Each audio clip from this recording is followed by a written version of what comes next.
I've been out here getting to this money, I could never go broke.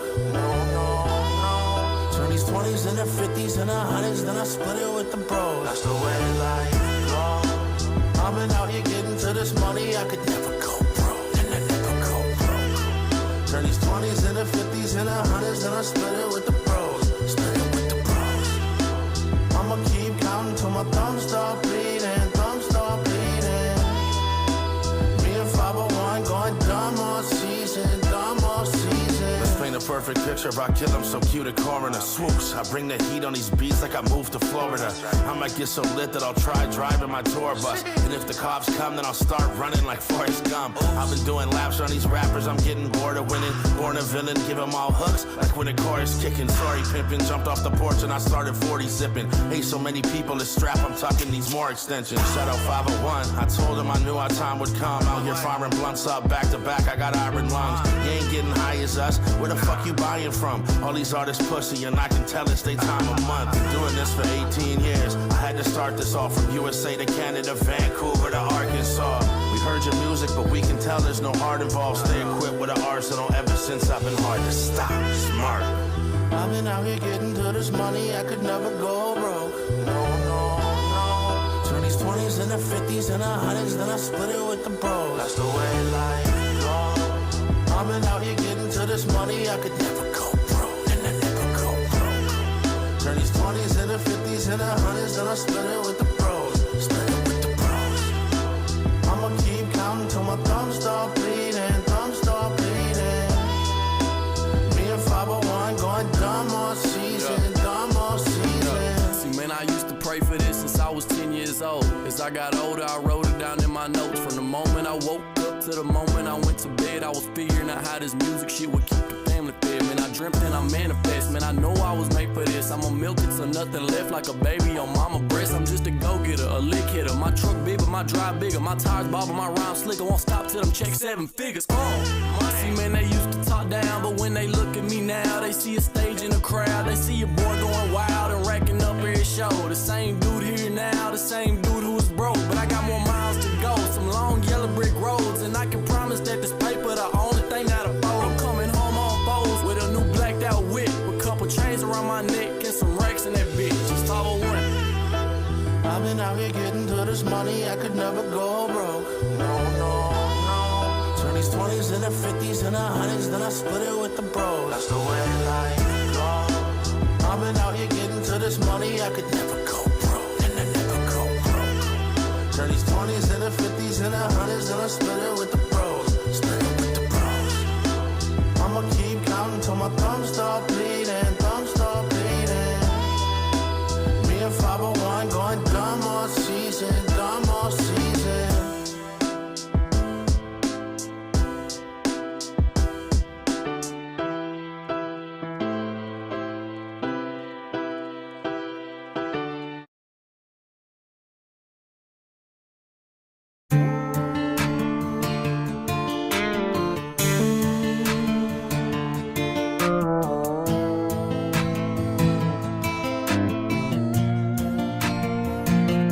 This is my family, these are my friends, this is what I'll die for, this is why I live, and if you truly love me, then you will not pretend, this is why we rise up,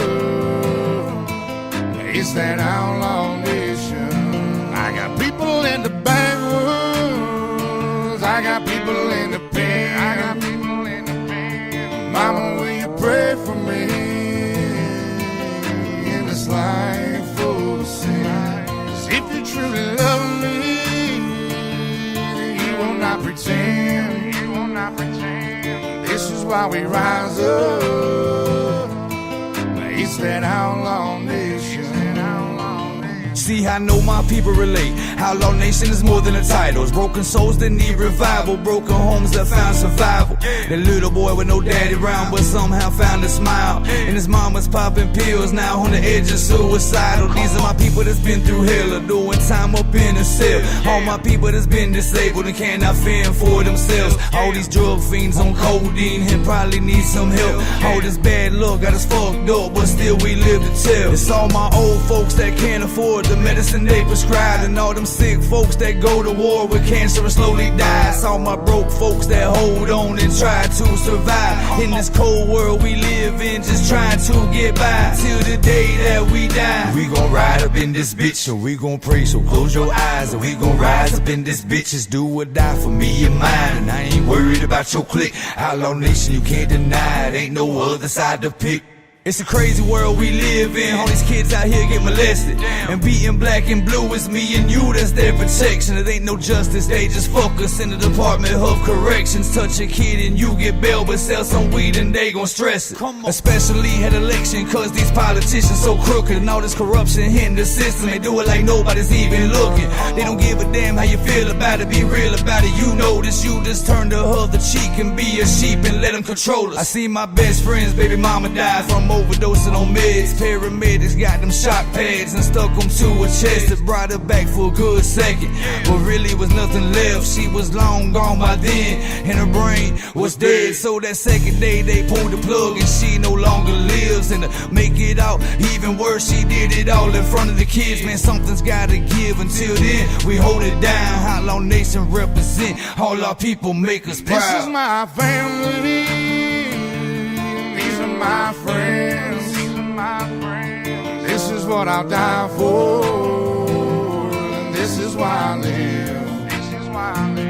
And if you truly love me, then you will not pretend. This is why we rise up. It's that outlaw nation. I got people in the backwoods, I got people in the pen. Mama, will you pray for me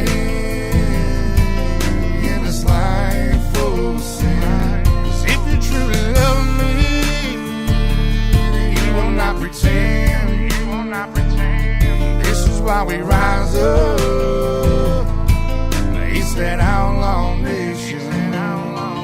It's these kids that's in the gutter with no father and no mother. Now your teenage sister pregnant with a baby inside of her stomach, but the baby daddy done dipped out and he say that he don't want it. Now we tell her to get an abortion, man, that sounds like bullshit, don't it? Plus your brother done caught a case and now he's faced with 20 to life, and he can't afford an attorney, so he probably gonna lose that fight. And at the same time you pay the price, you stay awake till daylight. As you grow old, you grow cold and learn how to hate life. Still you can't escape life when the big stage with stage fright, in a fishbowl trying to duck and hide, watching out for great whites. I'm talking about them fake types, knife wounds and snake bites. It's late nights with cold chills, hungry as hell with no meals. I've been backstabbed so many times by the ones that I call friends, and they cross lines you never crossed when I was locked up in the pen. Hit my lady up and talk about she needs some better men, but I'm the best she ever had and I'm the best that she gon' get. Now they both trying to make amends and apologize for what they did, but fuck them both, I cut the rope. I had to learn to not forgive. I let God do his job, and as for me, I keep prevailing, keep on rising through these ashes and let these haters just inhale it. They only hate me because they jealous, envious, and plus they bitter. I put in hard work to get here, I ain't never been no quitter. You go big, then I go bigger, never scared to pull that trigger. I raise hell and tell myself it ain't no mercy, no surrender. I be an example for all of my people to keep it moving and never to break, to keep on pushing when losing faith. Just keep your head up and pray. It's got to be a better way.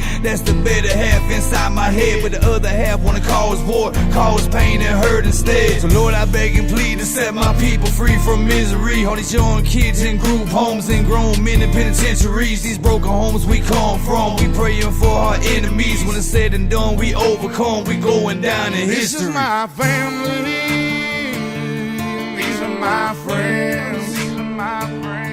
This is what I'll die for, and this is why I live.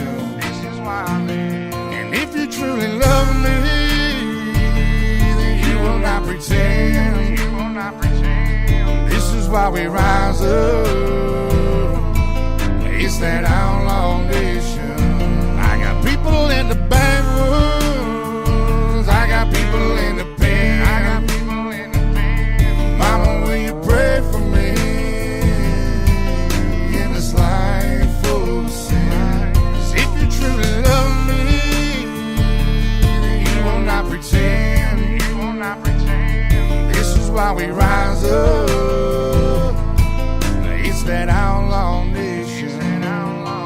Till the day that we die, we gon' ride up in this bitch, so we gon' pray, so close your eyes, and we gon' rise up in this bitch, just do or die for me and mine, and I ain't worried about your clique, outlaw nation, you can't deny it, ain't no other side to pick. Till the day that we die, we gon' ride up in this bitch, so we gon' pray, so close your eyes, and we gon' rise up in this bitch, just do or die for me and mine, and I ain't worried about your clique, outlaw nation, you can't deny it, ain't no other side to pick.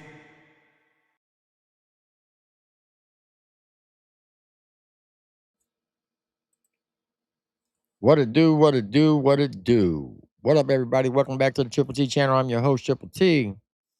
And tonight, we are going to discuss if country rap is dead or alive. So before we get started, as always, let's jump up top. But I got to see if my audio is working. Hold on. Everybody, welcome back to the Triple T channel. Yep, it's working. Shout out to Miss Tabitha.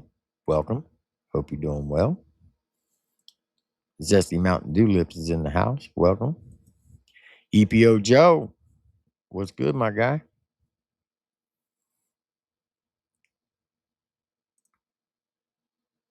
Autism Mama. How you doing? Welcome. Salute to you, Grubworm. Swordfish. It's been a while. Welcome. Country Rap Radar. How you doing? He said country rap is alive. Sean Steen, what's good? Christopher Cunningham said not dead, just expanded. Okay.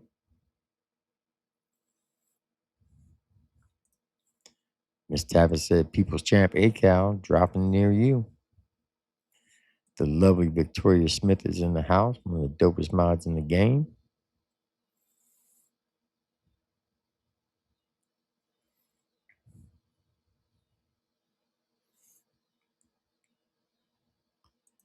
Farva said RIP Country Rap 2018 to 2005. I think your date's a little backwards.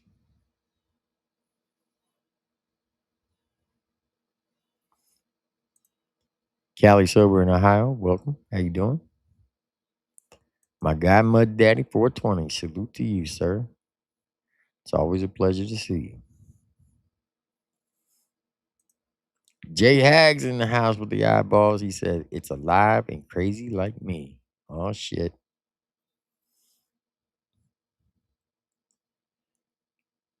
The lovely Tanya's in the house.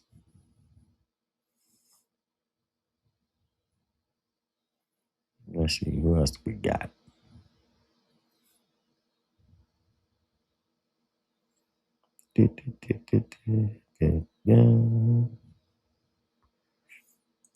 Roger, welcome. He said, good evening, everyone. Hope all is well. Hope all is well with you, Roger. Blue Eyes is in the chat. Welcome.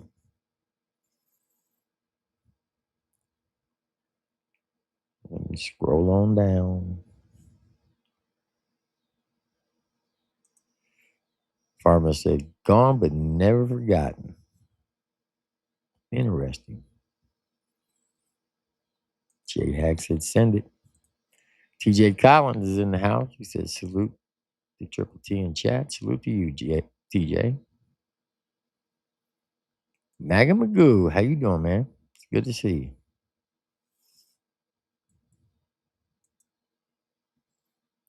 Stray Dogs and Alley Cats is in the house. Mr. Crawfish is here. He said, what up, Pumpkins? What up, Spencer?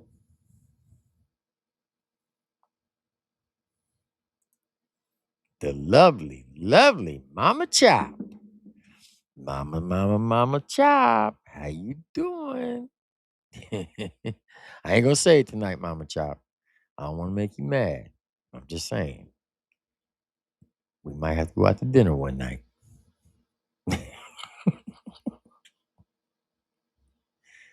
uh, Frank the Tank, what's good, my guy?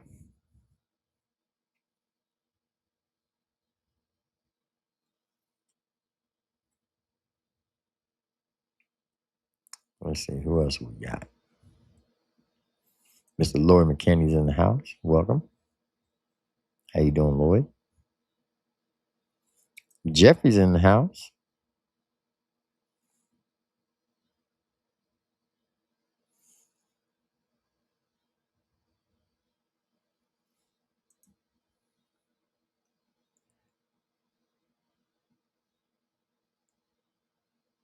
Still P. Richard. Is that how you say it?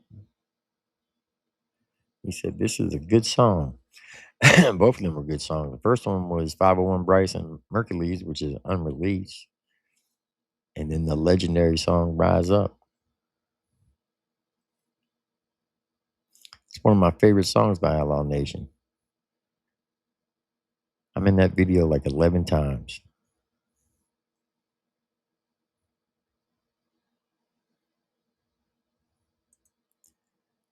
Virgil Schaefer Jr.'s in the house. Welcome. The Johnsons, 1981. So what up, T and family? What's good, Charlie T? Smoke Unfiltered's in the house. Welcome, Smoke.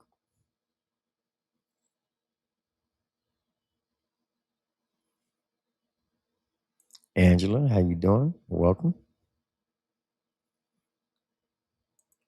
I get what you were saying, Farwell. I get what you were saying. Ohio player, what's good?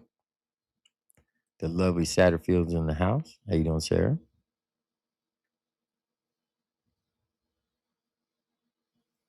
Let me see. Jimmy D. What's good, Jimmy D? It's good to see you, man. Mr. Space Dad's in the house.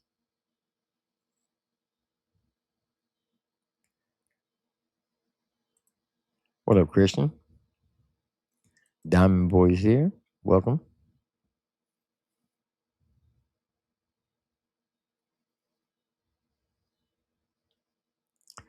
What up, Mokan?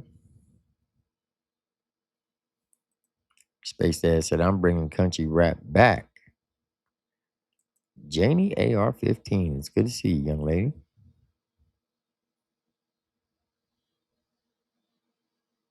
He said, as soon as I get off probation.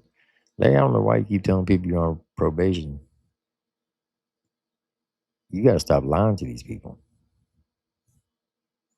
What a big kahuna.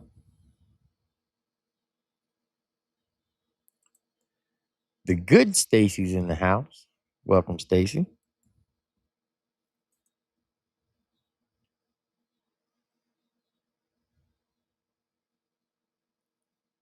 Let me see. Who else do we got? Just want to make sure I got everybody. So I'm going extra slow.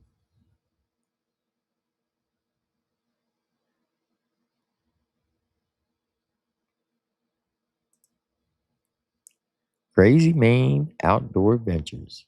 So what's good, everyone? Hope all is well. Man, we had one hell of a thunderstorm today while I was in the middle cutting grass. And the lightning hit right in front of our house. Scared the shit out of me and Lori. We were both outside when it happened. What up, Jennifer? The real Vinny MFE's in the house. What up, nephew?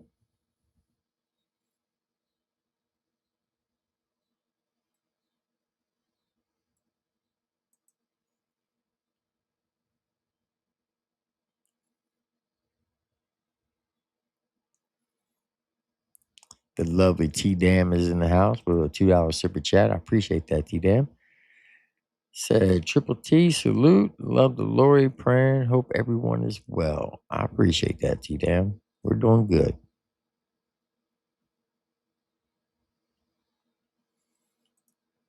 Smoke coming in with the $5 super chat. He said, country rap ain't dead. The master locale just ruined his career. So now his minions are dying for attention. That's a good analogy. That is a good analogy.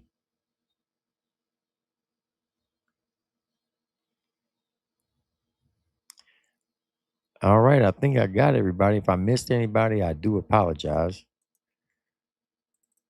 Shout out to everybody that's in the chat. If y'all could, make sure you hit that like button. And this one's for Space Dad.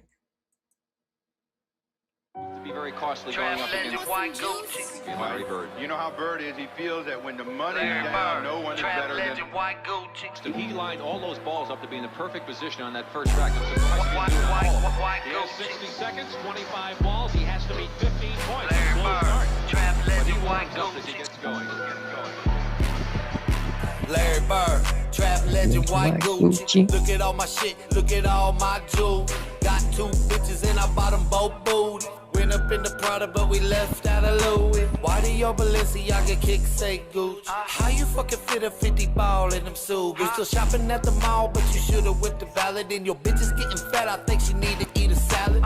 Real dead shit, but I ain't rockin' New Balance. Fuck your girl, then her mama, cause I thought I need a challenge. Talking real pimp shit, you can ash on my floor. I got bitches doing chores, we done did this before. I was trapping like a fool, me and Lil Scoop. Money really counts, so I took it times 2. I was trapping like a bitch, trying to get rich. Larry Bird with the herb, when I shoot, I don't miss. Like Larry Bird, trap legend, white Gucci. Look at all my shit, look at all my jewels. Got 2 bitches and I bought them both booty. Went up in the Prada, but we left out of Louis. Larry Bird, trap legend, white Gucci. Look at all my shit, look at all my jewels. Got 2 bitches and I bought them both booty. Went up in the Prada, but we left out of Louis. Larry Bird, trap legend, white Gucci. Larry Bird, trap legend, white Gucci. White Gucci. Larry Bird, trap legend, white Gucci.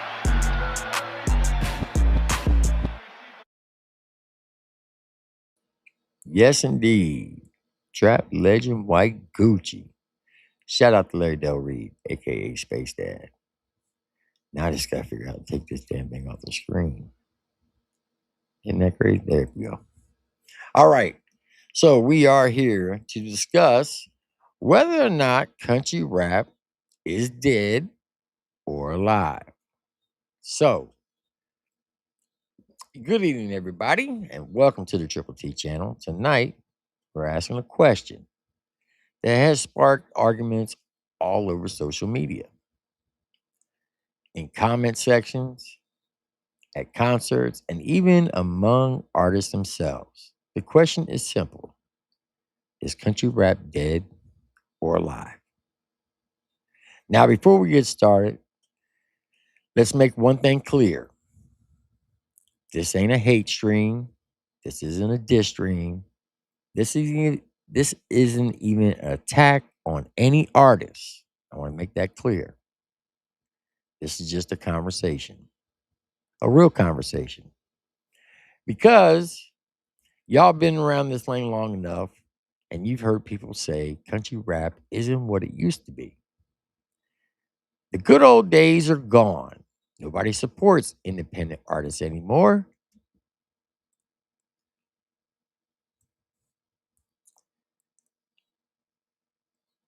And country rap isn't what it used to be. The movement is dead. But is it really? Or are we simply witnessing the next chapter of the story?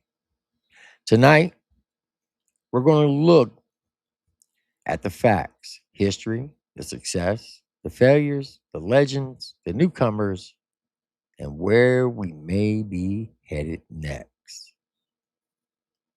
So what exactly is country rap? Well, let's start with the question many people can't even answer. What exactly is country rap? If you ask 10 different fans you'll probably get 10 different answers. Some say it's rap over country beats. Some say it's country stories over hip hop drums. Others say it's simply just music made by country people, regardless of sound. The truth, country rap has never had one single definition. And maybe that's part of the problem. The lane has become so broad that nobody agrees on what belongs anymore. For an example, is Jelly Roll country rap? Is Upchurch country rap?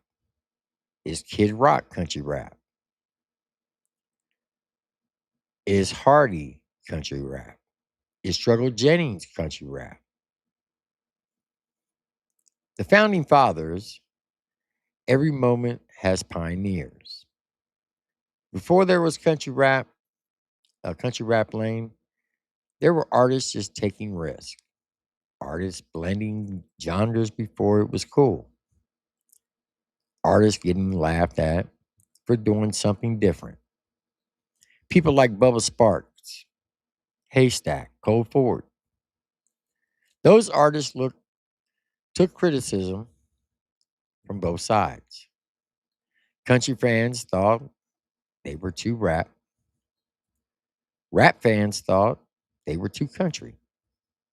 Yet, they kept pushing forward. Who deserves Mount Rushmore status in the country rap?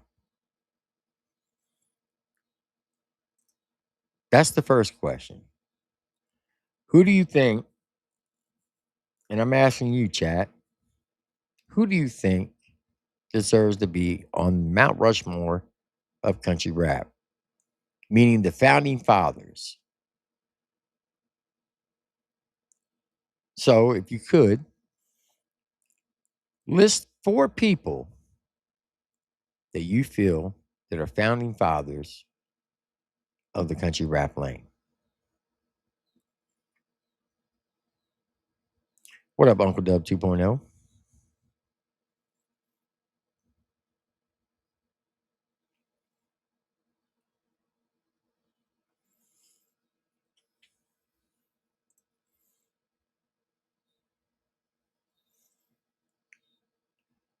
Now, when country rap started, if you ask me, I believe the founding fathers for Mount Rushmore of the country rap lane would be Colt Ford, Bubba Sparks, Nappy Roots, and Haystack. Now, a lot of people don't agree with that, but you still have to give them their flowers because those 4 individuals, now Nappy Roots was more than an individual, it was a group. They all had country influences, they all rapped, and they were there at the beginning when this lane started. So that would be my Mount Rushmore, the founding fathers of the country rap lane. Now, you can't have a discussion about country rap and make it complete without discussing none other than Ryan Upchurch.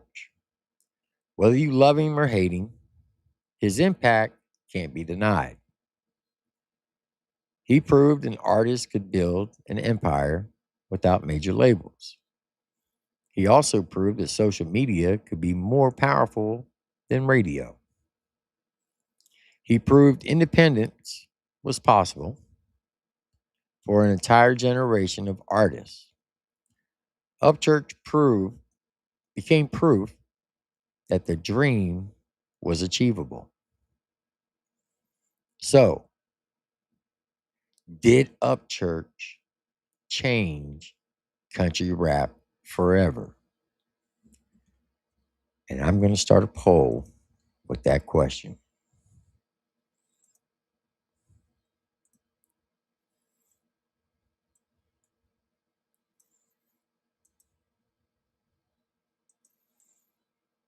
Okay, why is it not letting me? Okay, here we go.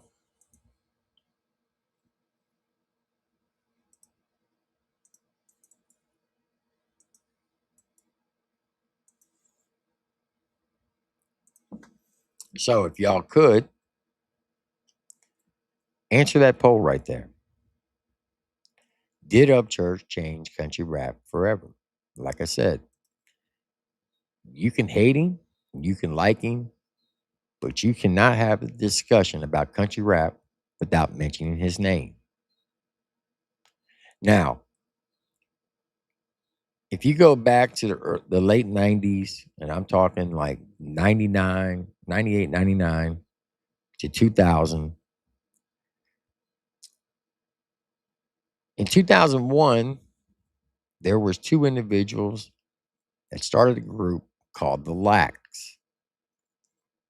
And for the last 25 years, they've been touring across the country, performing, and their fan base is called Dirt Rock. And believe it or not, the Lax probably has more mileage on their tour buses than a lot of artists have streams. Now, obviously, I'm not talking about the bigger artists like Upchurch or Adam Calhoun or Outlaw Nation, but I'm talking about your average artist. When you look at the Lax and how much they toured around this country performing at mud parks and venues, they've got a lot of miles. And they are considered the legends. Along with the legends, you have people like Moccasin Creek, Jeff McCool, Bottleneck, Demon Jones. You also have artists like Big Smo, just to name a few. Now, when Bubba Sparks, Colt Ford, Nappy Roots, and Haystacks, basically, in my mind, in my opinion, started the lane, they did get a lot of blowback from the mainstream, and a lot of people laughed at them and told them that they were crazy and that it was just a phase. That country rap, well, it wasn't even called country rap back then. Back then, it was called hip hop or southern rap. And they wouldn't even play it on the radio. Matter of fact, Colt Ford's hometown, there's a local radio station.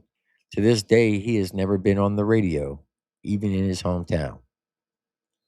But it is the pioneers of those individuals who laid the foundation down for the country rap lane, as we know of it today.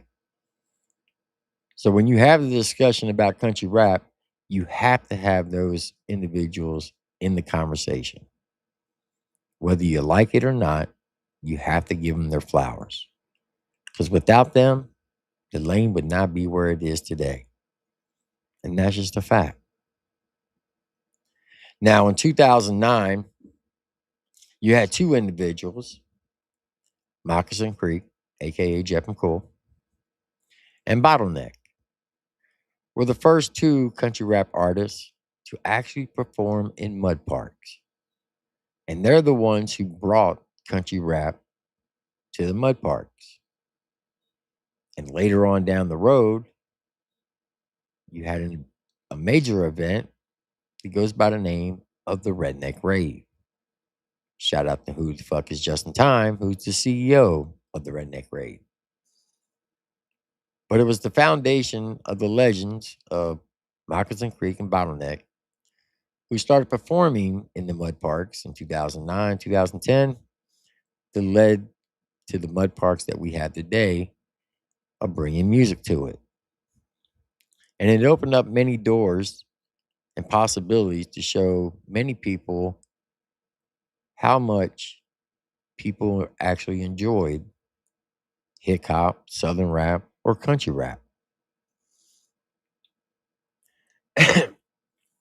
You also had an individual by the name of Danny Boone, goes by Rehab, who helped a lot of artists come up through their time. Artists like Demon Jones, who's also known as a legend. Now, in 2012,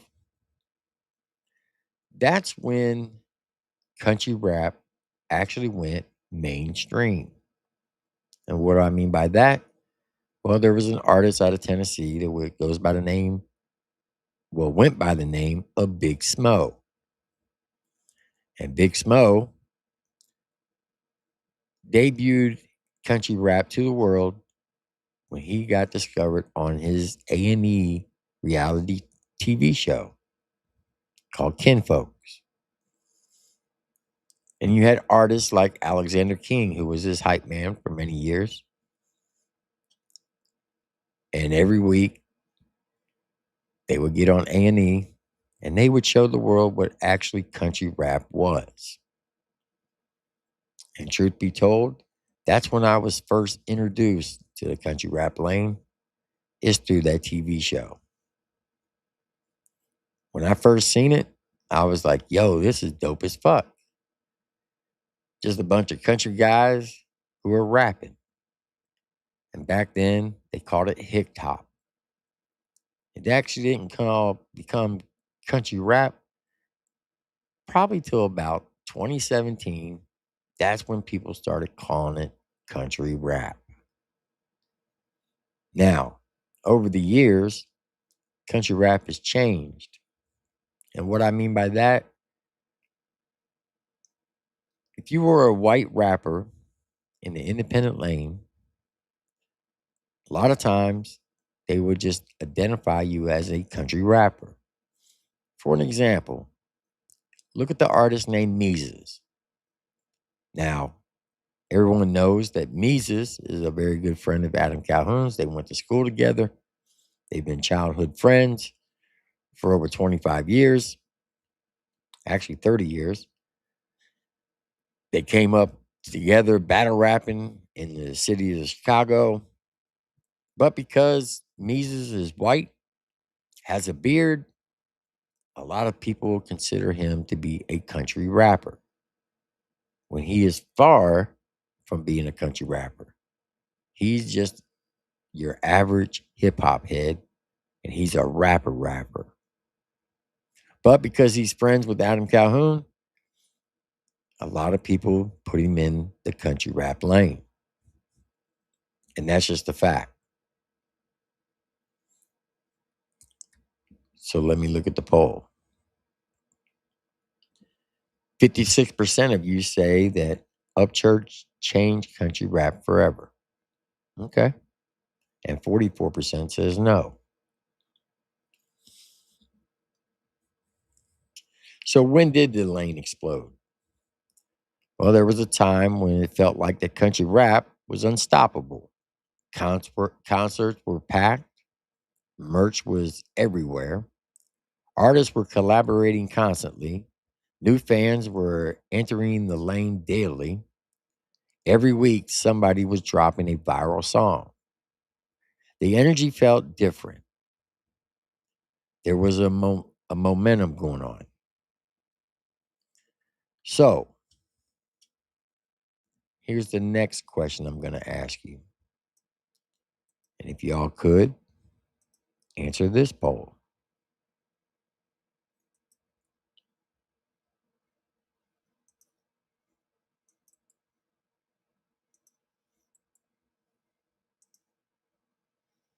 And the question is, when was country rap at its strongest? In your opinion, when do you think country rap was at its strongest point?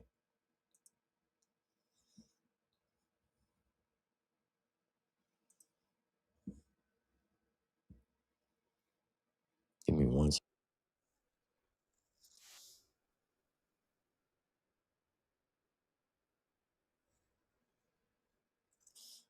All right. So if you could go ahead and answer that poll for me.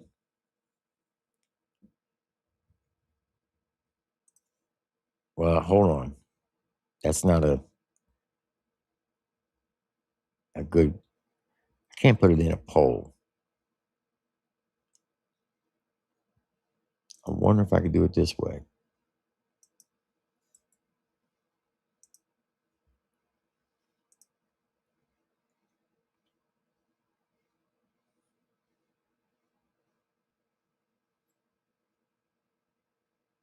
So if you could put it in the comments on when you think country rap was at its strongest.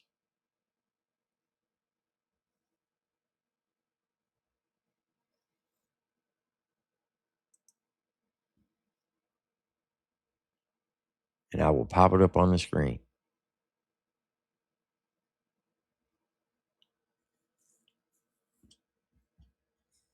So the question is, when was country rap at its strongest?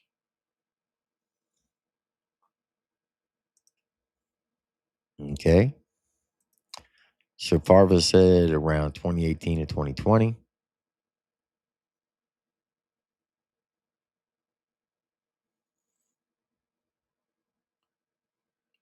That's a good time period.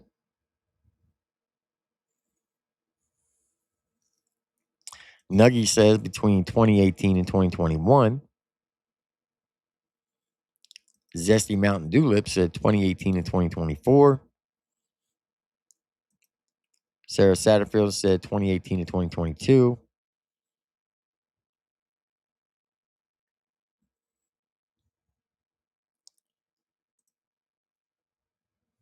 TNT Dad said between 2018 and 2024. Welcome, TNT Dad.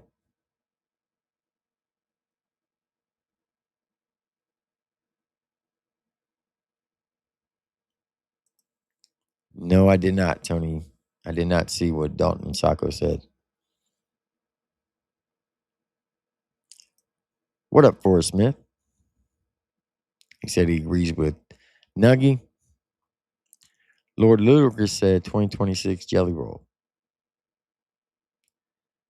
Now, I think you're trolling now, Lord Ludacris, because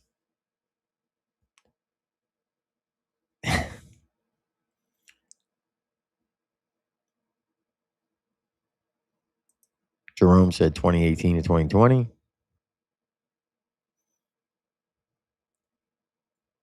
Okay. So everybody's in agreement, probably around 2018 to say 2020.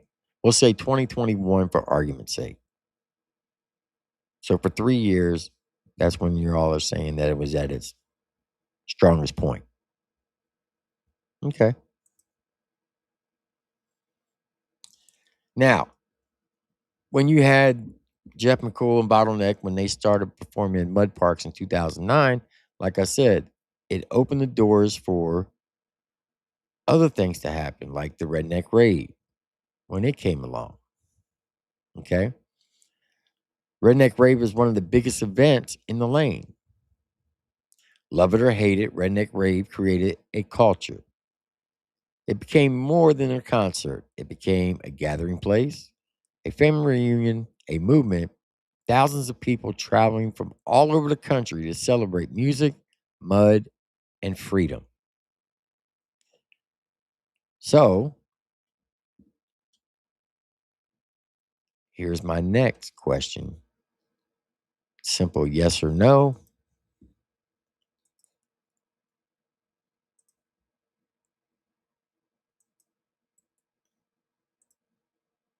If you could vote on the poll. And the question is, has the Redneck Rave helped keep country rap alive?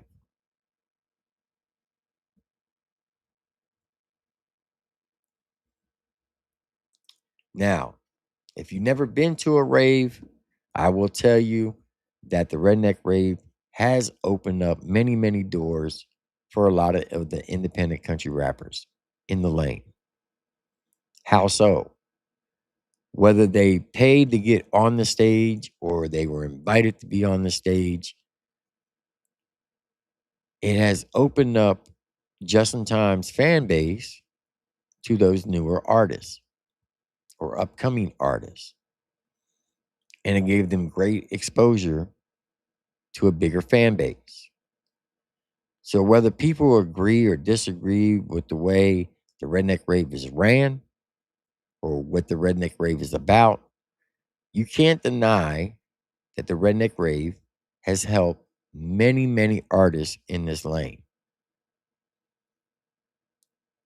If you have an upcoming artist, say who has less than 1,000 subs on YouTube or 1,000 monthly listeners on Spotify, and if they perform at the Redneck Rave, like this past one or last year, where there were 6,000 to 8,000 people in attendance of it, that's 6,000 to 8,000 possibly new fans that could gravitate towards that artist. So you can say what you want about the rave. The Redneck Rave has helped more artists than any other event in this lane. And that's just a fact. There's no denying that.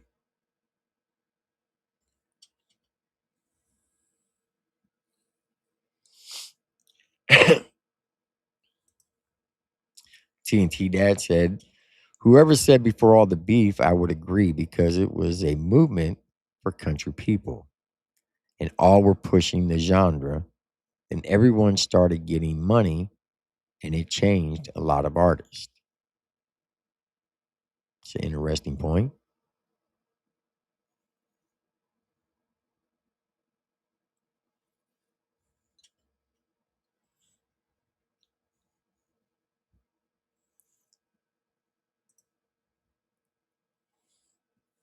All right, so let's see what the poll says.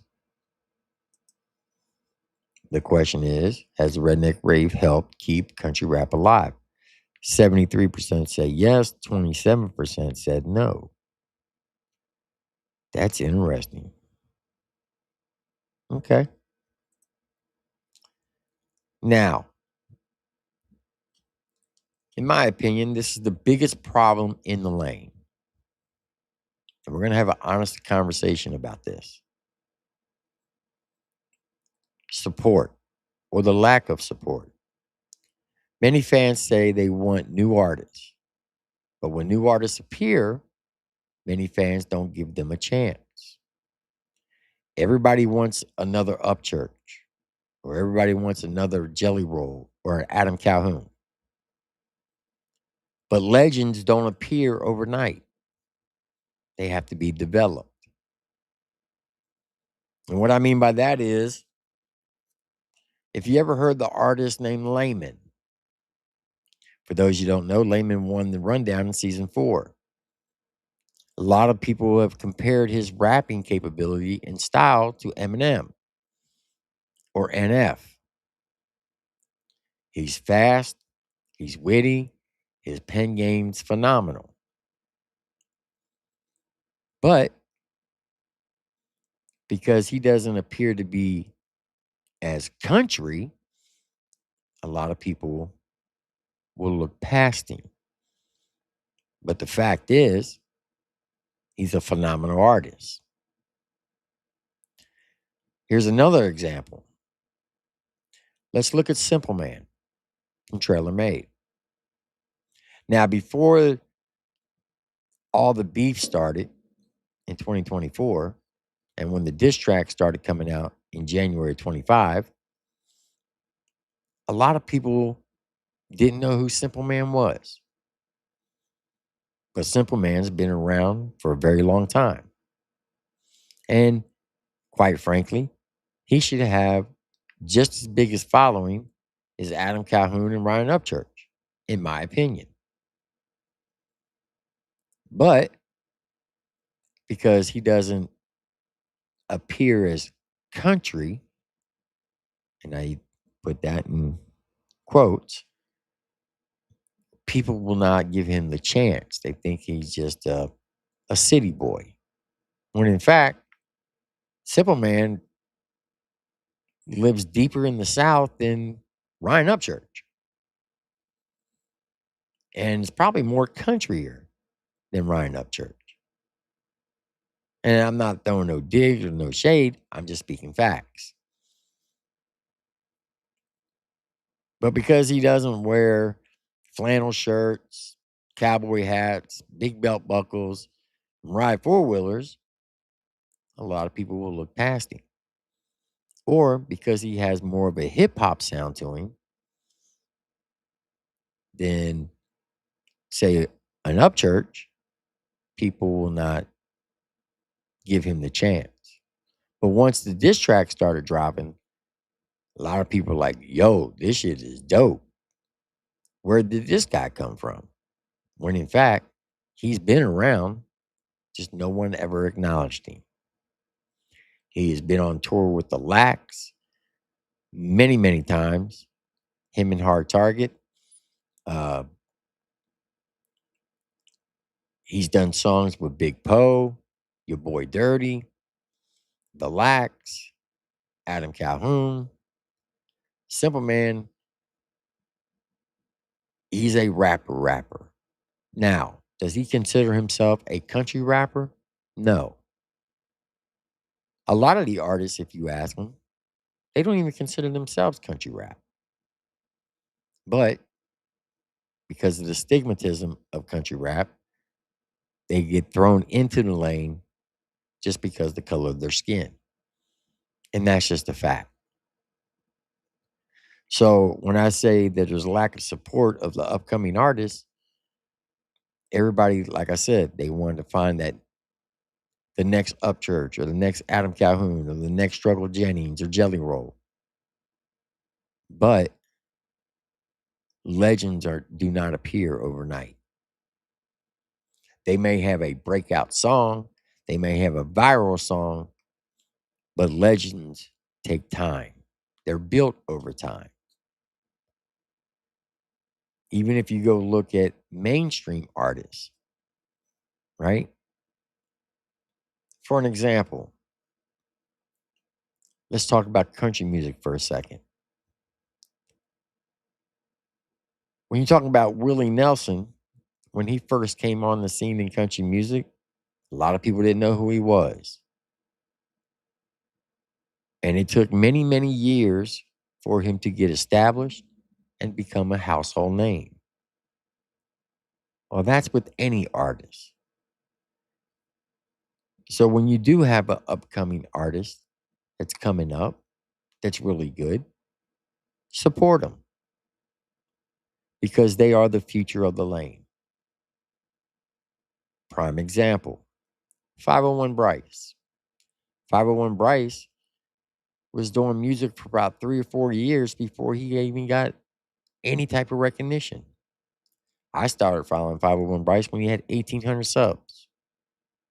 And then when he came out with that breakout song, Go Get 'Em, everybody started following because they're like, this guy's dope. It's a crazy sound. But the fact is, he had been putting music out for 3 or 4 years before he dropped that song. And there was a lot of controversy behind 501 Bryce when he first came out because people were saying he didn't deserve to be in the country rap lane. Matter of fact, he took those exact words from a music reactor and put it in his song. And that music reactor was none other than Captain Kurt. So Kurt, I'm not throwing any shade. I'm just speaking facts. A lot of people didn't want to give 501 Bryce a chance and felt that he wasn't country enough to be in the country rap lane. He's from Arkansas. He does live in the country. He does a lot of country boy shit, but because he has that new age sound to him, a lot of people thought that he didn't deserve to be in the country rap lane. So that's one of the biggest problems in the lane when it comes to younger artists is the lack of support. Another young artist, TJ Sanders, the newest member of Trailer Made. He lives in Alabama, works in Georgia. He is country as can be. But because he doesn't have that real southern drawl or that country sound to him, a lot of people don't feel that he deserves to be in the lane. When in fact, I predict he's going to be one of the legends in the lane when it's all said and done. But it's going to take years for that to happen. Once again, legends are not built overnight. It takes time.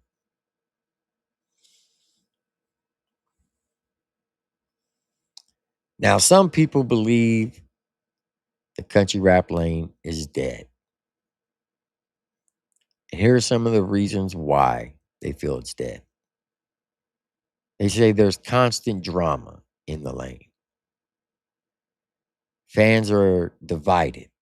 There's a division. Artists leaving the genre.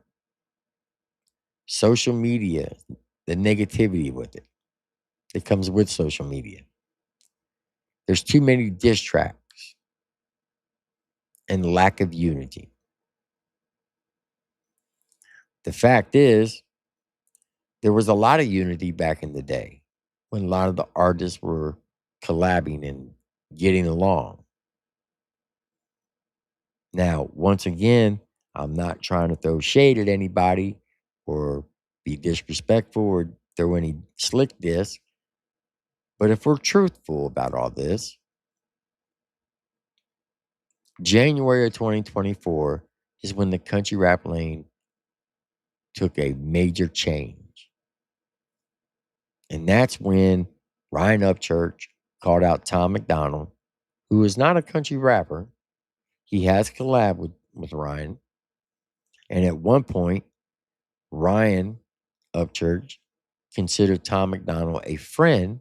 And even there was a video that you can find on YouTube where he's actually bragging about Tom McDonald to his mom. And she's like, well, he's got pink hair. He's like, yeah, but he's dope. He's a friend of mine. When he called out Tom McDonald and said, well, in his shower, get your pen and pad ready. And if anybody else wants to smoke, they can get it too. Because I'll out rap anybody in the lane. His words, not mine. So that's when a lot of things changed in this lane. If he never came out and made that statement, never went after Tom McDonald, and never called out all the other rappers, would the lane be where it is today, divided? Or would artists still be collabing? And be truthful, artists do collab. Artists are out here working. There's just one guy that they won't work with. And to be also quite honest, he's the reason for that, because later on in 2024, he said he didn't want to work with anybody. He wanted to be left alone. It wasn't until after his major court case he came out and said he wanted to do unity. And he was going to invite everybody over to the cookout. And because so many things have been said over the last 2 years about certain people and certain projects, a lot of artists felt that the things that were said, there needs to be a major apology from said person before they would even consider working things out again. But that is on those artists to feel that way. And they have every right to feel that way. And that's just my personal opinion.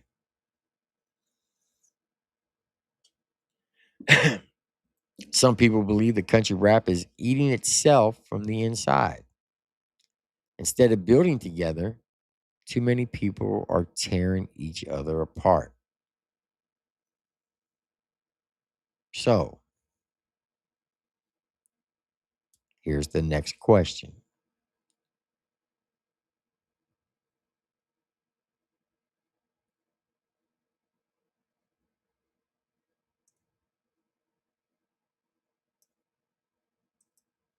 Let me end this poll.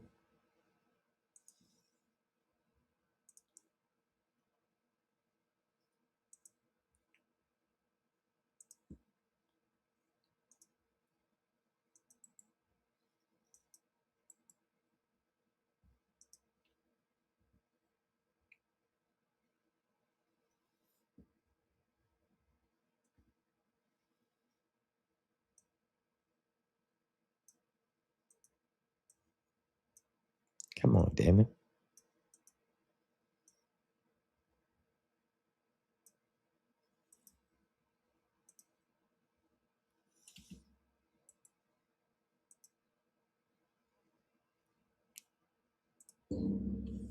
So the question is,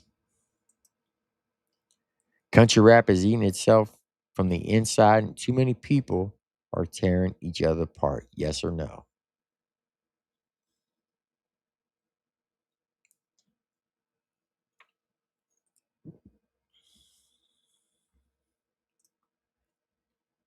And while we wait for that,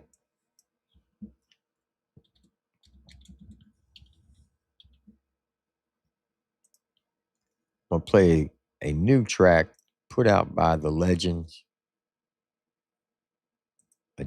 yesterday. And when I say the Legends, I'm talking about the Lax.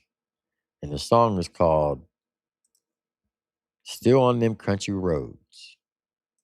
So while I play this, y'all make sure y'all hit that poll. All right, chat, y'all know the deal. Let's get it.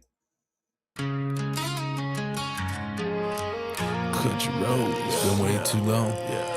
Always gonna be my home. Yes, sir.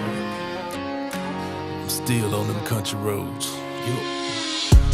Mama packed lunches on that old pine table. Daddy swung hammers, kept the lights on stable. I was just a kid riding in that BNC. Dust kicking up, wind whipping past my teeth. Cornfields waving like they know my name. Mailbox leaning, but it never did complain. Took them curves fast, thought we never get old. Growing up slow on them winding roads. I'm still on them country roads, even when I'm gone too long. Every mile I roam, they keep pulling me back home. Air breathe easy in my chest. Old pine trees, my kind of rest. If there's just one feeling that don't get old, still riding them country roads. Country roads. I've been around the block, a couple country miles. Been at a dead end, they ain't no end in sight. It's like my pride won't justify what happened in the past. And all I'm left with is a wish that I could take it back. I just procrastinating, basically I hide away, 'cause I don't wanna take the time it takes to get it straight. Affiliated with some rebels that love to drink. A couple girls that I go see when they's love to make. My mistakes, my regrets, when it's all such a mess. Take a ride, catch a vibe, say goodbye to the stress. One day my ways will probably catch up with me, who knows? But if it does, it's got to catch me on these country roads. I'm still on them country roads, even when I'm gone too long. Every mile I roam, they keep pulling me back home. Air breathe easy in my chest. Old pine trees, my kind of rest. If there's just one feeling that don't get old, still riding them country roads. Country roads. Gravel popping like a heartbeat in the wheel. Creek bank chillin', that's how I heal. Same old fence line, painted, peeled, and cracked. As soon as I see it, I know I'm back. I thought I traded in for a bigger view. Skylines, high time, city lights too. But every time I roll where the black top ends, I remember who I am again. I'm still on them country roads, even when I'm gone too long. Every mile I've roamed, they keep pulling me back home. Air breathe easy in my chest. Old pine trees, my kind of rest. If there's just one feeling that don't get old, still riding them country roads. Country roads. Dust in my blood, peace in my soul. The world might change, but I'm still on them country roads.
I was muted that whole time. I apologize.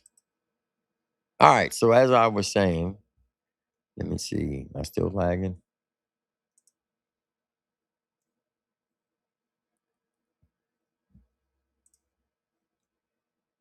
Nope, I'm not lagging. Okay. So there's a new generation, right? Here's where I think many people overlook. The next generation is already here.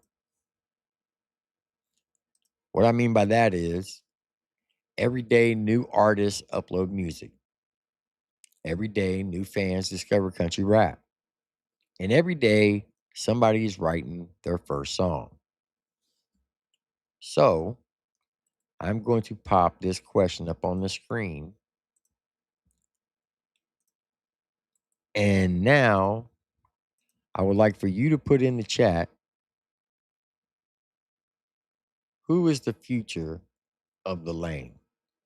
So if y'all can put that in the chat, we can discuss it.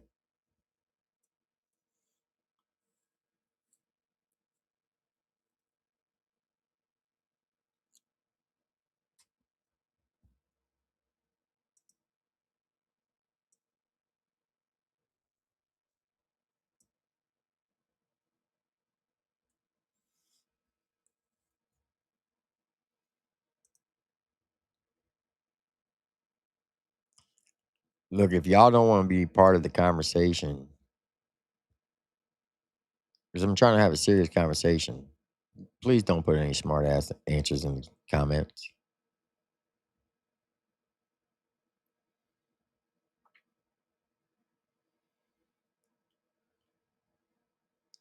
House G says narcotic. He also says TJ Sanders. Ryan Lovejoy says 501 Bryce is the future of the lane and Shaka Hustle Man. Nuggy says 501 Bryce and narcotic.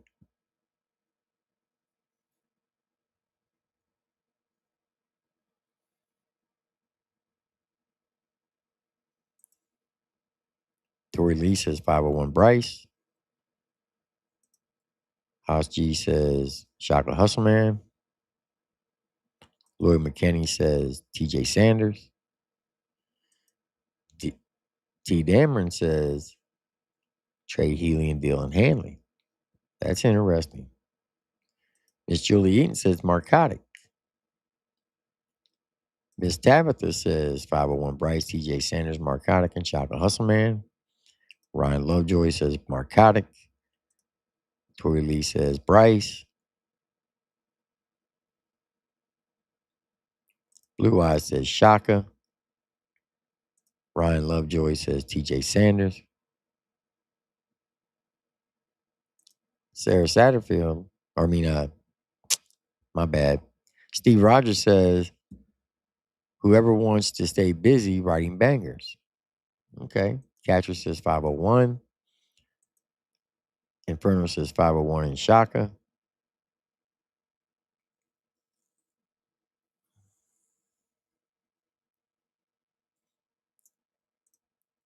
Smoke Unfiltered says 501 and Trey Healy. Tori Lee says Shaka and TJ Sanders. Frank the Tank says Rusty Truck.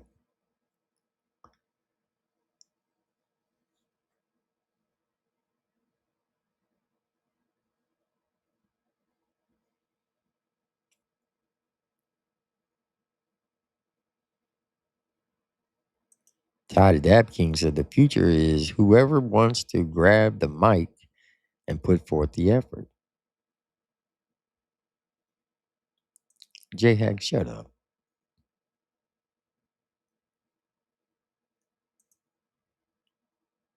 Julie Eaton says Dylan Hanley doesn't get near the credit he deserves. I agree with that statement.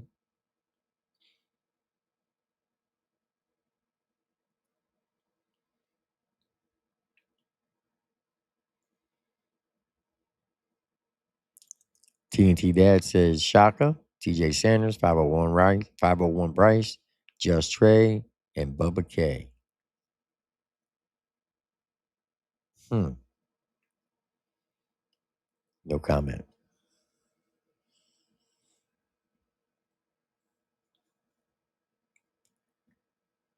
Oh my God, OT last creaker, where you been? uh,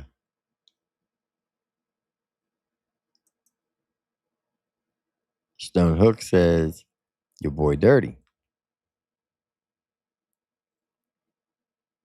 Amanda Burke says, Sticks, Cartoon Bondurant, Elmer Brown, Mark Haddock, and 501 Bryce.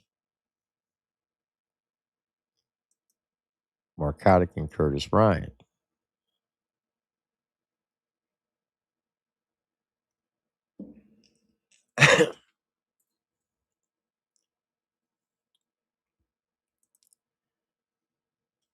Well, here's the thing, Farvo.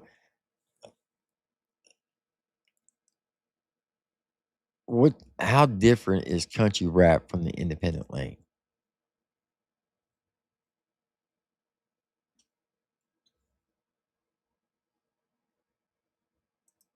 Christopher Cunningham says Broadneck. Big Kahuna says 501. Big Mo have similar styles. TJ, Marcotic, Shaka, and Dylan definitely. But I feel there's a lot of unknown out there. That's a fact. Stray Dogs and Alley Cat says Marcotic. Paul from Australia says 501. TNT Dad says Backwoods Bobby.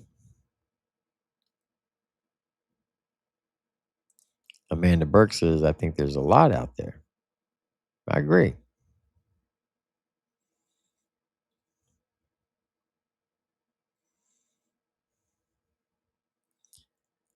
So there's a lot of different answers and opinions on who people feel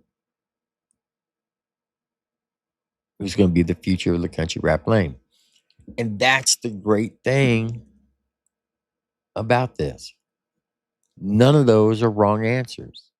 Everybody's entitled to their opinion. You can't be mad at someone if they like one artist more than another. It's okay to do that. What's not okay is attacking somebody because they have a difference of opinion.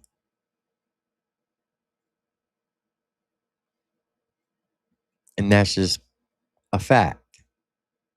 We all don't have to like the same artist.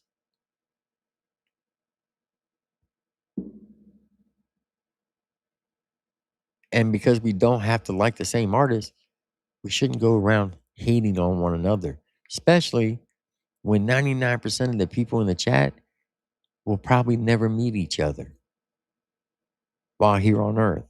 And that's just a fact. I had the opportunity to actually meet TNT Dad when I was in Macon, Georgia. Him and Shaden Adams. And it was a pleasure to meet both of them. I never would have thought that I would have met TNT Dad other than being on panel with him. But to actually meet him in person was pretty dope. So salute to TNT Dad. We don't agree on everything, but guess what? Doesn't mean I hate him. And I'm pretty sure, well, I hope he doesn't hate me, but if he does, I mean, that's okay.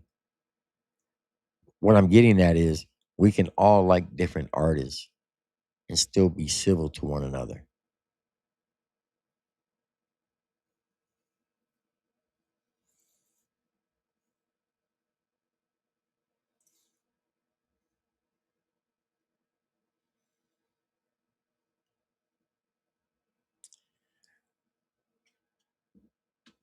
Has country rap outgrown the name?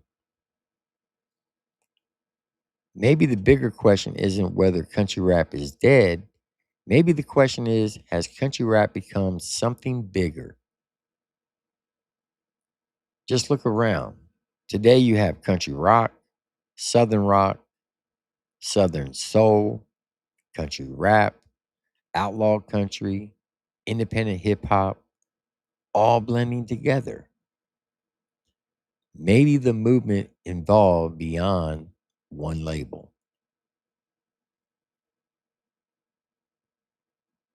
And I think that's another problem with the lane. People trying to put people in a box. When in fact, as fans, we just want to hear good music. Whether it's a Christian song, Christian rap song, uh, a rock song, a blues, it doesn't matter. If it's a good song and people can vibe to it, that's what people want. So the thing is, should we really put a label on it? Doesn't have to be country rap. Or can it just be fire ass independent music? Because most people in the country rap / independent lane can all agree that they prefer independent artists over mainstream artists. Can we all not agree with that? Because what happens when they become a mainstream artist? They get control. They can't say what they want. They can't do what they want because the label controls everything they say and do. Where an independent artist, they can say and do what they want because they have no one holding them down or telling them what to say or what not to say. Can we all agree to that?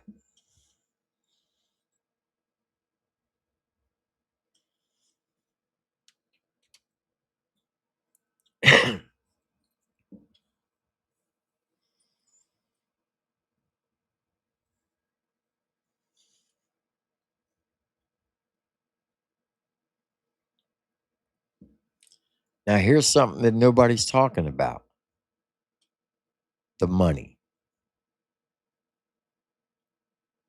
If country rap is dead, why are artists still touring? Why are festivals still selling tickets? Why are independent artists still making a living? Why are fans still buying merchandise? The numbers tell a different story.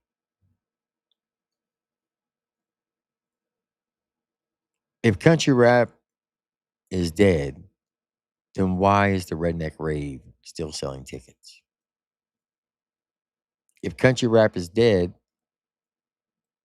why is it when Adam Calhoun went on the war tour with Hard Target, Simple Man, and Dusty Lee, why did they sell out almost every show?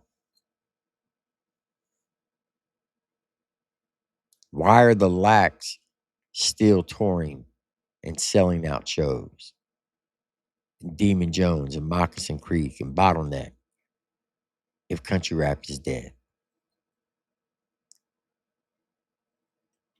That's the big question.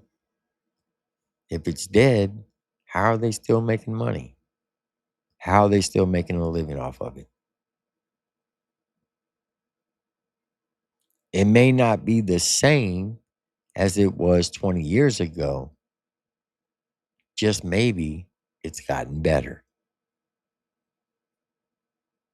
It's gotten to the point that mainstream is now really focusing and looking at country rap. To the point, they may try to start a country rap label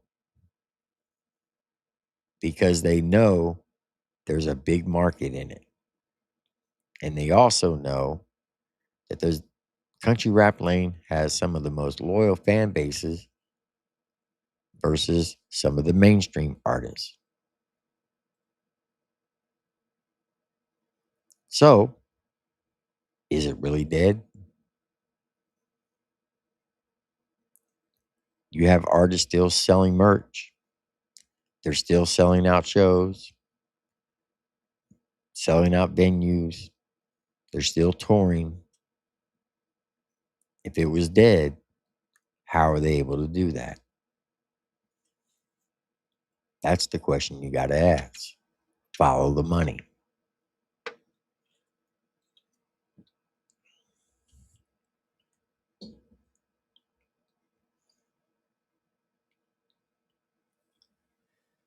Now, is there a social media war in the independent and country rap lane? Sure. Social media has changed everything. Artists no longer need permission. They no longer need gatekeepers. The audience decides. I've said this a long time ago. The fans determine who is good and who is not good when it comes to the numbers.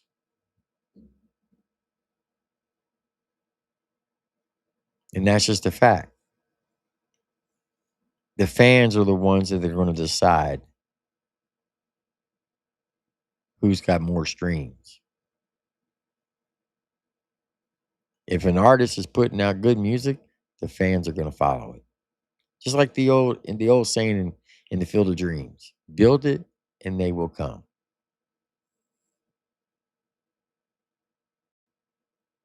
Now, has numbers dropped on all social media platforms? Sure. YouTube, TikTok, Facebook, Instagram, all the numbers have dropped across the board for everyone.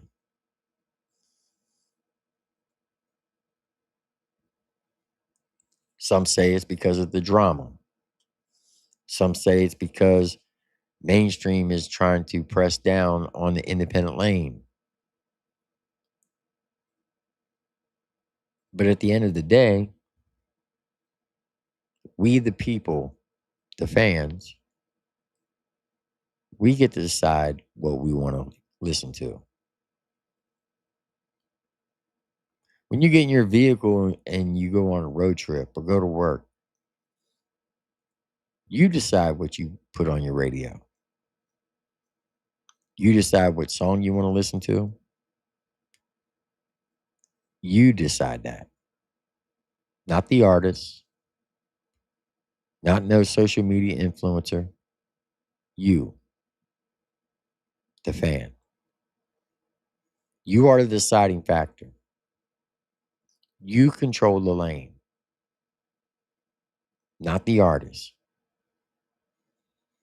You, the fans, are the true gatekeepers. You decide what album goes number one. You decide what shows get sold out. You do. By making a decision whether to listen to the music, buy the ticket or not. So no matter what anybody says, you, the fan, decides all that. Not Ryan Upchurch, not Adam Calhoun, not Demon Jones, not the Lax, Outlaw Nation. None of them decide that, but you, the people, do. You have total control. And that's just a fact.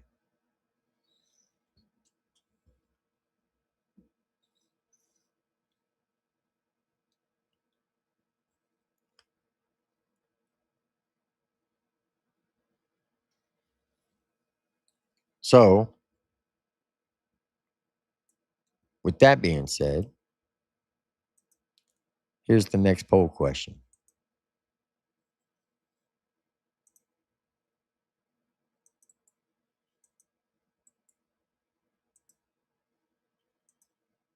Simple yes or no. Is country rap dead?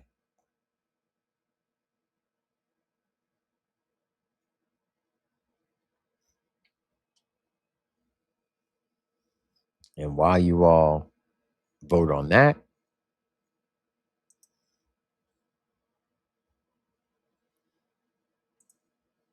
we're going to listen to this.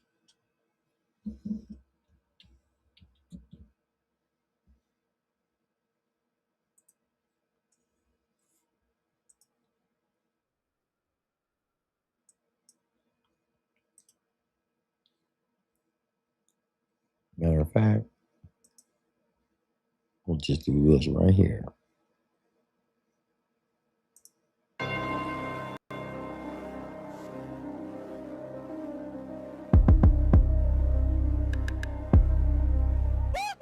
We had to find out what the fuck around. I'ma stand on 10, knuckle down. Cause when shit start hitting, you gon' feel a little different. You gon' find out if you fuck around. Fucking shit ain't sweet. If you walk across the street, better make sure you look both ways. What you think it's gonna be? Bringing hell on me. Just know it's gonna go both ways. Can't shoot and stab nobody. Can't even rap without a half-ass nobody giving their opinion. Who the fuck asked nobody? Back to the beginning. You've been watching like a timepiece. Ticking. I've been rocking like a chair on the front porch. Bass band knocking like the front door. They don't like it when I talk about letting off another round. Guess I have to rap about guns more. I'm just here to piss you off. Go and talk about it like a broad. Got a Mossberg, take a chunk out a fucking log. I ain't even bothered, no, not at all. Every time I had a bond, I ain't make a call. I'ma figure shit out the hard way. Only bet on me, fuck a parlay. I ain't playing games, fucking arcade. Fuck around, you get lined out like I'm Scarface. Oh, wait. We have to find out what the fuck around. I'ma stand on 10, knuckle down. Cause when shit start hitting, you gon' feel a little different. You gon' find out if you fuck around. Fucking shit ain't sweet. If you walk across the street, better make sure you look both ways. What you think it's gonna be? Bringing hell on me. Just know it's gonna go both ways. This the end zone. Mention my name and you get your head blown. These two arms waving in the air, it ain't a breaststroke. Text smoke or push up a button like it was Venmo. I'll put your whole crew in one box, no bento. Let's see a bunch of crackers with barrels. Yeah, this the last supper. Fat motherfucker, there's nothing I really can't stomach. Rap's just the way that I vent, or I might smack something. Disrespect me, I come back hunting. It's straps dunk around and find out. Guess that's the gender reveal. Keep a weapon concealed in case they wanna mention me still. Obsessed with the thrill, so come collect your check at the till. I brought 100 dogs with me like Corella DeVille. Tell these rappers they can't write with both their hands. Cut off this catastrophic warfare waiting whenever Adam calls. When no one's got your back, who's gonna catch your fall? Death Row Records, I'm repping, and it's the casket call. Find out what the fuck around. I'ma stand on 10, knuckle down. Cause when shit start hitting, you gon' feel a little different. You gon' find out if you fuck around. Fucking shit ain't sweet. If you walk across the street, better make sure you look both ways. What you think it's gonna be? Bringing hell on me. Just know it's gonna go both ways.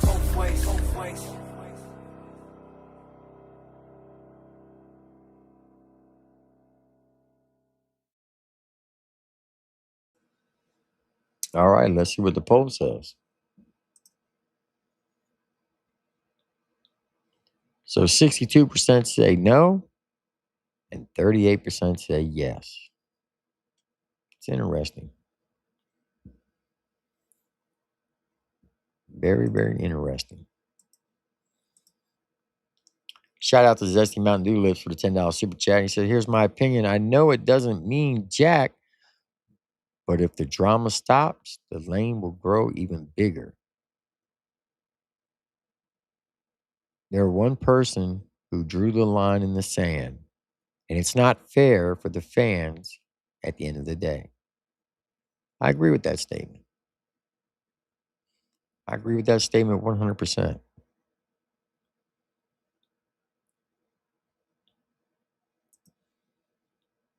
Kicks by Famous said, country rap is just a subgenre for the independent artist, and that isn't going anywhere. I don't see it becoming a legit genre anytime soon. I don't know. I'm going to have to disagree with that. I think in the next 5 years, because right now when an artist uploads a song, it goes against all of hip hop, whether it's independent or mainstream.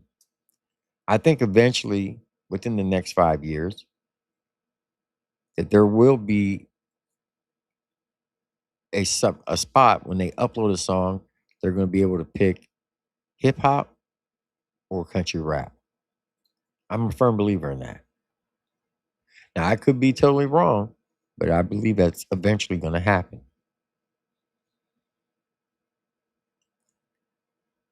And the reason why I say that, because I will agree with one thing about what Ryan Upchurch said. The mainstream is trying to take over the country rap lane. I believe within the next 5 years that they will probably try to come out with a country rap label, and they will try to recruit some of the country rappers in the independent lane to sign. That's just my opinion. I think that'll probably happen within the next 5 years. Now, I could be totally wrong, but only time will tell.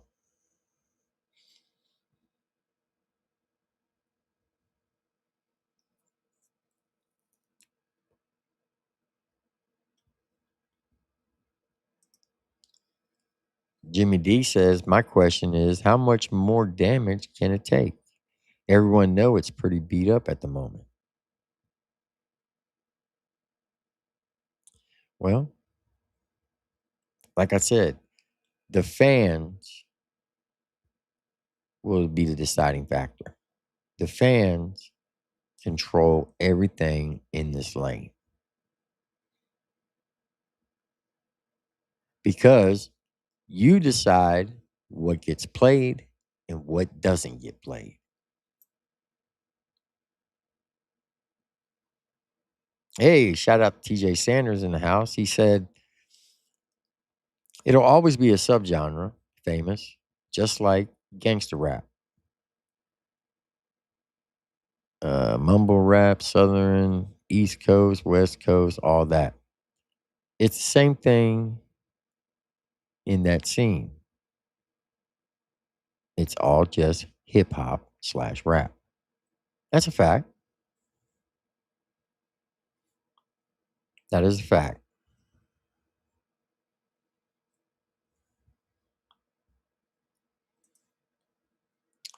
Mokan says, when pitching music to Spotify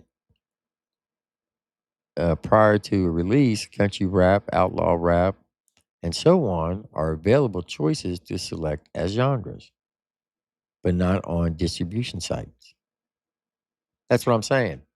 So, see, if it's already started on Spotify, eventually it's going to move over to the distribution sites. That's what I believe. And the reason why I say that is because there's a lot of money to be made in this lane. And mainstream knows that.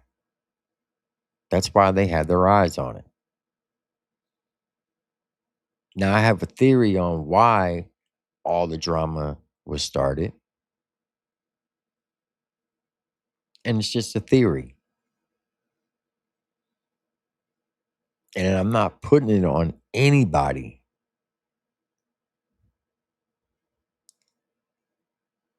So don't take this the wrong way. I think a lot of the reason why things started the way it did in 2024 was try to sabotage the lane so mainstream doesn't want to come in and take over. If you cause a lot of drama, turmoil, whatever you want to call it, it's like trying to get an investor, right? If you're a Fortune 500 company and you're looking for investors, you want to put your best product out there so they will invest in it. Well, if there's a lot of turmoil going on in the lane, those investors won't want to invest. And maybe it was done intentionally.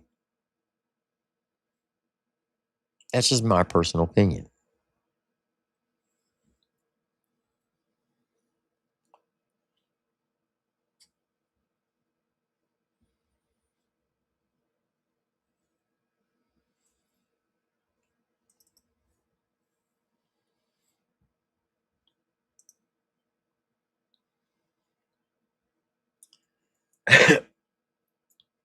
All right, so here's my final verdict on our discussion tonight. And then I'm going to open the panel up for actually people to come up and discuss this. After looking at everything tonight, I don't think country rap is dead. I think it's changing. I think it's evolving. I think we're witnessing a transitioning period. The pioneers built the road. The superstars expanded it. Now it's up to the next generation to determine where it goes from here. Because movements don't die when people stop talking about them. Movements die when people stop believing in them.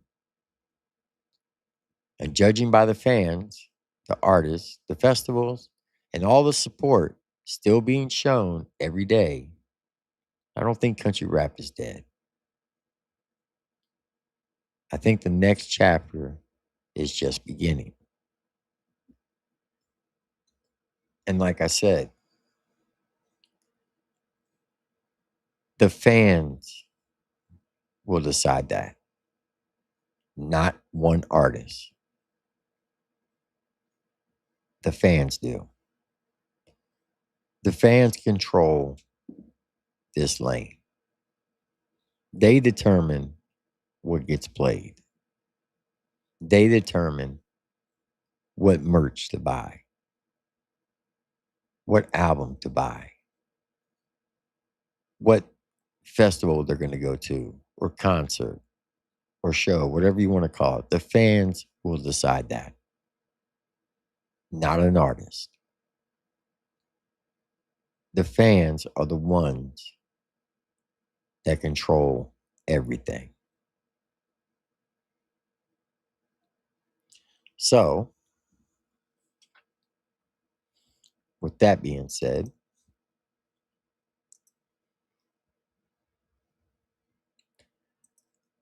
I'm looking for actual people to discuss this conversation, not to make jokes or anything like that. Serious conversations about this lane. And if you wanted to have a serious conversation, I'm not discussing anything else, but what the topic is tonight is country rap dead or alive. So if you're coming up here to discuss anything else other than that, you will not be allowed to stay on the panel. So here's the link.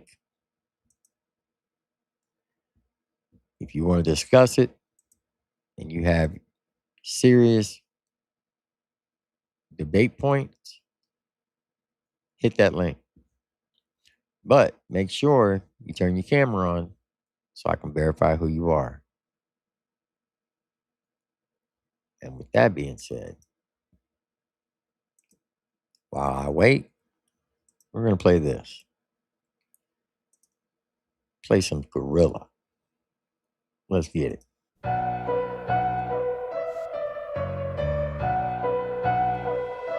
Ooh, they know we coming with it. I bring it to you, you ain't even gotta come and get it. All that talking, little baby, ain't nobody trying to hit it. We know you bluffing, them busters know they ain't fucking with us. The big gorillas, ooh, they know we coming with it. I bring it to you, you ain't even gotta come and get it. All that talking, but baby, ain't nobody trying to hit it. We know you bluffing, them busters know they ain't fucking with us. The big gorillas, ooh, they know we country rap killer. Mike Jack with the zipper, go Rilla, go get her, go get her. Big John, Mr. Get Her Done, ain't nowhere to run. Get your son for the getting gone. Okay, here I come, bitch, I'm posted live in 3D, no freebies, I'm back in motion. Holy moly, no remote, so they know that they can't control it. Been the coldest cracker rapping since I jumped up off the poaches. Why y'all going back and forth? Take the game over. Same story that it's always been. Just trying to be better men. Kick my ass, I'ma get back up and tell them busters try again. Play to win for the fam, not the gram for the kids. When we gon' tell them what we was and tell them what the fuck we did. Barking on the internet line and talking shit. Think you really badass. Well, bitch, I'm Billy the Kid.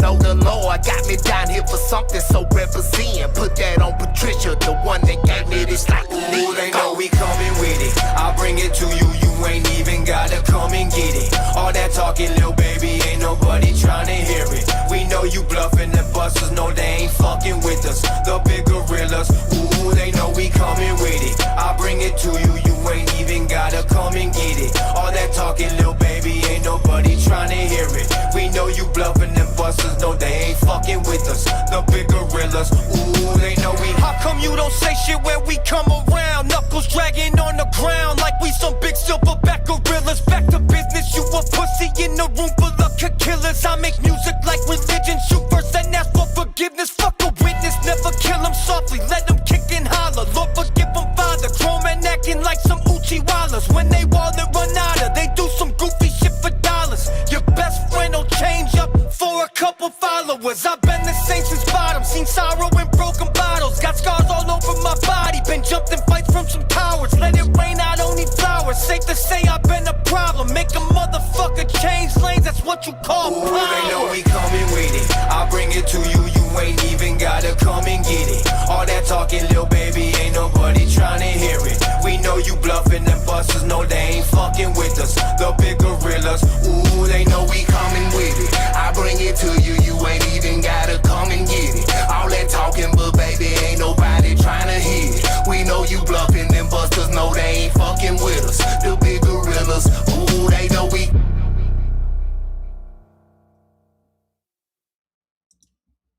Hell yeah. Shout out to Adam Calhoun and John Brown next. All right. Coming up on the panel, we got Mr. Root and Nuggy. What up, gentlemen? What's up? What's up, T? What's up? Is country rap dead or alive, Root? I think it just needs a rebrand. I don't think it's dead, but I think the country label on it is what's partly holding it back. A perfect example of that is people's mentality typically thinks about country with a lot of guitar or even banjo or that kind of stuff.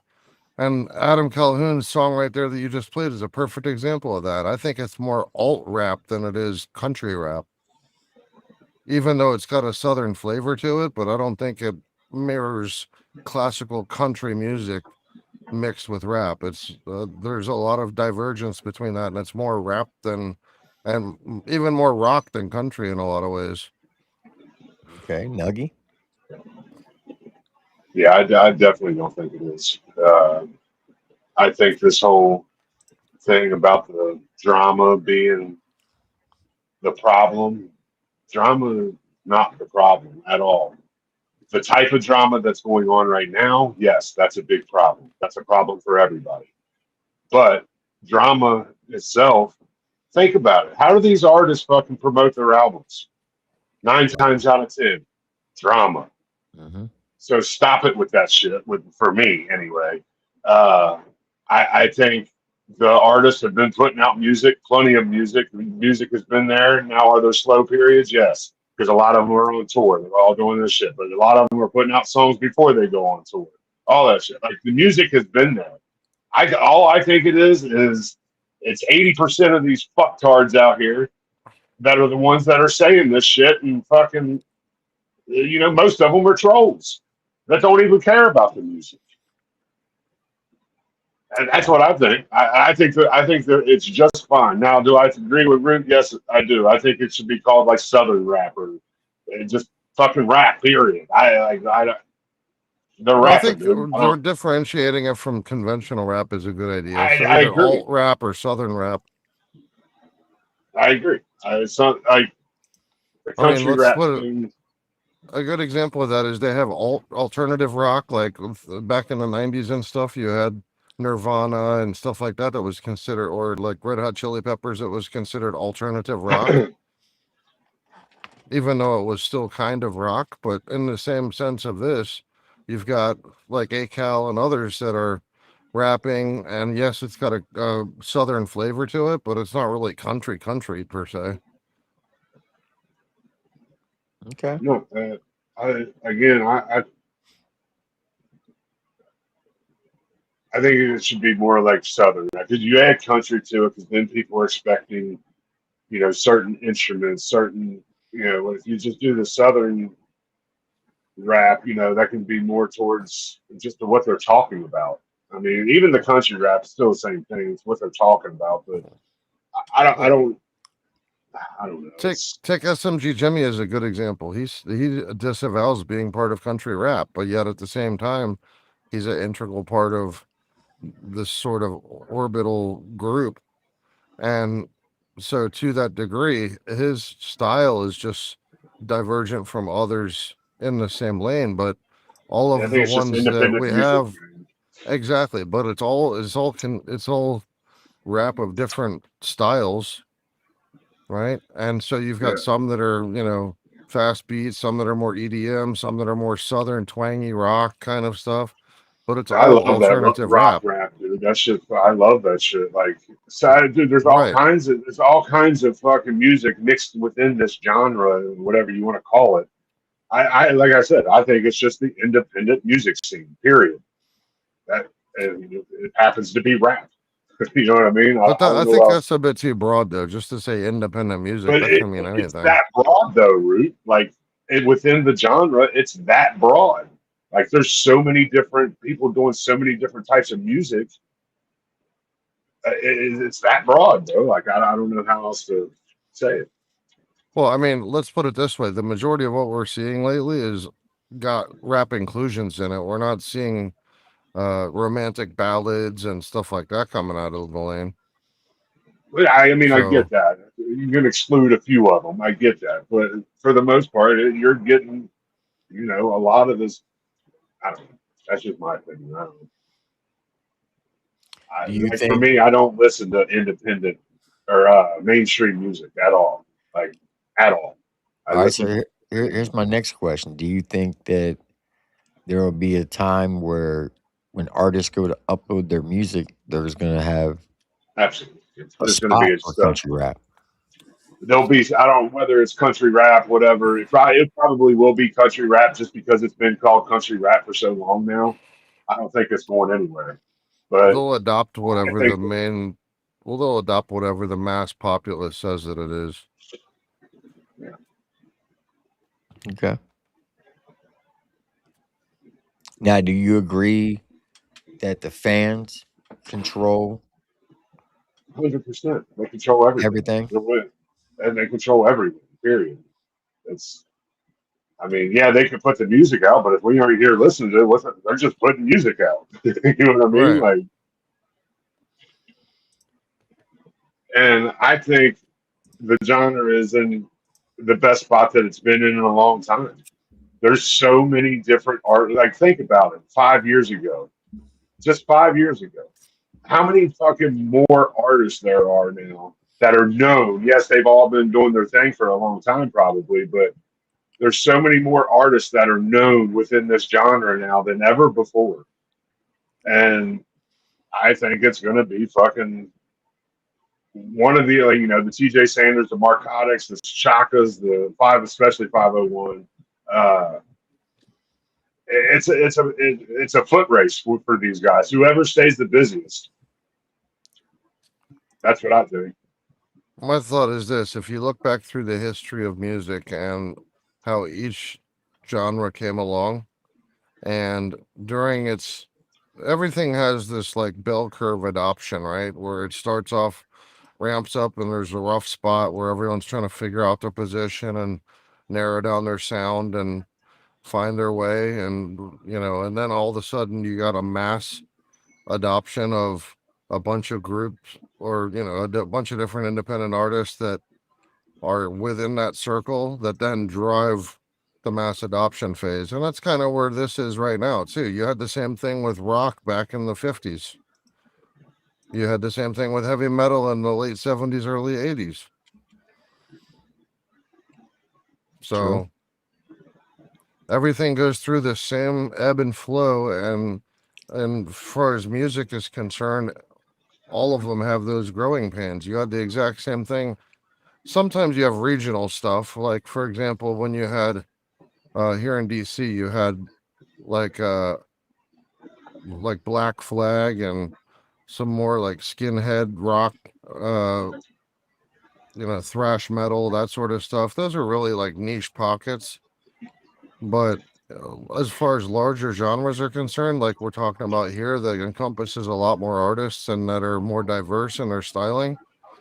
Every main style ends up going through that same growing pain of figuring out what it is, getting named appropriately, and having to go through sort of this identity crisis and self-organization in its early stages. And this is no different. What up, TJ? What up, TJ? Shout out to House Chief for the $5 super chat. He said, "Great episode, Triple T. Something that needed to be covered." I appreciate that. I agree. There was so much you were talking about that I was like, I was trying to speak, like, there's so much.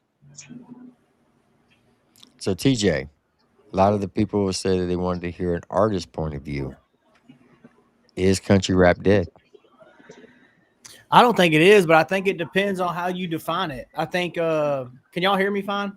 Yeah. Yes, Yeah. sir. I think a lot of it depends on how you define it, because I think within this YouTube community, a lot of people think they don't think outside of There's so many more avenues. Church and Adam and Justin and Broadnax, and you know what I mean? Like the people that are regularly talked about within this community, a lot of people don't think outside of that. If you're talking country rap, as in mixing country elements with rap music, no, it's far from it. I said in the comments earlier, like them taking Morgan Wallen and pairing him with Lil Durk and putting Big X the Plug on Bailey Zimmerman's song, and then what else? Morgan done another one with what was it, Moneybag Yo? Like that is a prime example of the mainstream taking this formula that's even proven to work best over here and doing it on a mainstream level. So as country rap, you can hate on that all you want to, but that is country rap. It's a country singer on the hook and a rapper on the verses. One of Church's biggest songs is Promised Land with Taylor Ray Holbrook, right? That's a country singer on the hook and a rap verse. What is the biggest within our community? Within our community, what's the biggest country rap song? Welcome to My House. Yeah, it's a country singer with rap verses. You get what I'm saying? They're doing it. They're already doing it. So the genre itself is far from dead, but a lot of people want to define the genre as what we listen to over in this community within independent country rappers that kind of move within this circle of it. But there's also other independent artists that don't mess around in this circle. They don't pull up to the raves. They don't pull up to these shows, and they got their own little circle of folks. Kid G's a good example of one. You know what I'm saying? He's a country rapper. He don't be at the raves. He don't be in these lives. He don't be, you know what I'm saying? He's not really, I ain't gonna say he's not supported by this community, because I'm sure there are some Kid G fans over here, but like he doesn't pop up on these panels and communicate and you know, get involved with all of this over here. Like Zach Smith's another one. You know what I mean? Anella is another one. Like there's a bunch of guys that are doing this, what you could title as country rap, that would fall in that category, that just don't mess around over here within this community. This corner of country rap realistically is a small corner of what could be called country rap. So I don't think the genre as a whole is dead. I think this community and what all is going on within it is pretty discombobulated at this moment. That's what I think. And I think it's at a low for sure. Absolutely. Okay. So what needs to be done to turn it around? I don't know. Well, first thing, I mean, and the conversations that are going on right now, the stupid shit that's going on right now, that has to stop. That type of shit has to stop. Yeah, my biggest fear as an artist right now is that it's too tarnished already. That's my biggest fear. That's why I feel like, I mean, even with like this panel, other panels, country rap news, like I understand it, like, you know, hey, if you don't want to be on the news, don't make news or whatever. Like, I just hate that the bad parts of it get highlighted so much, because from the outside looking in, if you're trying to convince new people to come pay attention to what we're doing over here, and you show all the silliness of it all the time, to a lot of them, just first impression, it's going to be, it's a joke. I think that's bad. I don't think that's good. I told a story. I don't remember who I was on the phone with, but I told this story of this exact thing, right? Like I used to dirt track race, right? And I used to street race and all this stuff. And back when I was doing the street race stuff, like we would pull up at Sonic, meet up on the weekends and go out. And we had a Facebook group that me and all of my friends, we would get on there and just troll each other so hard. I mean, like just crazy trash talk, bro. And we would talk crap all through the week until the weekend rolled around. And then we would be out, you know, in person in the parking lots, you know, taking over half of the strip mall. And then we go out, race 20, 30 cars deep. And we trolled and done so much joking and stuff online that it was like part of the culture. And then when I started dirt track racing, the first thing I done as a dirt track racer was take the class that I was involved in, which was called Hot Shots. We was a front wheel drive class, and there was 25, 30 of us that raced regularly each weekend. And I created a Facebook group for our class. And every week it was the same thing as with my street racing friends. We would get in there and we would just talk trash all through the week. Just like people would be arguing, people would be in their feelings. They'd be arguing over, you bumped into me last race, you broke my whatever, whatever. You need to learn how to drive, this, that, the third. But to us, it's just like we're arguing about it and we're doing this, trolling each other and constantly bickering back and forth because we're so passionate about what we're doing and we enjoy it so much. It's the same thing with these panels. Y'all get to bickering back and forth with each other because y'all are all so passionate about what's going on in this lane. From the outsiders, though, they're not there with it, like mentally. So I had we was running up Facebook threads, bro, like crazy, like hundreds of thousands of comments deep of us just arguing, and whether it be over rules or what happened last weekend, what's coming up this weekend. I got my car built, y'all better be ready, whatever. And I had the group on Facebook. I had it public where anybody could see it. And I'll never forget, I seen a post from a girl that I went to high school with, and she made a post and it got hundreds of likes and people started sharing it around. And what she said was, if y'all want to see grown men acting like a bunch of titty babies, go over to this Hot Shot racing group and look at them bickering and arguing about their cute little race cars and da-da-da-da-da. And it's fucking hilarious. Grown men acting like children. And the comments were deep. There was hundreds of people who thought we were just like childish, like just acting ridiculous because they don't, you know what I'm saying? They don't share the same passion as us. So to them, it was a joke. It was like, these dudes are goofy as hell. These dudes are corny as hell. These dudes are lame. Like, I feel like that could be the shit that happens to, you know what I'm saying? You could post on Facebook all the drama within this community and it reach millions of new people. Like, that's great. But what do those millions of new people think when they see it? You know what I'm saying? Do they see it the way that was seen, or are they going to go listen to the music just to find out who these people are that you're talking about, and then hopefully they like the music? I don't think they give it the same chance when the first impression is corny drama. That's just my opinion. I can't disagree with that at all. No, I can't either. I think along that same Not line, even a little it's about who's giving oxygen to the haters, right? The more oxygen and responding and all that's back and forth you do to that kind of stuff, it ends up causing, it perpetuates on itself, right? You end up just slinging mud back and forth. And then at the end of the day, people that are listening, you were talking earlier, T, about, is it about the listeners that are actually the ones driving it?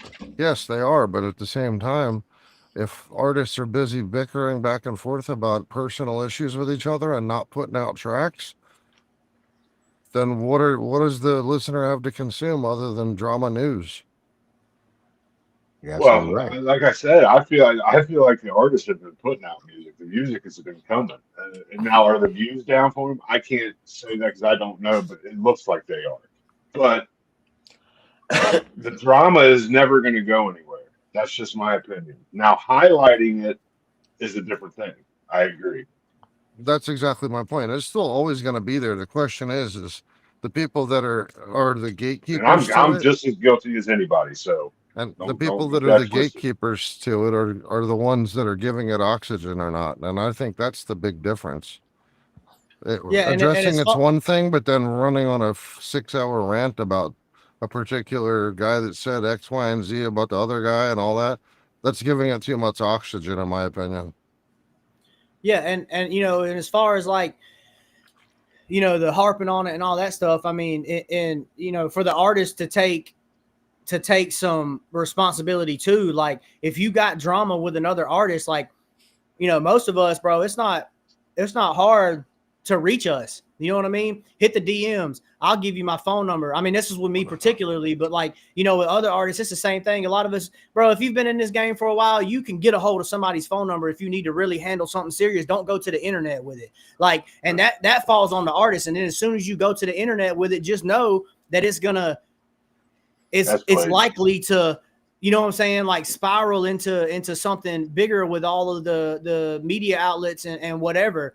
And, you know, and like T, like you've said this, I don't even know how many times, like you talk so much about this easy right and hard left or a hard wrong or whatever. Right. Like to me, Hard right like over the easy wrong.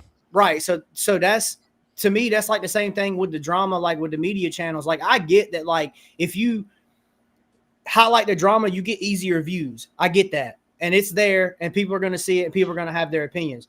And if you post only stuff about music and only positive stuff about the artist, I get that it's going to get less views. I get that. That's the world we live in. That's not your fault. That's not our fault. That's not nobody's fault. That's the world that we live in. But, you know, it's the hard right. You know what I'm saying? To post a positive. So like to me, like if you really, really, really care about the genre and growing it in a positive way, I feel like that's the way it needs to be approached. Now, if something crazy happens and something big, you know what I'm saying? Yeah, sure, talk about it.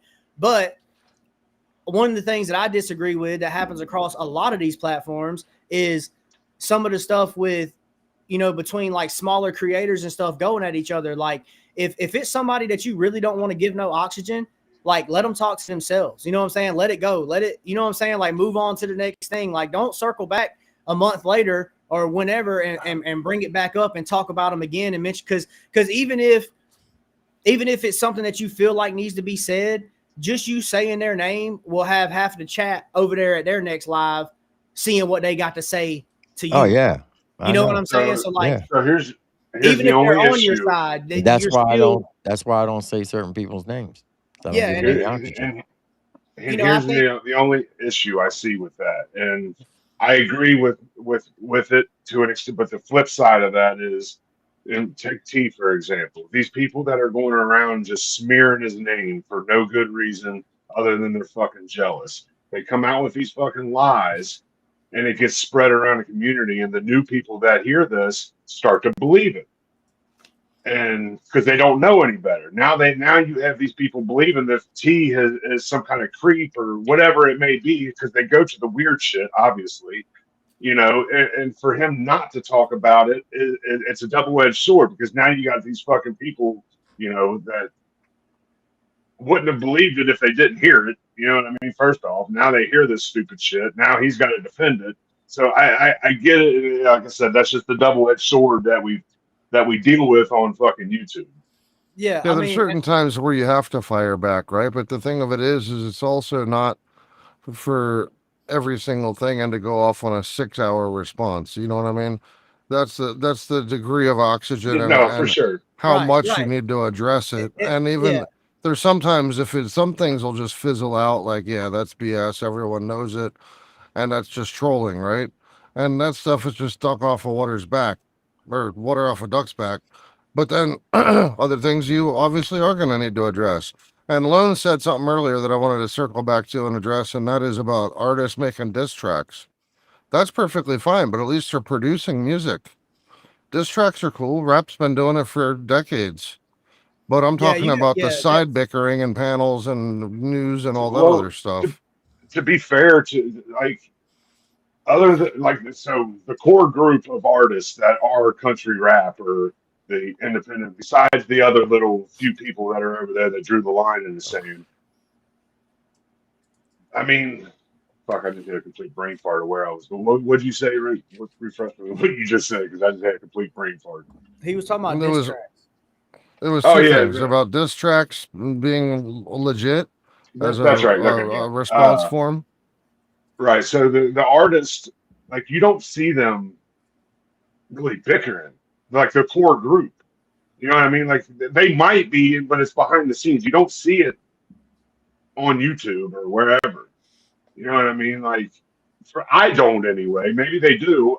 I don't see it. And like I said, besides those, you know, few that are over there on the other side that are, you know, trying to start shit every day, or just the one, actually, I should say. But see, sometimes you got to think about, like, why are they trying to start shit? Like if we're being real, most of the people that come at Tim don't have a quarter of the people in their chat that he has on a regular night.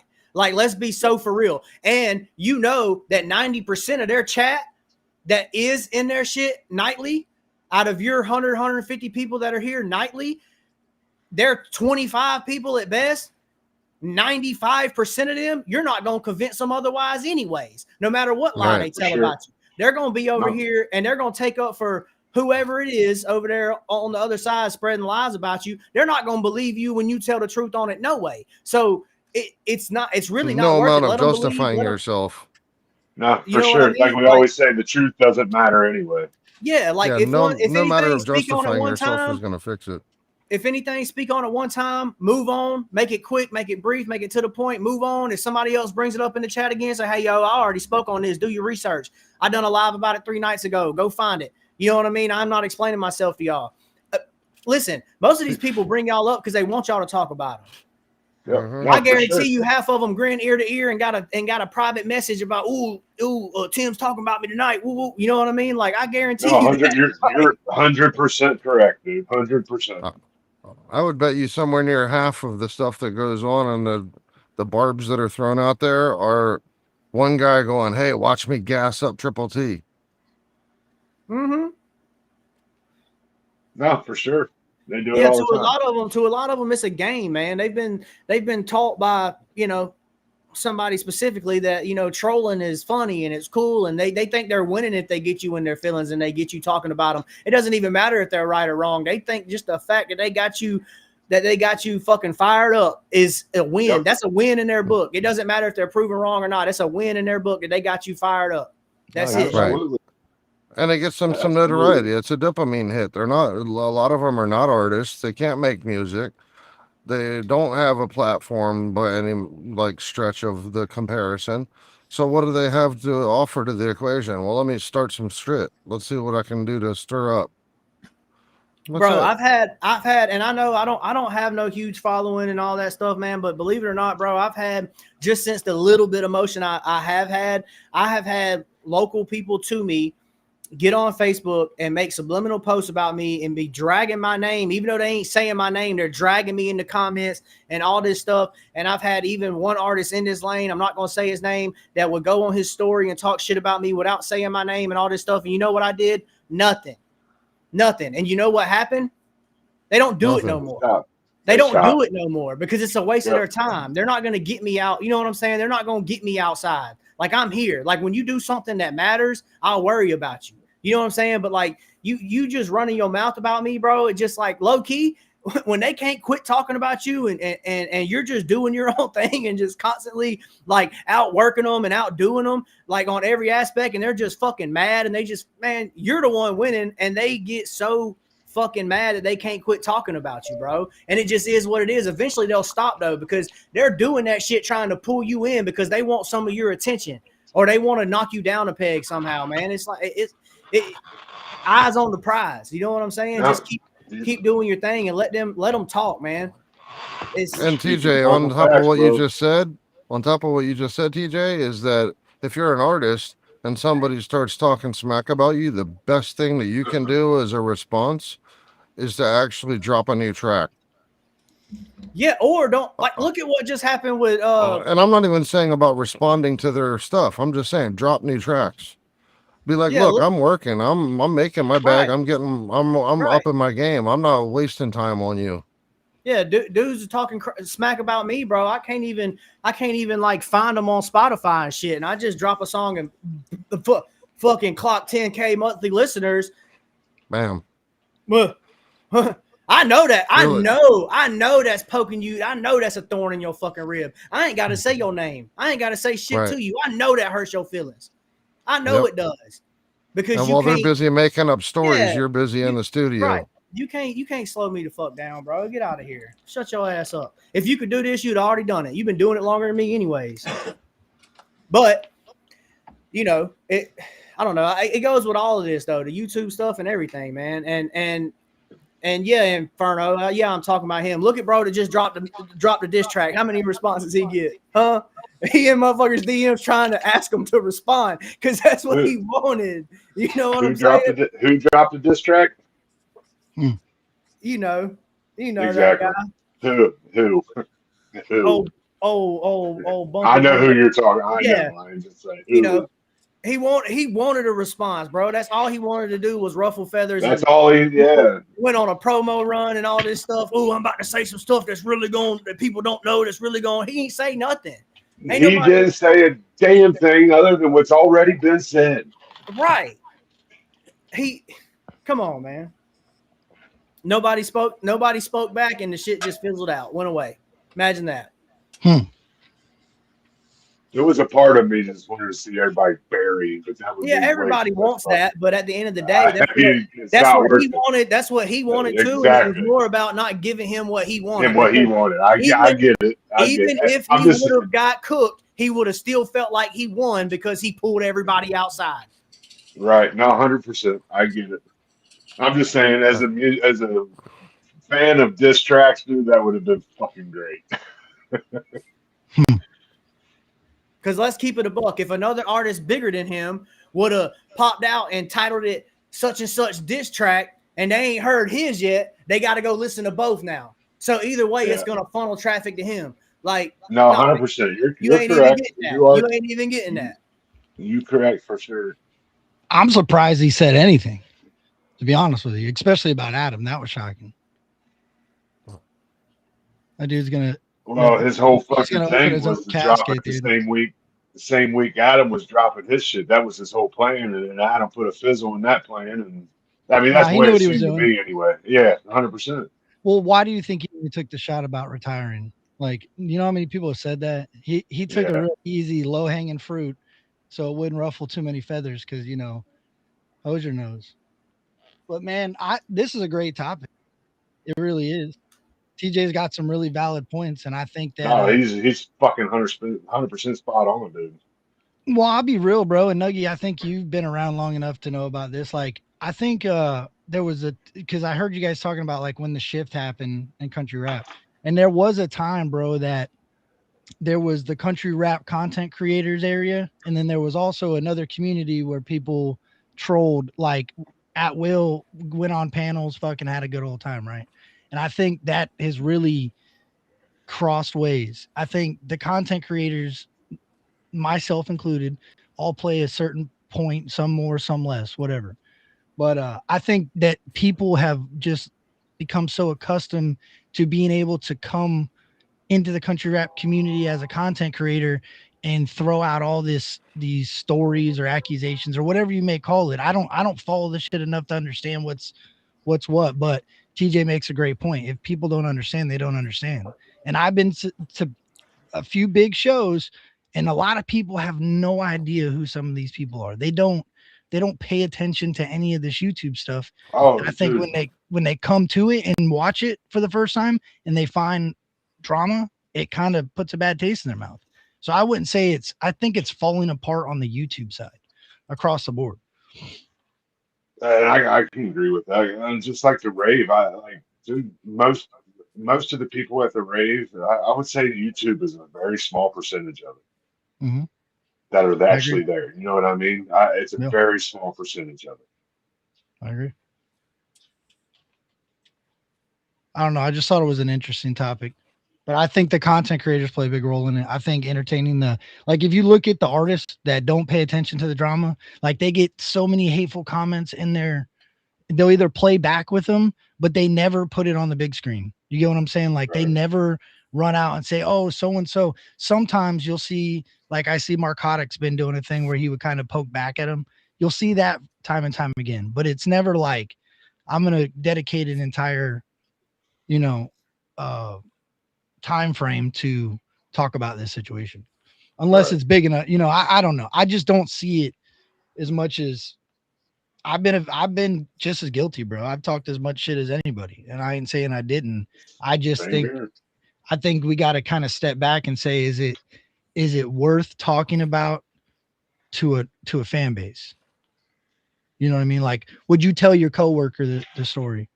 If you wouldn't tell your coworker the story, you probably shouldn't tell it on the internet.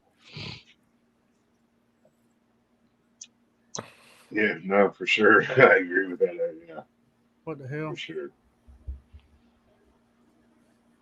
All right, I'm back. Yeah, no, and I'll say this, like within this particular corner that we have that I was describing earlier, one thing that we have that a lot of other country rappers don't have, the ones that stay outside of it. Let's say when we talk about like the Kid G's, the Zach Smiths, the Anellas, and those types of guys, what they don't have that we have over here, as far as like the guys that be at the raves and the ones that y'all talk about normally, what we have that they don't have is we do have a YouTube community. You know what I'm saying? And we have leaders within the YouTube community. T, you're one of them. You know what I mean? Like if you look at the artists within this community, like who's the leaders right now? You got Church, you got Adam. Like these guys are setting an example. One's doing one thing, one's doing the other. Adam's not talking about this stuff. He's not really trying to bring it up unless someone just like brings the question to his face and forces him to talk about it. He's not trying. He's trying his best not to do it. You know what I mean? Like engage with the BS. So like you still, T, you could set a standard too. You have the power to do that within this community. You know what I mean? That's why I've been playing more music than talking about the shit. Yeah, and it's gonna take time. It's not like just a few weeks of setting that standards is gonna fix it. But you know what I mean? Like the leaders within this, y'all can set that standard and help kind of like shift the direction of it a little bit, so that it's not the one thing that everybody keeps circling back to. So it's not always drama. That's why I got the daily top 10 in the morning, where I pick 10 artists and play their songs.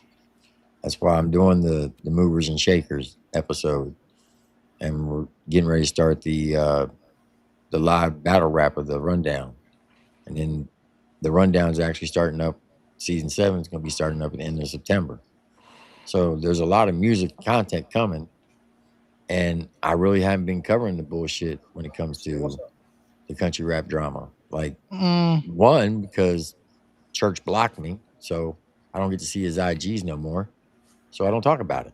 Yeah, but that shit that was been going on about that weird ass dude or whoever, I don't even know the whole story about all that. That is crazy, bro. I don't even know why I didn't bring that up though.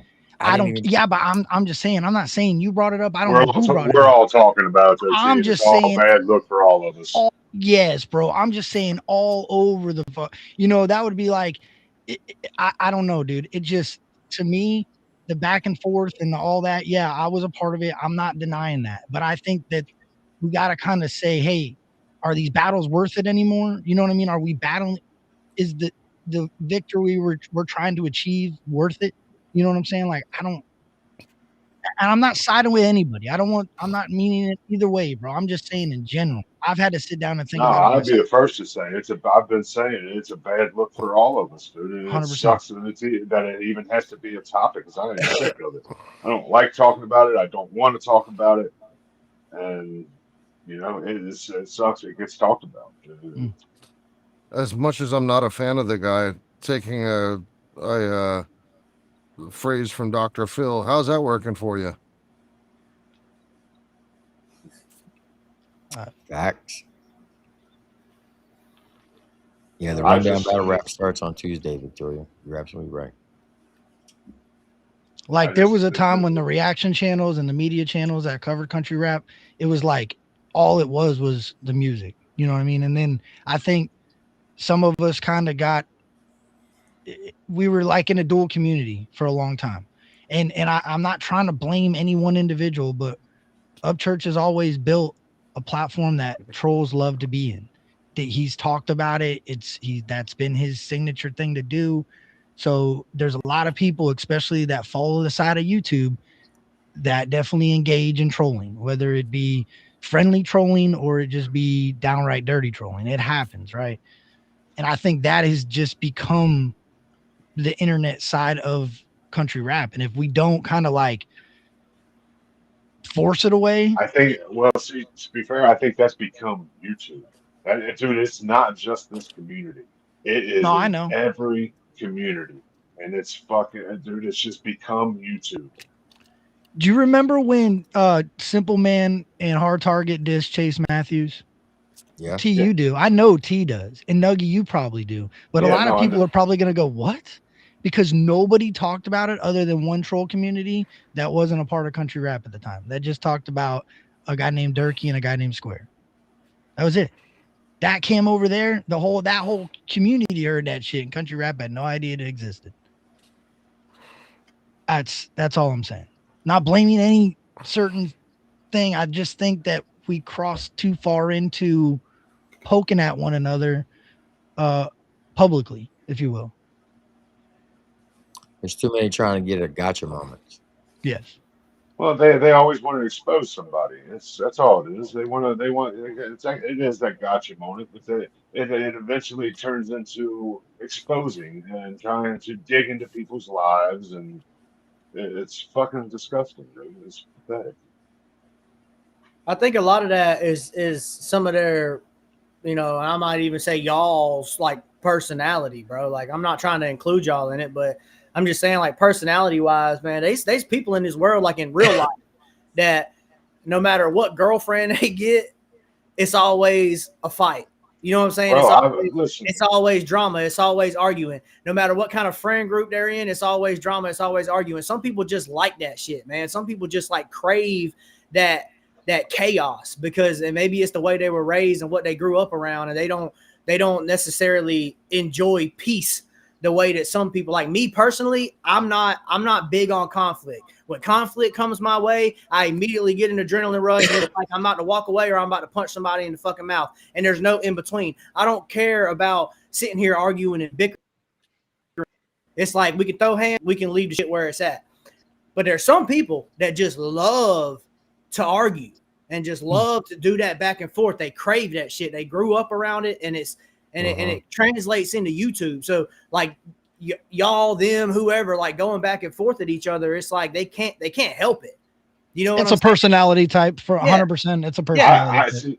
I've never done that shit until I came to YouTube, and I used to do it really bad back a long time ago. Now it's always people coming at me. I don't know why. I mean, you either love me or you hate me. One of the two. There's no in between. And I don't know why people always want to try to expose me. And it's just, I attract it for some reason. I don't know what it is, what I do. I speak fucking truth, dude. I don't know how else to put it, but they fucking every time. I mean, if you look at the psychology of it, you got debate teams in college, and they teach you how to respectfully debate your point for employment, for political. There's so they teach you that, right? So I think when you cross the internet with that type of personality, and you have the freedom to kind of say what you want with essentially no repercussion. I mean, if you get down to the nitty and gritty, the internet when it was created, you were just a screen name that you created on your own. You could be anybody. You could be Queen, Troopa, Tupa, King, Buddha Dupa. You know what I'm saying? You could have been whatever you wanted to, right? So I think people have the arguments that they have on the internet and do it in a way that they probably wouldn't do it in real life. You know what I'm saying? Like, not everybody. No, for sure. No, this screen protects a lot of people. For sure, it protects a lot of people, man. And because again, a lot of these people, they would not say 90% of the shit that they say in front of that person that if they were in front of them. It just wouldn't happen. Facts. I just think it's you need content too, you know. That's why me personally, I have a fucking morality line, whatever you want to call it, that I don't cross, and I stand by that. And I try not to let people fucking get me out of pocket on here. Like very rarely, I can't count maybe but one time that I've been out of pocket out of my character on here, and there was a good reason behind it. But other than that, you're not gonna fucking with word. You're not gonna do it with words or letters on the screen. It's just not gonna happen. And I think I feel like a lot of people are like that, but there's a lot that aren't. Because as soon as they hear something bad about themselves, they fucking go off the deep ends.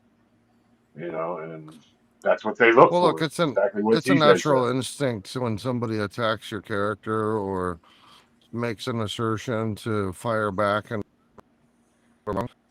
right. And a lot of Right, no, for times sure. they're coming at you I've with been either logical fallacies or a Kafka trap where it's heads you win, tails I lose. Yeah, I mean, So Rue, you know from the other community, I've been called for everything from a fucking pedo to a rat to fucking you fucking name it, dude. I've been yeah. called it. It doesn't matter. I don't care. But that's the If stuff you that giving it too much oxygen is what kills a community and derails no, what for is really going on underneath, right? I But we're agree. And getting so trying to drive the lane in a positive direction, it needs to be primarily about the music and the artist and the events that are going on. And I would still say that, people still want to see about like behind the scenes of, hey, check out your favorite artist. This is a little sneak peek as to their, a day in a life kind of thing or whatever. That shit's. I love That's that, dude. yeah, exactly. But not the But see, point where it's like drilling down into, oh, this person's mom said that and the other girlfriend did the other thing and, ripping into their whole thing and start like, it's just too much. Well, can I? question. What And was the so we can views learn on that some on lessons those? from other more mainstream stuff where you've had a primary about the music and a little bit about the back end, the behind the scenes of the artist stuff to give listeners and fans a sneak peek into their favorite artists, right? Yeah. But it's not to dwell on that and have that be 50% or more of the subject matter. So T, that's what my was two the views cents. on those? On the day in the life of those. Just curious. Not that it matters less if than it's like 500. TJ. Less than five, like TJ said, it's the positive part of it that needs to be shown. It needs to be fucking. And I love that part of it, dude. Like I definitely watch every one of those fucking videos. So, but again, it's like TJ said, the views are going to dump. They are going to, be a lot less. The less we talk about drama. Well, Well, the honestly, other We're part get that is a second order thing that you can't really know until you've opened it up is if you reduce the drama, I wonder how many other artists that are out there that are just sticking independent or sticking to themselves or whatever that would want to Come actually forward. participate in the Yeah. group, but they don't want to deal with all the drama and they don't want to be associated to it. So they That's abstain exactly from what the I was going group. to No, ask you. I I was going to agree. say, if like, I'll use TJ as an example because TJ's here. But let's say he's paying attention, but he's not really in tune with what's going on. But he sees that when people go on Nuggy's platform, he doesn't fuck with him anymore. And I'm just using that as an example. Right. No, for sure. Do you think TJ is going to take that, or TJ, would you take that risk to go over there not fully knowing what's going on, but see other people kind of shunning? You get what I'm saying? Like, yeah, no, I know exactly what you mean. And if I'm being honest, it kind of makes me just not want to fuck with nobody because I hate that. That one of my main things that Exactly. I've dealt with since I come in this lane is somebody saying something to me about somebody I done fuck with or formed a friendship with or done communicated with or done a song with or something that they don't fuck with. And now it's a problem. And like, I don't know that. I ain't got nothing to do with what y'all got going on. Yeah, that's I bullshit. hate Yeah, that, bro. That is one of I my do biggest too. pet peeves. And like, yes, I've had platforms like reach out to me and want to do, an interview or whatever, and then like some beef spark up between T and them or them and somebody else that I'm cool with or whatever, and then I gotta wonder, like, man, I don't want it to look like, you know what I'm saying? But I think that a lot of that is because it is so divided to where like as soon as some other division happens, it feels like almost like this community's been trained to where like they gotta jump to a side instead of just being down the middle and being like, hey, y'all work y'all shit out. That ain't got nothing to do with us. You know what I'm saying? We'll still Exactly, support dude. both of y'all. When You know what I mean? Well, your that's what enemy I've been isn't saying the my whole enemy. time. Just Yeah. because somebody doesn't like, and I've said this numerous times, I don't understand why people get mad because they don't like their favorite independent country rapper. For an example, if I don't like Upchurch's music, there are people in Creek Squad will fucking come in my comments and fucking cuss me the fuck out. But then I revert back to the football analogy. If I'm a Steelers fan and Nuggies say a Bengals fan, right? Who dey? That doesn't mean we can't be friends just because we like two Just different on football teams. Sundays, T. That's it. Just on That's what I'm Sundays. I saying. don't like you. But that's what I'm getting at. people get too wrapped up in the Yeah, artist's that's for life sure. that they feel like they have to defend everything about them. And if somebody says something negative about them, then oh my God, that person's a piece of shit. They're a fucking pedophile. They're this, they're that. And they will drag their fucking names through the fucking mud. I've said it 1,000 times. If we Yeah, all but listen to they do it if for you though too, T. That's what I think. if They we all that's listen to the same music, wore the same clothes, drove the same car, ate the same fucking food, watched the same fucking movies, it would be a boring fucking life. Everybody has the right to like who they want without getting any fucking hate. And that is the fucking problem with the fucking fan I agree. bases because they want to daggone put their heels in and defend a millionaire that 9 times out of 10 they'll never meet. He don't give a fuck about them. If they were to get arrested, would he bail them out? No. So why are you out here fucking standing on this fucking hill, fucking willing to fucking break the law for this dude when you don't even know who the fuck they are? Yeah, and I'll say this to kind of like elaborate on that. Like that what you're describing is just like the blind leading the blind. That's just blind following. Like that's just, oh, I like this guy and what he says, you know what I'm saying? They're taking what he says as gospel, and it's, you know, that's different from like what Kurt asked me. Cause to me, like if you Tim, if you have like a problem with another content creator or something, and then that content creator comes to me, or maybe we already had something in the works before. I'm not gonna get mad at you if you do an interview with him. I That know would be you're stupid. not. I know you're not. But the fact that I do have a certain level of respect for you, and I know you do for me, in the back of my mind, because I know that shit goes on in the back streets too, I have to wonder, like, is there something deeper there than just what was said on YouTube? You know what I'm saying? Maybe Well, there is something deeper there. The reason you was so quick to write Buddy off or whatever happened. And then maybe I don't want to fuck with him off of that tip. And it might not even be necessarily what I seen on YouTube. And then to me personally, I don't have the mental capacity to fucking care. So like, I'll just like, meh, and just like, whatever. And just like won't entertain none of it. You know what I'm saying? And it's not even that, oh, I don't want to help this guy's channel, or I don't want to help myself, or I don't want to go against it. It's none of that. It's just like, there's like you don't want any of it. There's like an anxiety and too much overthinking that comes with it that I just don't even have time for. To that point, and what TJ, and back to my original point that I was trying to make is, from an artist perspective, if you jump up on someone's panel and they have a certain known set of alignments, then instantly, by just merely being on their panel, everyone automatically assumes that you as the artist are in Guilty by alignment with association. all of those same things.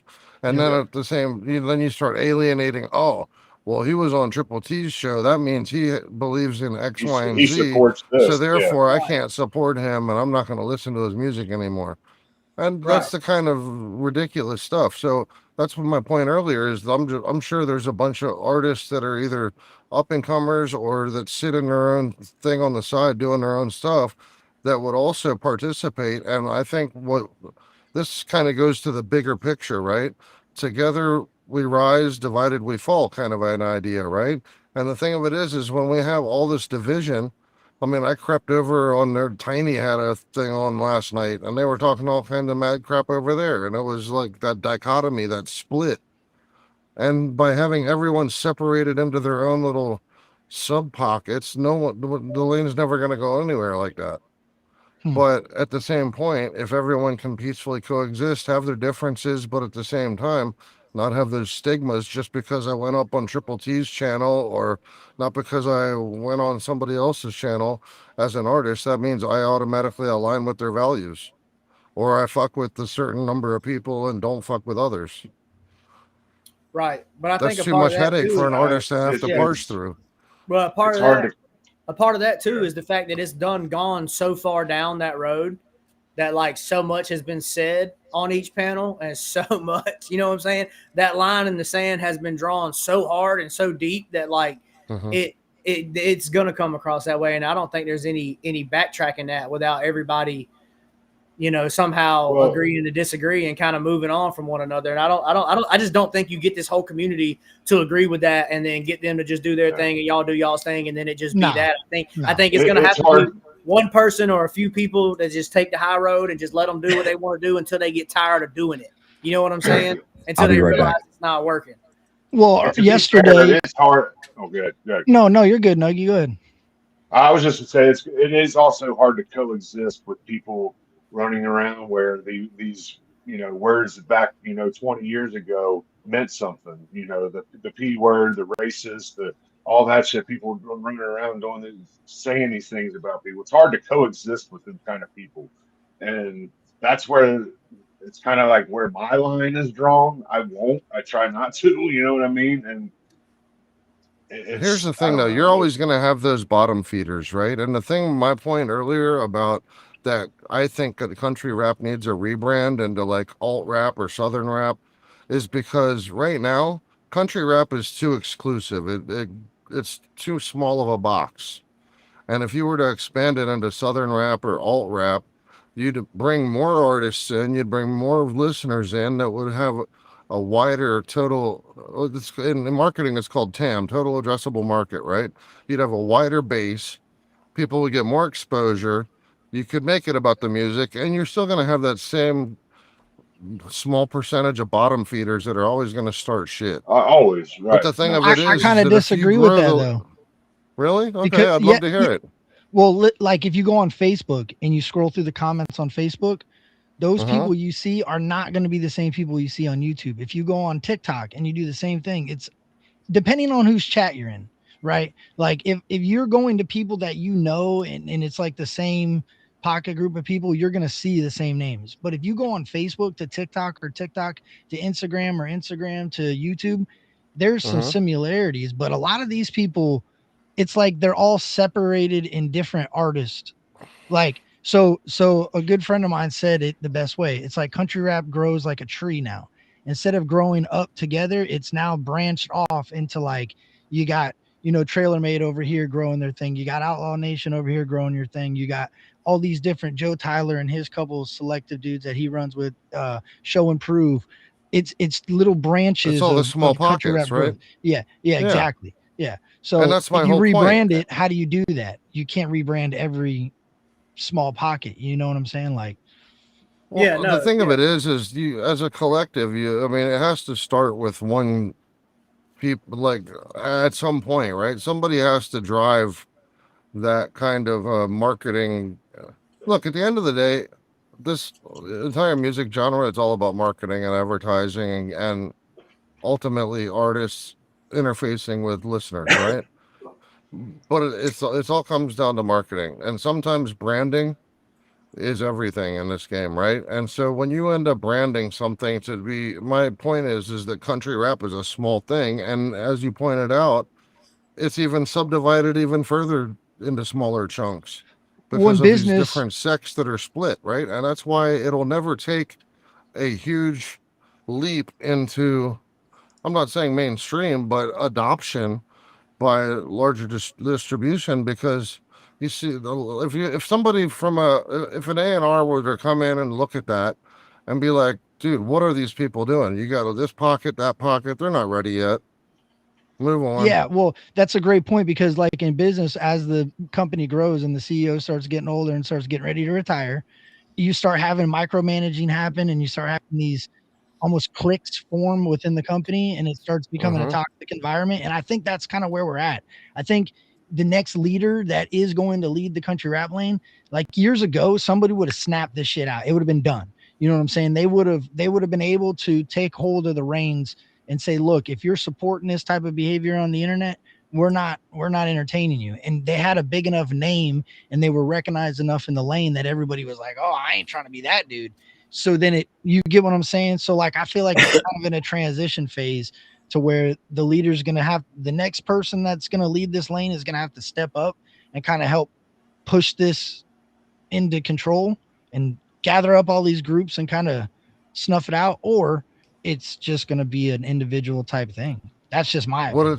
What it's going to have to end up being is an old school mafia sit down with the five families and say, look, divided, we're all going to end up eventually killing each other. I But think if that's we what end up happened when they actually went getting to together, ranch. I think we already had that. I think that was Jelly Roll, Adam Calhoun, Upchurch, and Struggle Jennings sitting in that room together. That's I believe that already happened. Well, we're going to I take a mean, station identification break real quick My bad. and play this. And then when we come back, we're going to continue and get on to the next question. Here's the Lax, still on them country roads. let's get it. Country roads, been way too long. Always gonna be my home. Yes, sir. I'm still on them country roads. Mama packed lunches on that old pine table. Daddy swung hammers, kept the lights on stable. I was just a kid riding in that BNC. Dust kicking up, wind whipping past my teeth. Cornfields waving like they know my name. Mailbox leaning, but it never did complain. Took them curves fast, thought we never get old. Growing up slow on them winding roads. I'm still on them country roads, even when I'm gone too long. Every mile I roam, they keep pulling me back home. Air breathe easy in my chest. Old pine trees, my kind of rest. If there's just one feeling that don't get old, still riding them country roads. Country roads. I've been around the block, a couple country miles, been at a dead end, they ain't no end in sight. It's like my pride won't justify what happened in the past, and all I'm left with is a wish that I could take it back. I just procrastinating, basically a hideaway, cause I don't wanna take the time it takes to get it straight. Affiliated with some rebels that love to drink, a couple girls that I go see when they's love to make. My mistakes, my regrets, when it's all such a mess. Take a ride, catch a vibe, say goodbye to the stress. One day my ways will probably catch up with me, who knows? But if it does, it's got to catch me on these country roads. I'm still on them country roads, even when I'm gone too long. Every mile I roam, they keep pulling me back home. Air breathe easy in my chest. Old pine trees, my kind of rest. If there's just one feeling that don't get old, still riding them country roads. Country roads. Gravel popping like a heartbeat in the wheel. Creek bank chillin', that's how I heal. Same old fence line, painted, peeled, and cracked. As soon as I see it, I know I'm back. I thought I traded in for a bigger view. Skylines, high times, city lights too. But every time I roll where the black top ends, I remember who I am again. I'm still on them country roads, even when I'm gone too long. Every mile I've roamed, they keep pulling me back home. Air breathe easy in my chest. Old pine trees, my kind of rest. If there's just one feeling that don't get old, still riding them country roads. Country roads. Dust in my blood, peace in my soul. The world might change, but I'm still on them country roads.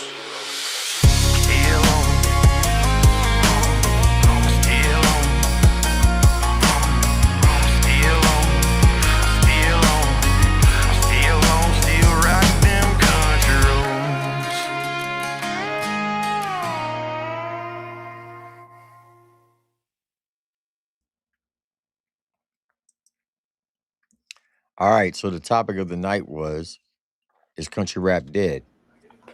Now, one of the questions was, will there ever be a time that when artists like TJ Sanders will be able to upload a song in the country rap lane? Will they ever be a time where they'll create a subgenre for country rap to be uploaded to billboards so they don't have to compete with every hip hop artist there is? TJ? No. You don't think that'll happen? It's not. Well, see, okay, in a sense, it's already a thing. Like when I go to upload my music, like I have like a primary genre, that I can select, and then I have a secondary genre that I can select on my distribution platform. And like the primary genre will be like, say, hip hop or rap.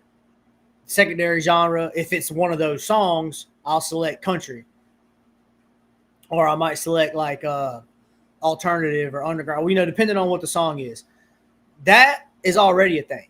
But as far as like primary genre, country, hip hop, no, that's not going to be a thing. I said it in the comments earlier. You got Southern hip hop, you got mumble rap, you got your technical rappers, your lyricists, you got your melodic rap, you got gangster rap, there's all kinds of different subgenres of rap already, just like there's all kinds of different subgenres of country. You got like traditional country, you got pop country, you got red dirt country, which is like a new thing that's been hot over the past few years, like your Coetzels and your Whiskey Myers and those types of people. They don't have their own genre neither.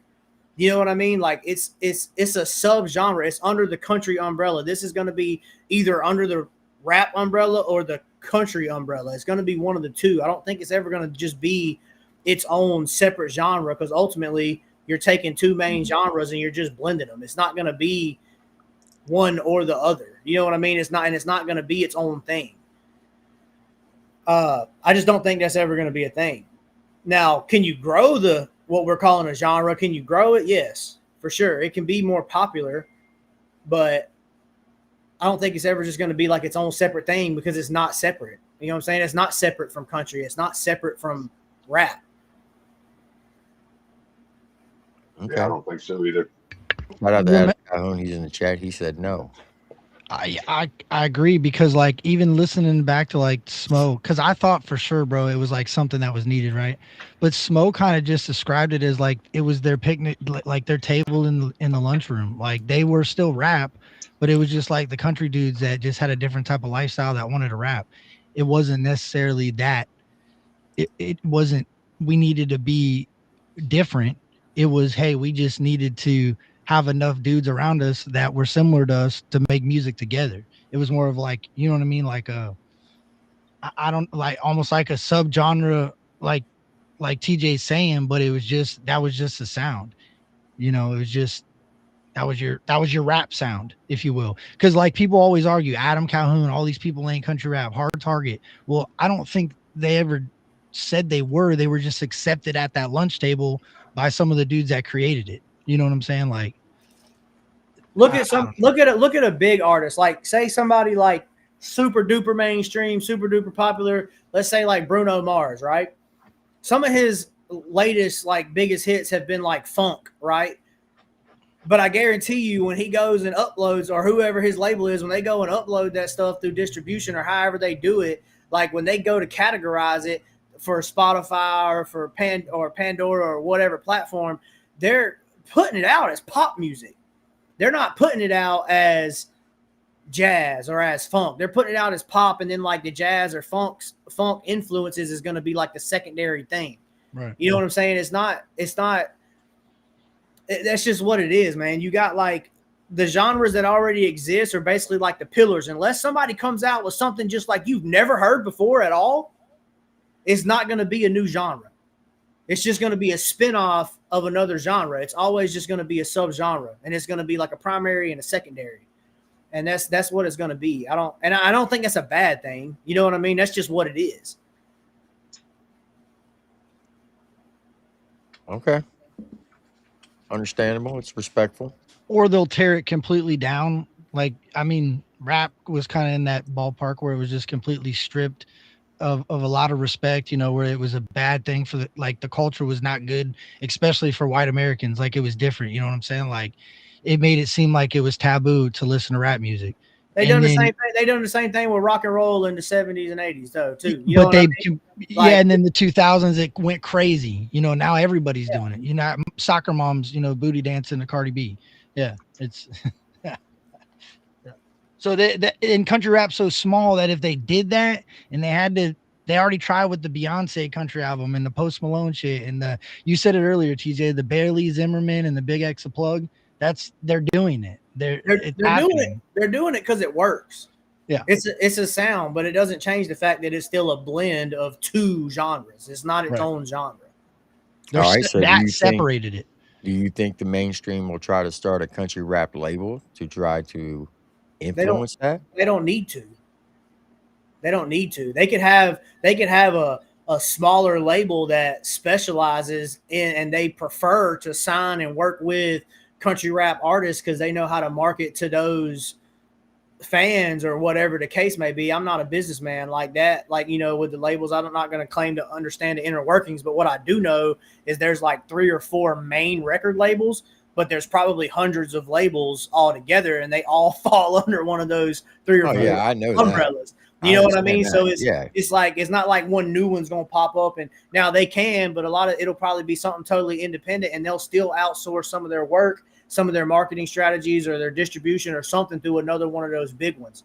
Like, you know what I mean? Even if one of the big guys in this lane was to decide that, hey, I'm going to start my own label, like they're even going to probably reach out to another bigger label for like resources. You know what I mean? So yeah, like they would try to grab like like using it as an example, they would try to grab a trailer made with the whole camp and just fund that whole camp and slide it into a independent or like say yeah. like Mako Music. Yeah, like Mako, right? So like Mako, like say Bravo decides he's going to sign, 10 country rappers.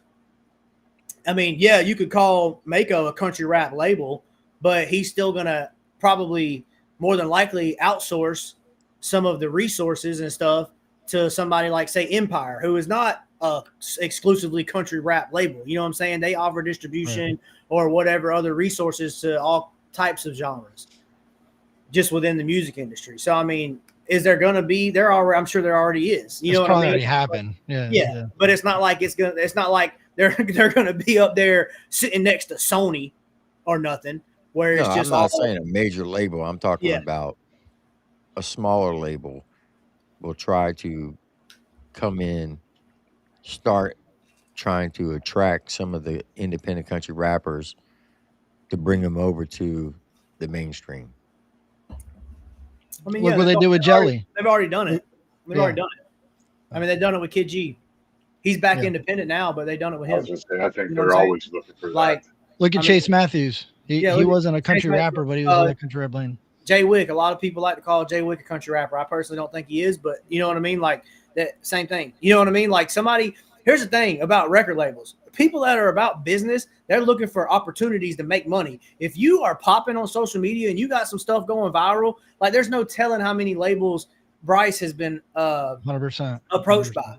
You know what I'm saying? Like only he could tell that, but I'm pretty sure he said on here publicly that he's talked to a few, and I guess he decided not to do it or whatever. But like anybody that's got some motion on the internet is getting approached by a label because they don't develop artists anymore.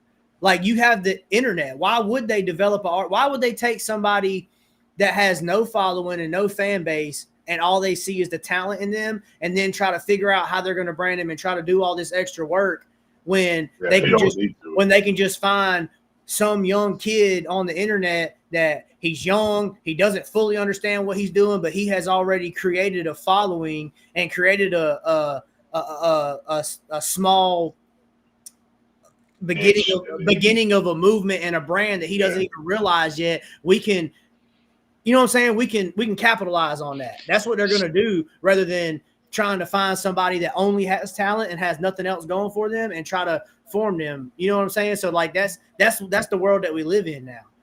Well, you think them viral songs, like if you look back, like Jay Wick and the pork chop sandwich shit, right? That went crazy. Nobody was in Jay Wick's DMs until pork chop sandwich, guaranteed. And then there was multiple people right behind that kind of got scooped up through Empire too. There was that other dude that was like an R&B singer that he was like whatever. My point is like, do you think that there's been so many viral songs in country rap that over the years there's been a lot of artists that have been reached out to, and it's just been so long that something's went crazy like in the past that we're not getting that look that we always have? You get what I'm saying? Like, Chase Matthews went right not long. Jelly Roll not long. Some people would even say what was it, Luke Combs, right? Well, I can tell you this, and the only reason why I'm saying this because I'm not sure what you're asking. Totally, they said it publicly So Outlaw Nation, when Welcome to My House went number one, they were reached out by many labels. They were offered a an $8 million deal, a $10 million deal, and a $15 million deal. And they turned it down.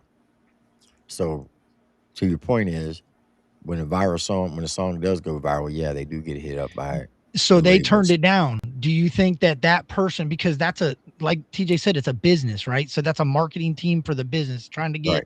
more clientele. Do you think they said, okay, Outlaw Nation said no, but check out these dudes that I found over here that sound very similar, that aren't necessarily them, but it's still that sound. And it's just been so long since we've had like a Welcome to My House or a Holler Boys or a Yeah, freaking, but I mean, yeah, they could look at somebody like Outlaw Nation and say, hey, they got this song popping. Let's ask them. And they don't go for it. That doesn't mean they're going to turn to TJ Sanders and say, hey, no, man, no, I know that, because they but it need gets them proof of looking.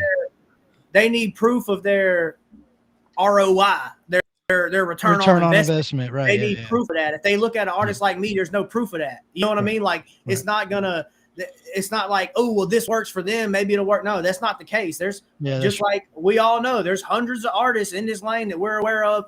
Tim can put together 150 rapper deep list of country rappers over in this lane, and 100 of them ain't making a living off of it.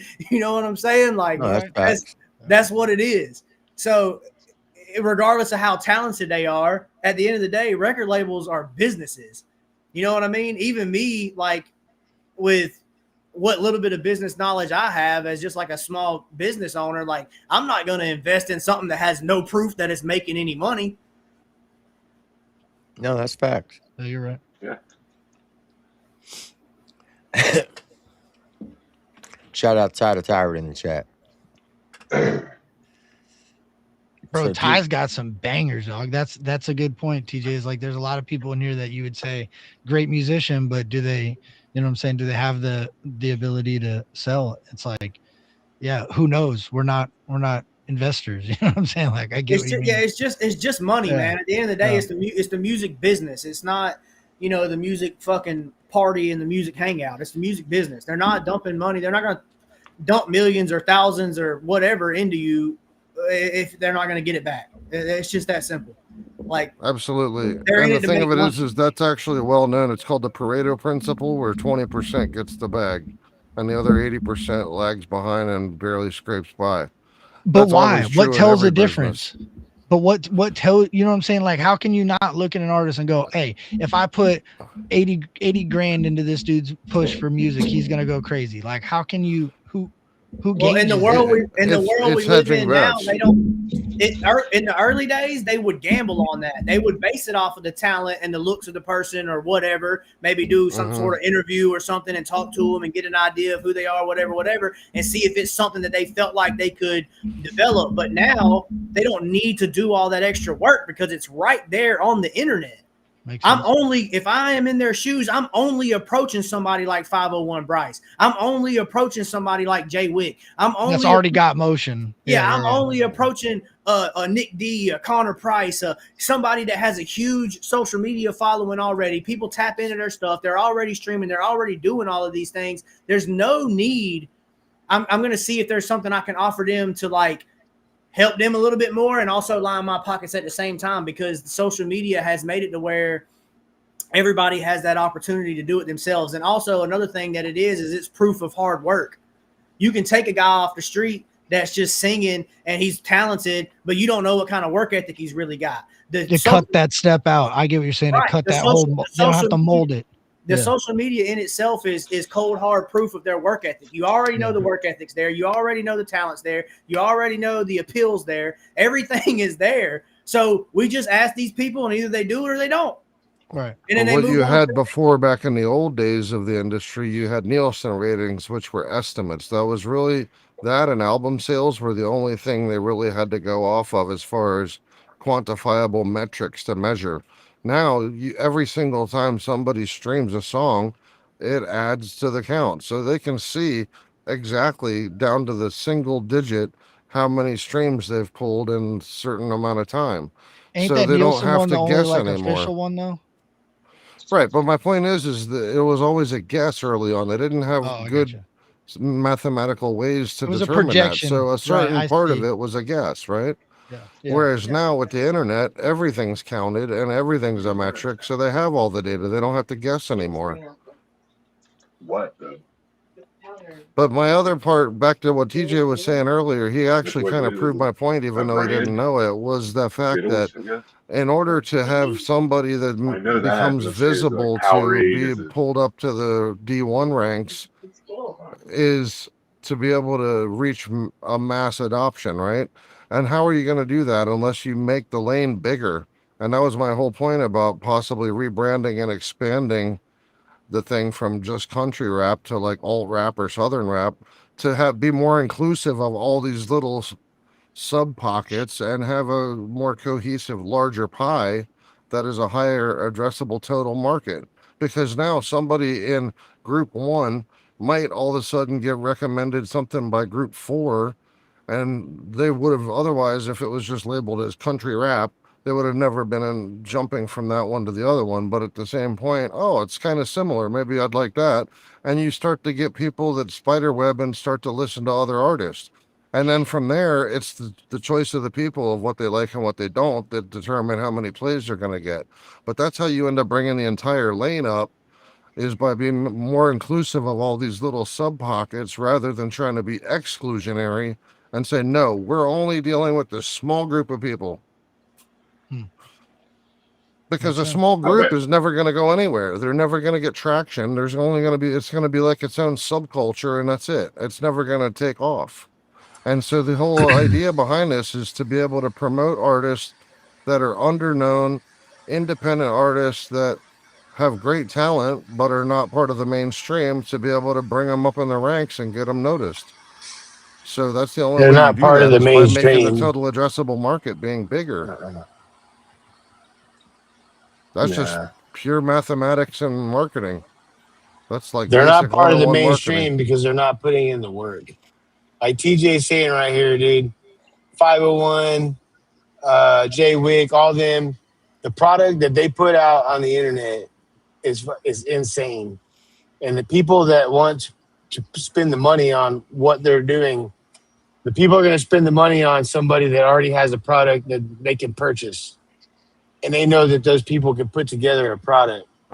And that's the thing, is if you can put it together and you can promote it and put it out individually, the bigger people are going to watch it and see it and build off of it. 100%. And as a small person, if they don't have the money to do it, I know that's a hard thing that you know, if you don't have the funds to do something like that, you don't have it. But, you know, unfortunately, not everybody gets to have that. And well, here's the thing: if you end up having a race of all the artists that are in a lane, and they end up having a let's call it a marathon, right? The A&Rs that are pulling people into the D1 and bringing them into the mainstream and trying to promote them and get them record deals, they wait at the finish line and see who is the top 5 finishers of the race. They don't have to pick and it's kind of the choose game, while man. everyone's running. You know? They just sit at the finish line and wait and It's see like who wins. stuff is player shit. Like, he's sending it, dude. Like, and you need to keep doing it, and it's badass. Like, it's gonna come.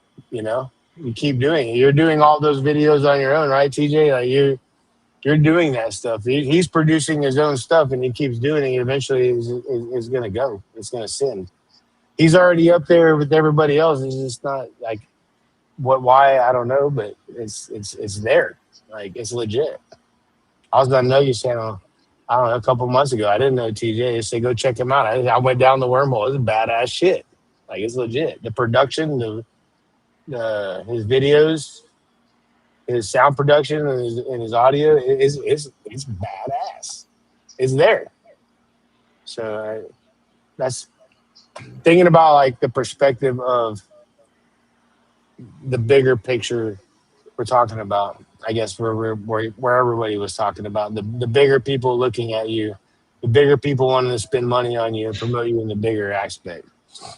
Kind of went off angle there, but I mean, it's legit. Yeah, I mean, as far as like you know, people wanting to fix like the problem at hand, I think at the end of the day, it does boil down to like individuals playing their part. I mean, if we're being honest, like, you know, you could say certain demographics have a problem with certain things, and you know, you would argue, well, the problem starts with your home life and you know how you're raised and that type of stuff, and it's the same thing. It's the same thing here, right? Like everybody has to play their own individual part. If we want the drama to go away, then everybody's got to individually, like, basically I need to brand myself however I want to brand myself. If the drama doesn't, if I don't want the drama to be part of my brand, then I have to make sure I don't engage with it. Same thing with you, T. Same thing with you, Kurt. You know what I'm saying? Same thing with everybody on this panel. Like, whatever you want to happen for your YouTube channel or whatever artist wants to happen for them, like they need to focus on their own branding and their own,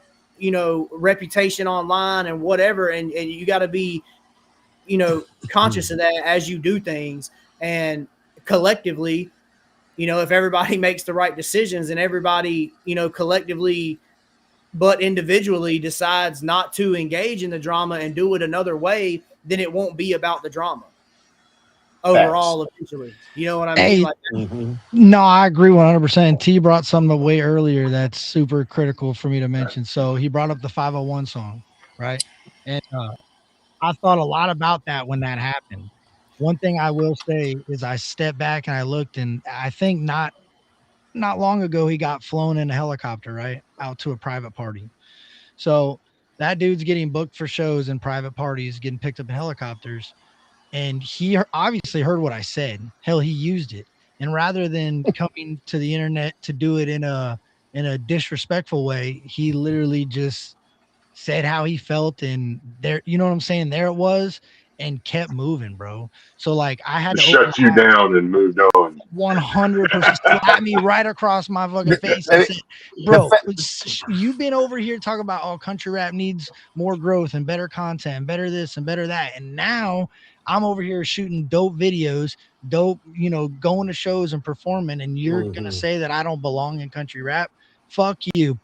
And then he made, you know what I'm saying? So like that's TJ is absolutely correct, and that's Jay's point too. Is like you have to be able to show If that you rap you're about drama, you're gonna bring drama. Yep. 501 does not play in the game of, oh, my life sucks and I had to do all, like, he doesn't do any of that. Everything's about the best positive shit.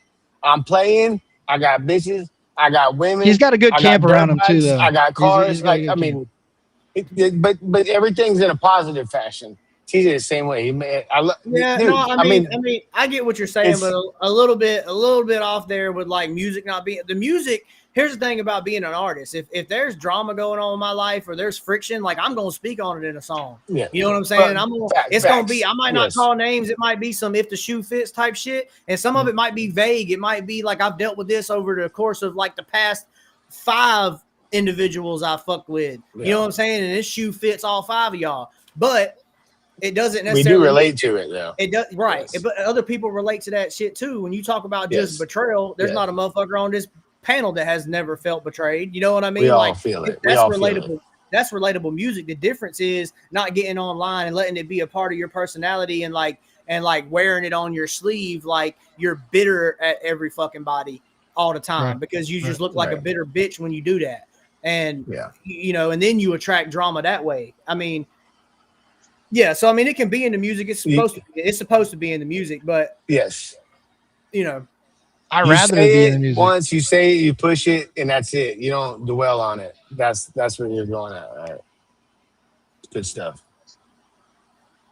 I agree with you, TJ, 100% too. The thing of it is you can take an experience that you've lived through and some drama that you got going on and make it something that the listener can actually relate to in their own life instead of making it about whoever you're trying to fire back a diss at.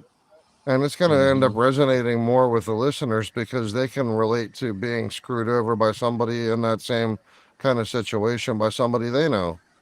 Yeah, so man, instead of Rude, it now- being just a direct diss, it's actually something that they can vibe with. Hey, Root, that's real. Because now I say to myself, if I'm gonna say it on the internet, I better be okay with everybody else hearing it on a track. You know what I'm saying? Like, for real, because now I gotta stick my foot in my mouth, dude. The dude is not a bad. He's a dope artist, bro. But at the time, I was judging him based off of a multitude of things, but for not the right reasons. It's the music, and and he showed, he proved, and then right after that, he made the letter to country rap. So I was like, damn, bro. So one of the questions that I brought up in the show tonight was, what's the biggest problem in the lane? And one of the things I said was lack of support of the upcoming artists or the newer artists. And the problem is that everybody wants to find the next Upchurch or Jelly Roll or Adam Calhoun. But I said legends are not, they don't develop overnight. It takes time, right? Agreed. So, TJ, you being one of the upcoming artists in the lane, I call you one of the hot shots. Do you feel that there is a lack of support for the newer artists versus the legends? No, I don't. This might be a crazy opinion, but like to me personally, whatever support I don't get, I personally feel like it's because I haven't put in enough work to get it, or my music. Here's the thing. I can sit here and argue that my music is good enough that it deserves all this attention. But reality is the only way for me to promote my music is through social media. My social media doesn't do great. My social media doesn't reach a lot of people because of my shortcomings and my work ethic towards social media. I'm not a fan of the everyday. I've tried to be better at it lately. That's why you see a lot of, like, if you do follow me on IG and you do see what I've been doing lately, it's a lot of just like day in the life type stuff. Like, this is what I got going on today, whatever. I throw a little whatever I got going on, a little idea pops in my head, I do a little video, and that's as simple as I can make it, because I'm too busy. You know, I have other priorities. I can't drop everything else I'm doing to try to only push my music. So you know, I'm hoping that, you know, eventually people come around and they like me as a person, and then they decide to check out my music. But I don't grind on social media in the same way that like 501 Bryce does. There's a lot of people, bro, that are coming up alongside of me that like their social media grind looks totally different from mine. You know what I mean? Even a Shaka, even D Crava lately, he's been killing it on Facebook. Like, you know what I mean? It's not the, I don't get the same results, but I know and I recognize that I'm not putting in the same work. Now I can sit here and say, oh, my music's better and woo woo, and I deserve all this. But like, you know, at the end of the day, I can be the best tent man in town. If I've never told anybody that I tint windows, they not going to find out. So social media is the same way. I can claim I'm the best rapper coming up in this lane, but if nobody hears it and nobody knows about it, they don't even have a chance to check it out. The reason they don't know about it and they don't have a chance to check it out is because my social media is not doing great. My social media is not doing great because of the lack of attention that I give it. I can't. And also, as far as like people wanting the next Upchurch, I'm not going to sit here and claim that I'm the next Upchurch or that Shaka or that Bryce or whoever is the next Upchurch. Upchurch is Upchurch. If you want another Upchurch, I mean, your best bet is to be in Upchurch's DMs and stuff, and like whatever it is that you think's wrong with him, why he's not doing what he used to do, fucking bring it to his attention and get him back on his shit. And you know, like nobody's going to be the next whatever. It's all about people liking you for you, and you got to put yourself out there, man. And you got to accumulate that visibility. So I don't know. I feel like, dude, your shorts that you do about your personal life get us to know you on a personal level, which makes us like music more. And I see all that shit that you do. I follow you. I see your shorts. That makes me know you on a more personal level. Obviously, I know there's a whole joke about the 501. There's a whole thing with me over the last 6 months coming into this lane, being a part of it. But I actually see all your shorts more about your personal aspect that make me know you personally. And when I see your songs, I pay attention. I watch them a lot more. So there's a fact to you doing what you're doing, thinking it is hard, but people are seeing it. And in some time, it's gonna change the scope. That's my opinion on it. But yeah, he's right, bro. Because my tent strip, I feel like I know you personally.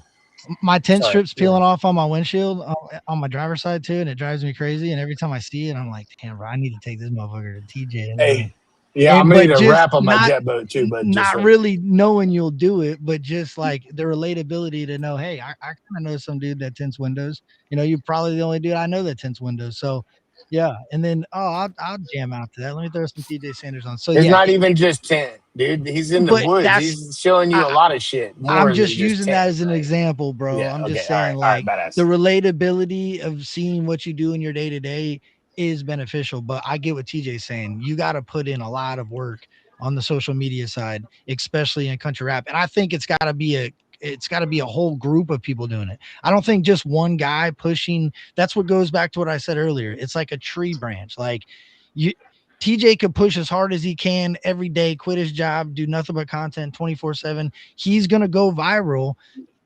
He's going to make songs with other people and it's not going to attach. It's been proven. Like He probably him won't and be Adam happy got a either. song together. How many Yeah. Adam Calhoun fans did you see run to TJ? You know what I'm saying? It doesn't, transferring fans doesn't work in country rap. I don't think it works in any genre for that Yeah, matter. I no, it think doesn't. Yeah, it doesn't work. It doesn't work the way most people think it does. Like no. it really doesn't. It doesn't. It doesn't translate like that. Like at the end of the day, you know, you could even look at say Outlaw Nation, right? Like I don't know their numbers before Welcome to My House, but like Welcome to My House definitely changed things for them. A viral moment like that is I don't want to call it luck because they're obviously very talented, but there is a certain amount of luck that plays in with it. And I'm saying that the song was there. The song was there. And it's hard to make a song and get a song to do that. So like if I was to make a song, the right song, and it did that, then yeah, maybe you could look at, oh, that's when I deserve the support that you think that is being lacked, that I'm lacking. You know what I mean? It's I haven't done it yet. I haven't, you know, and that goes for everybody else too, like coming up alongside me or whatever. Like, you know, it'll come when it's meant to come. Ultimately, the fans, if they fuck with it, it's true. they're gonna fuck with it. If they don't, then they don't. And you know, some of these people don't do nothing on social media for years, or maybe they ain't never even made a social media post and they post a song and it pops like that because the song is that good. I'm not too cocky to think that every song I make, it deserves to go viral. Like that's not the case. A lot of it's timing, a lot of it's, you know, what's going on in the world. Maybe you're not as appealing as you think you are. Maybe, you know what I'm saying? Everybody doesn't share. Keep doing what you're doing. It's like Yeah. send that shit. The bro. average listener doesn't recognize a lot of the things and a lot of qualities about an artist that like some of us recognize. So here's one thing that 99% of people don't know, and that is if you end up on a feature on a track, you don't get any traction. If you end up as a co-artist, yeah, 100%, then you get traction. But it just being everybody in country rap should be noted as doing a that. feature, yeah, you get no traction on it. I mean, it depends on what you define as traction, though. You know what I'm saying? And that's well, it gets posted on both doesn't channels. give you traction as a feature. It'll give you traction numbers wise, but it doesn't give you traction like you think it does.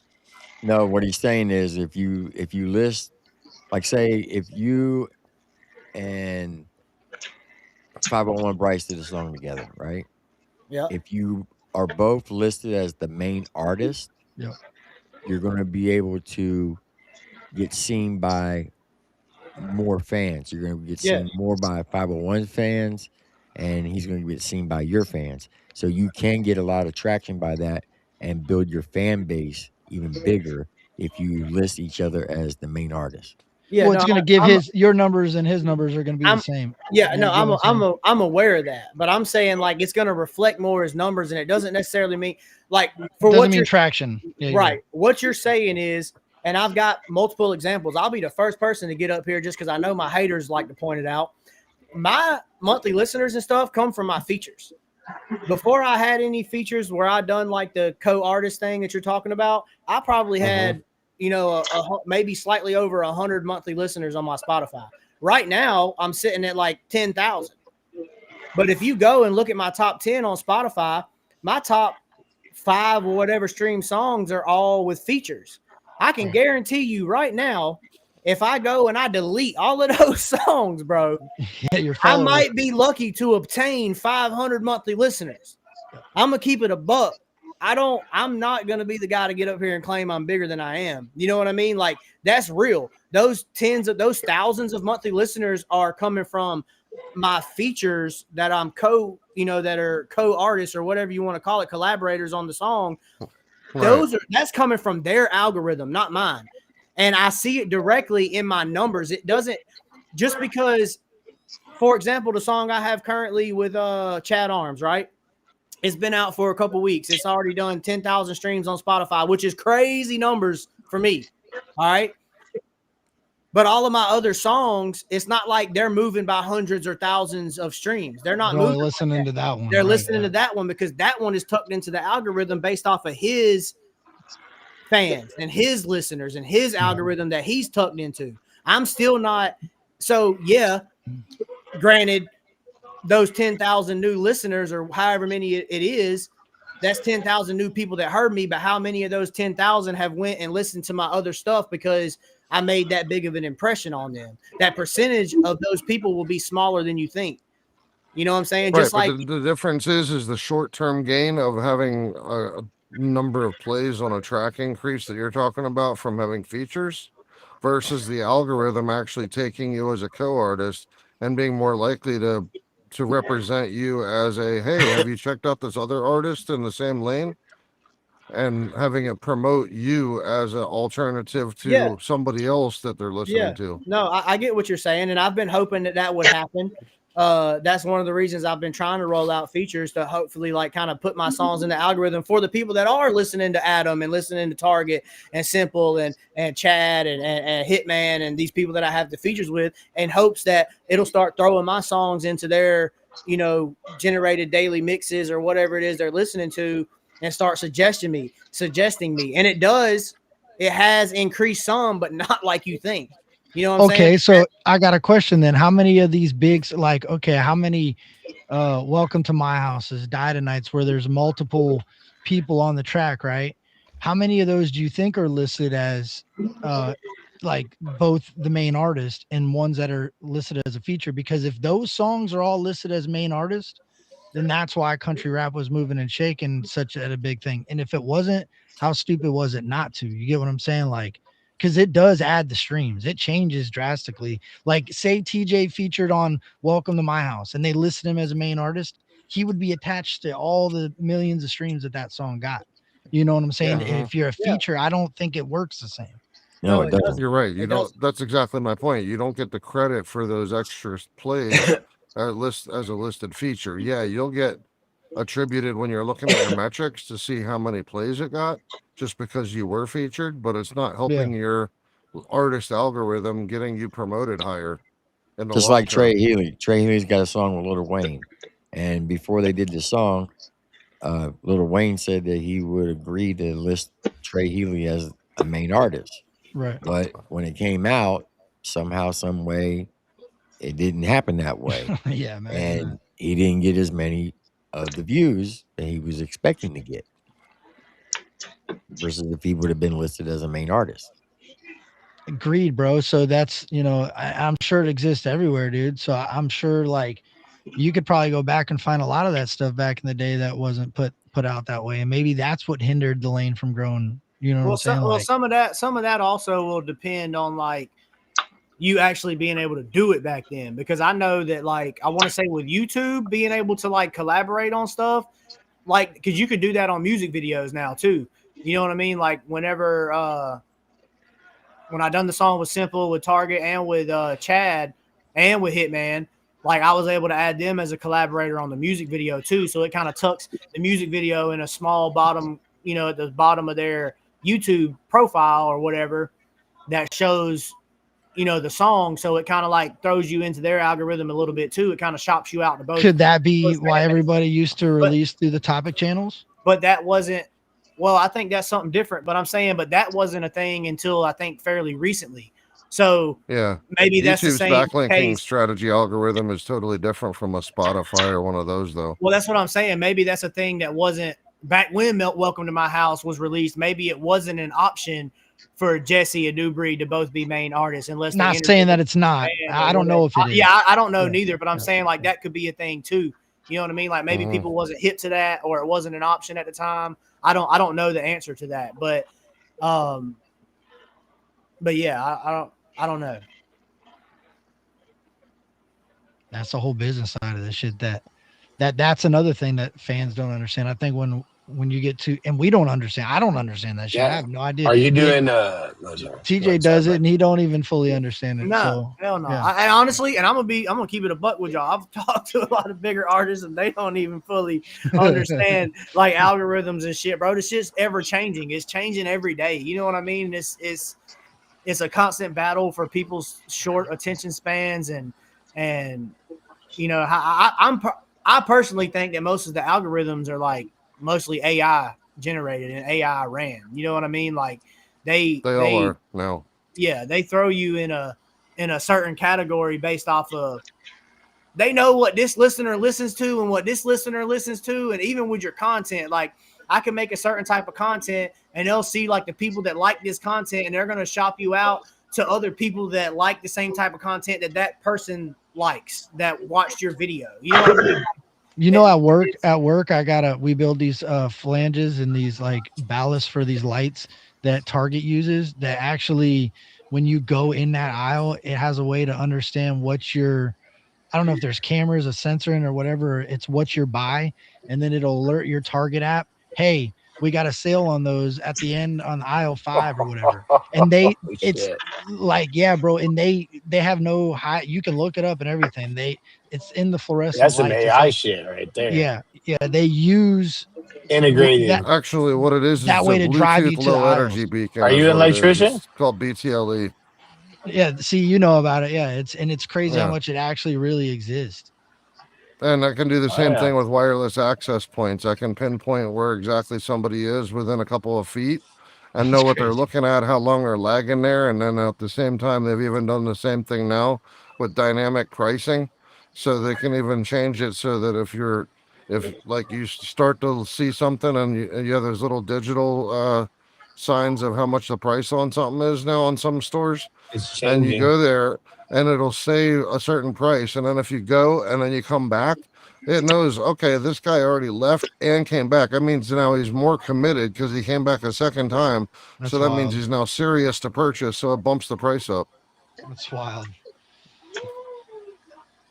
But That yeah, is that's called crazy, man. Bluetooth low energy beacons is what that is. It's similar to RFID, but it tracks your Bluetooth location. You can actually shut that off Yeah. so that it doesn't do that if you shut off your Bluetooth radio on your phone.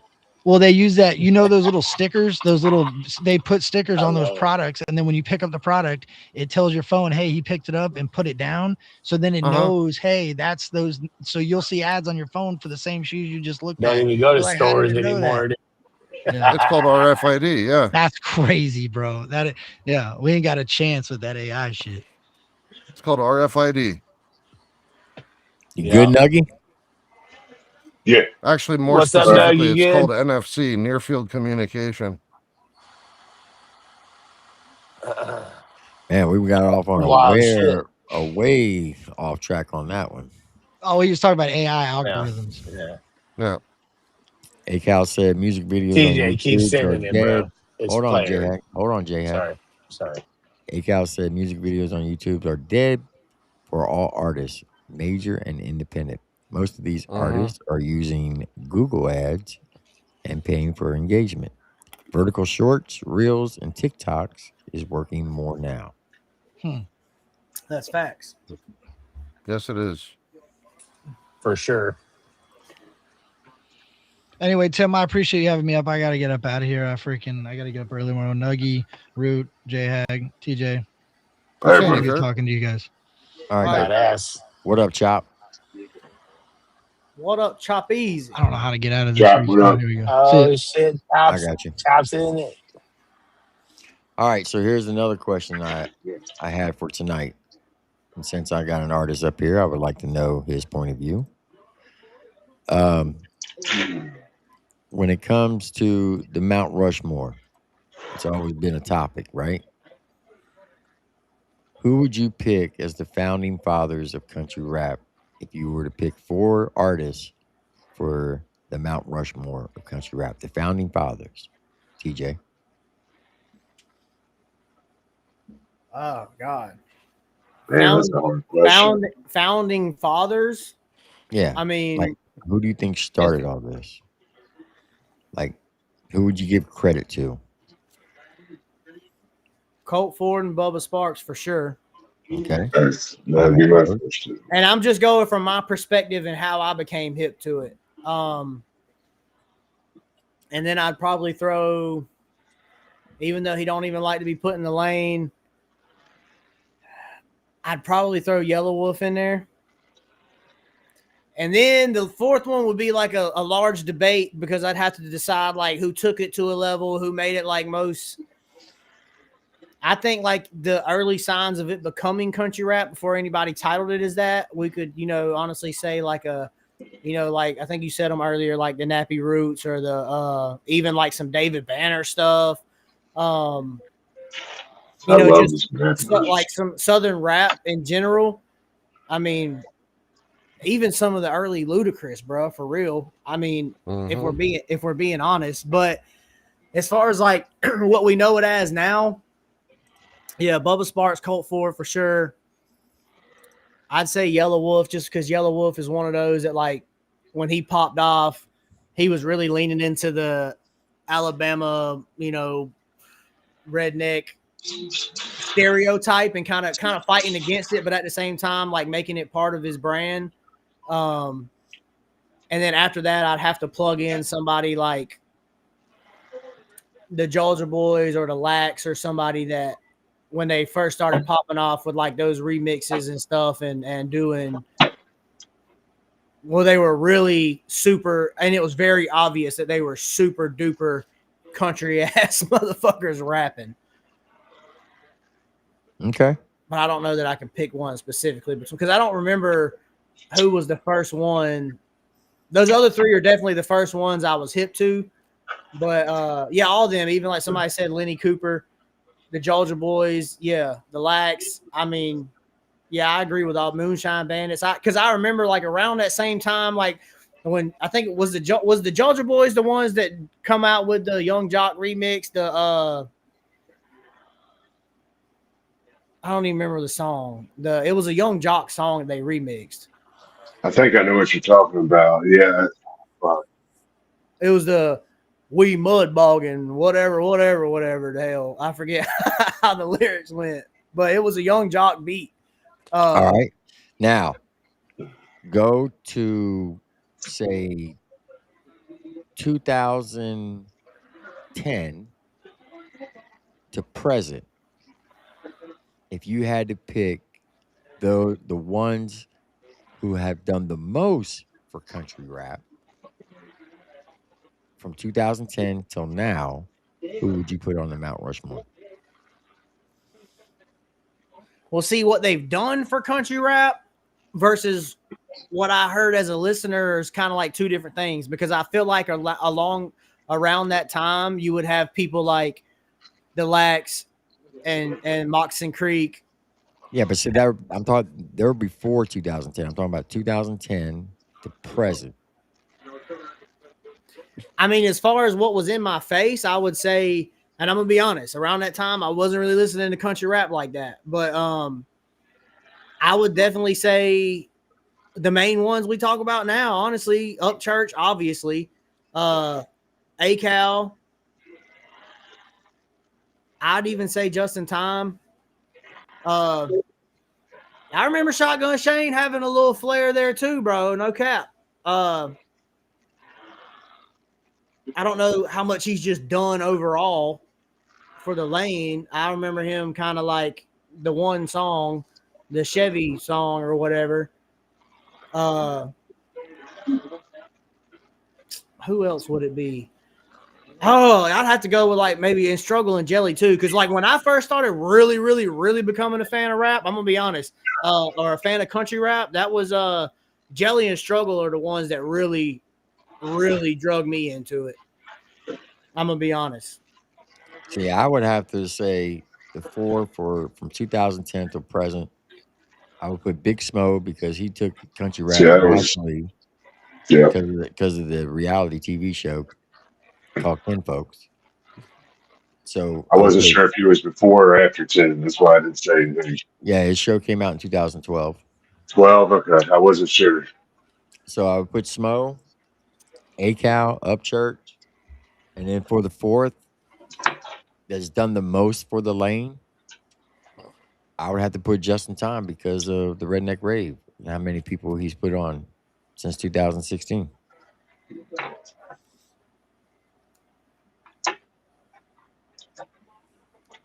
I don't think any list is the wrong list, No, honestly. I agree. I think Justin's probably one of the biggest ones that's done the most for the lane, in my opinion. When it comes to new artists and showing new artists and that kind of shit, helping the lane. I No, think I he's one of agree the that top ones. every list there's no wrong list, right? But Yeah, there's everybody's opinions. exactly. But when you're talking about who has done the most for the lane, I think that my list it holds a lot of ground because Smo taking the show nationally. I mean, when he did that A&E reality show, that's how I got introduced to the country rap in 2012. Is See, watching that reality show. I've never even seen the show. I didn't know about that show until y'all talked about it, and I heard y'all talking about it on here. Right. And then, of Yeah, I course, used to watch that shit. you had Upchurch, who came on the scene in 2014, and then ACAL. And then when you look at the last 10 years, Just in Time with the Redneck Rave. I think that's a good, solid list. That's just my opinion. Yeah. I mean, as far as me like becoming a fan, it was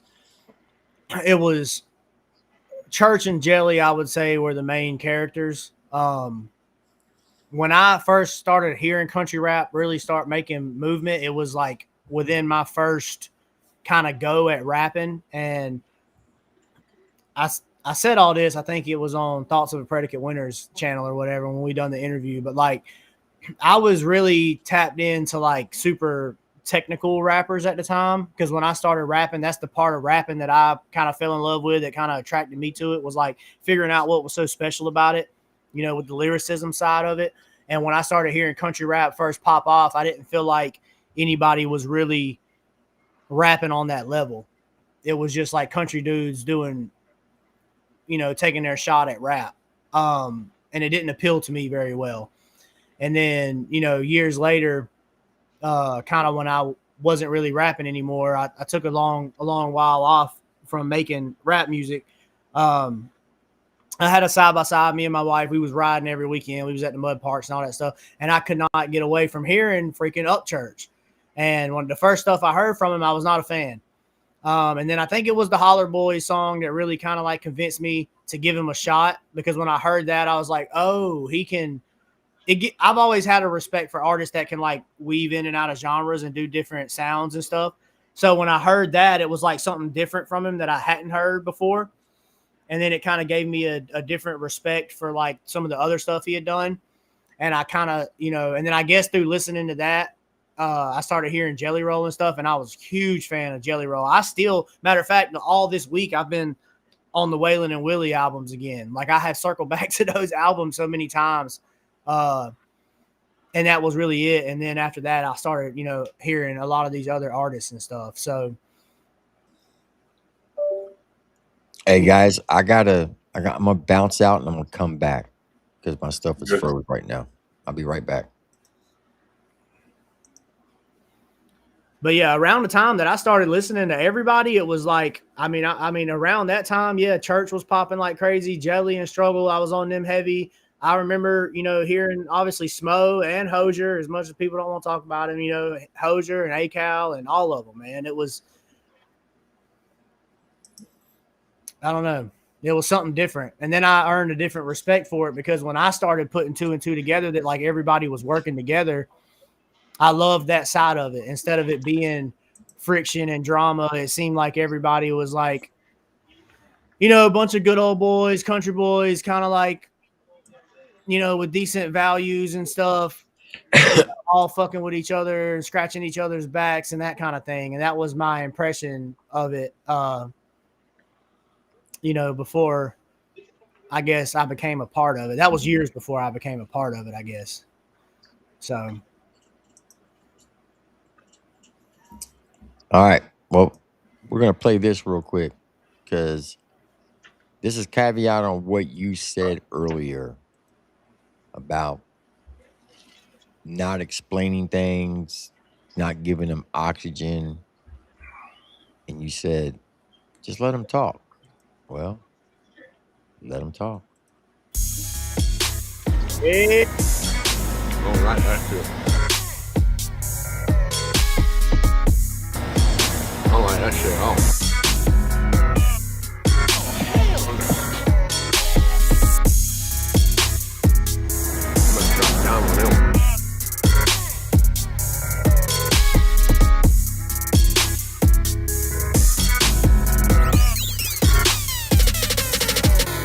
Let them talk, they can't walk the way I walk. They've been pimping in my blood ever since I learned to crawl. Let them talk, they can't walk the way I walk. Bitch, better, bitch, I came and conquered what I saw. So let them talk, let them talk, let them talk, let them talk. Let them talk, let them talk, let them talk, let them talk. So let them talk, let them talk, let them talk, let them talk. Let them talk, let them talk, let them talk, let them talk. No time to go pit for pat, your chitter chat don't see the planes that I board. Little old wiffle bat won't scrape the back of an all glass iPhone 4. Go ahead and pass the cord before you pass the Troy, then make us declare war. Call this a calm before they come and kill a storm. Corny rapper crackers all been warned. He's been scorned, he ain't shit. Tell him make a radio hit. Tell a bitch just like this, eat a dick and play my shit. I'm bumping loud, shut your mouth. Rick James bitch, fuck your couch.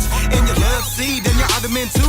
Everything in your house, make my name burn every time you speak me. Tell you delete me, but I know you won't. Social stalking, in life awkward, online sending Roman posts, all in my inbox with a wave emoji. Must be lonely, but damn, homie. In high school, you was a man, homie. Now you country rapping with the clan, homie. Let them talk, they can't walk the way I walk. They've been pimping in my blood ever since I learned to crawl. Let them talk, they can't walk the way I walk. Bitch, better, bitch, I came and conquered what I saw. So let them talk, let them talk, let them talk, let them talk. Let them talk, let them talk, let them talk, let them talk. So let them talk, let them talk, let them talk, let them talk. Let them talk, let them talk, let them talk, let them talk. Oh yeah, you know I'm with the bitch. You get a busted lip for that script you selling.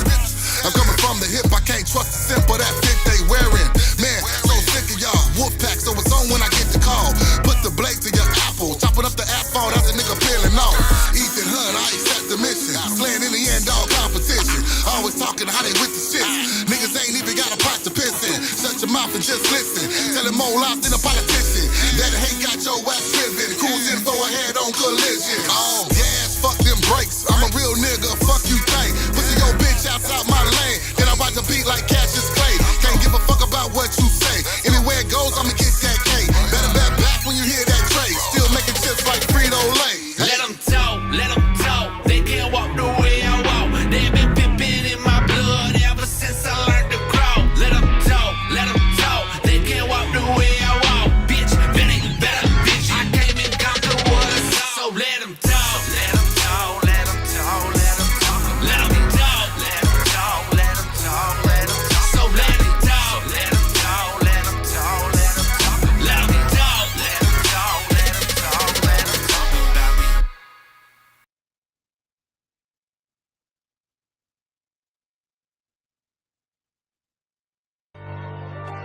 Y'all motherfuckers act like I give a fuck. I don't give a fuck. Say when. Say when. In this song, we on 10. This that get up, get it done. Never count on luck. Karma give no fucks and you gon' get it how it comes. All that talk is cheapin', buddy. You ain't got enough. They thought I'd give it up. This ain't what they thought it was. Don't play with gas, wanna lit fire. I'll smoke out this whole bitch. I done dug deep down inside and still couldn't find no quit. Got a good side and a bad side.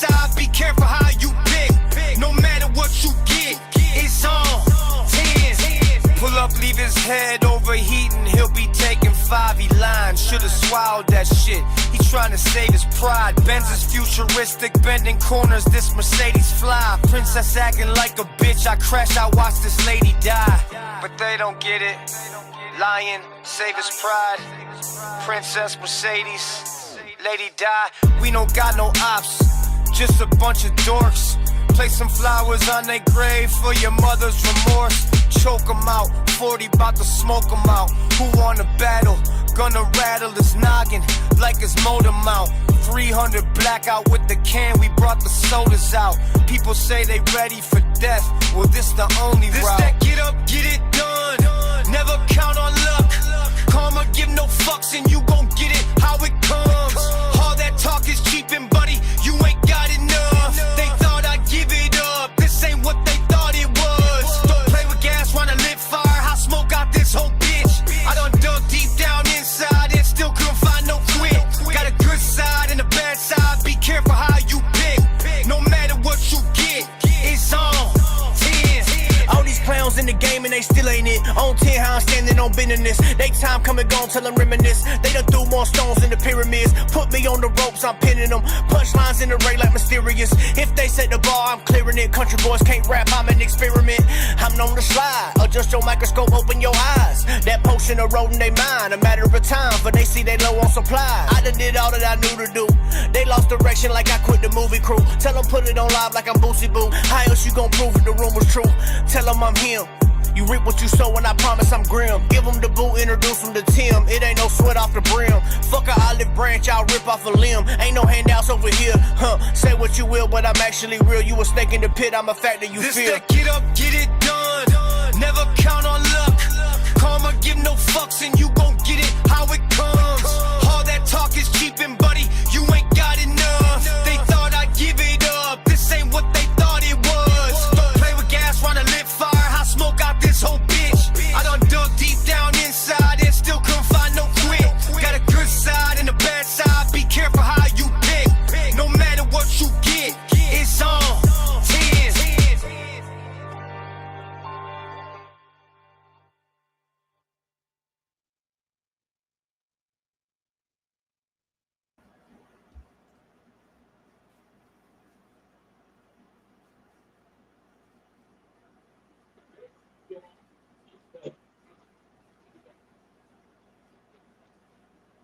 Fire.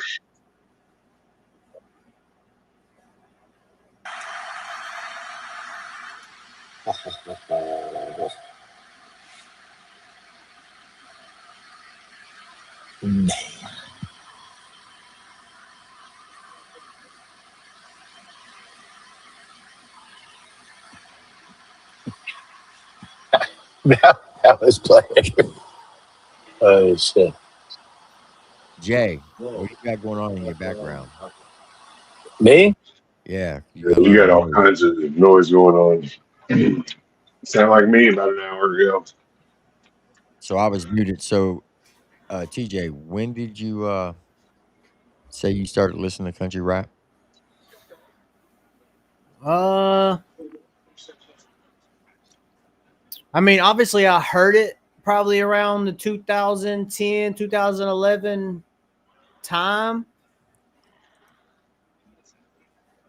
As far as like when I started tapping in and listening as a fan, like actually respecting it a little bit more, it's hard for me to pinpoint. I'm trying to think because I'm terrible with dates. I'd probably say around 2015, 16, somewhere in that era. Okay. Colton, you're on the panel. Can you turn your camera on? Colton. That's about the same with me too. I started doing the YouTube thing, like watching it on, like being in the, not actually being active in the communities, but watching and everything, and probably 16, 17, I don't know, somewhere in there. It's hard to put a fucking date on it though. Hey, For Colton, real. can you turn your camera on? Colton, you're on the panel. Turn your camera on. Are you there, Colton? I heard him there for a second. Colton. I'm going to give you a 5 count if you don't respond. 5, 4, 3, 2, 1. Goodbye.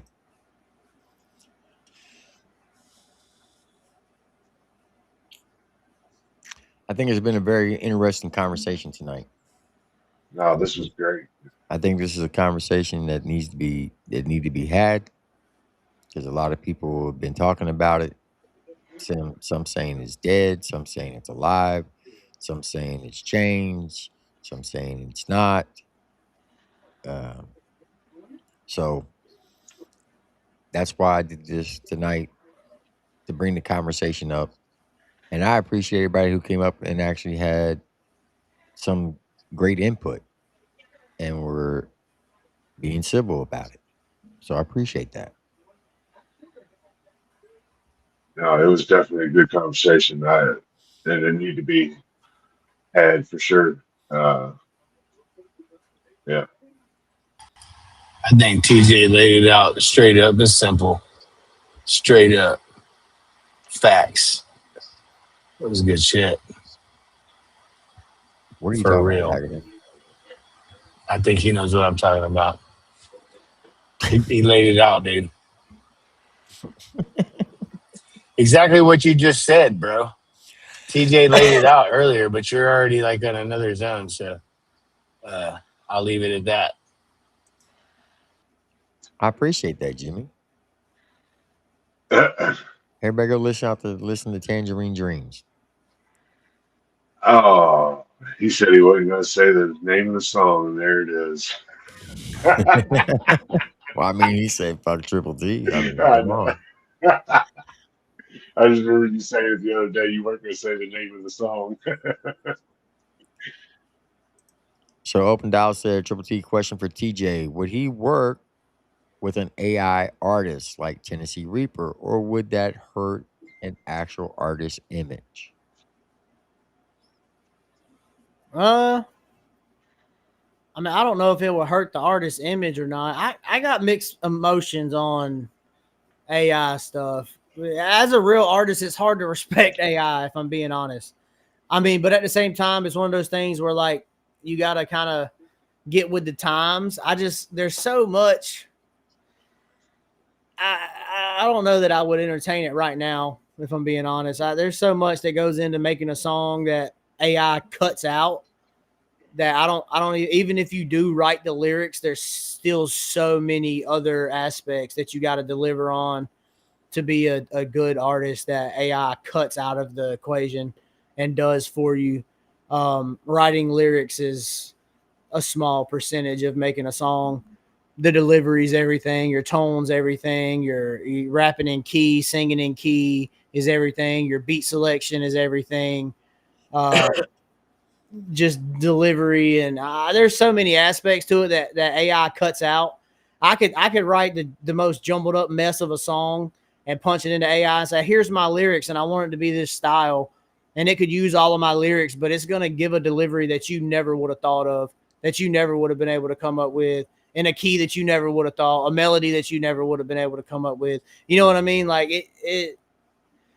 So to me, you know, good AI artists that write their lyrics, to me, you're a poet, and AI made it a song. Would you ever re-record an AI song that someone wrote, but they can't sing or rap, but it sounded really good? Would you record it? I don't know. I'm not against it. I don't hate on it. Whether I would do it or not, it's a different answer, I guess. I don't,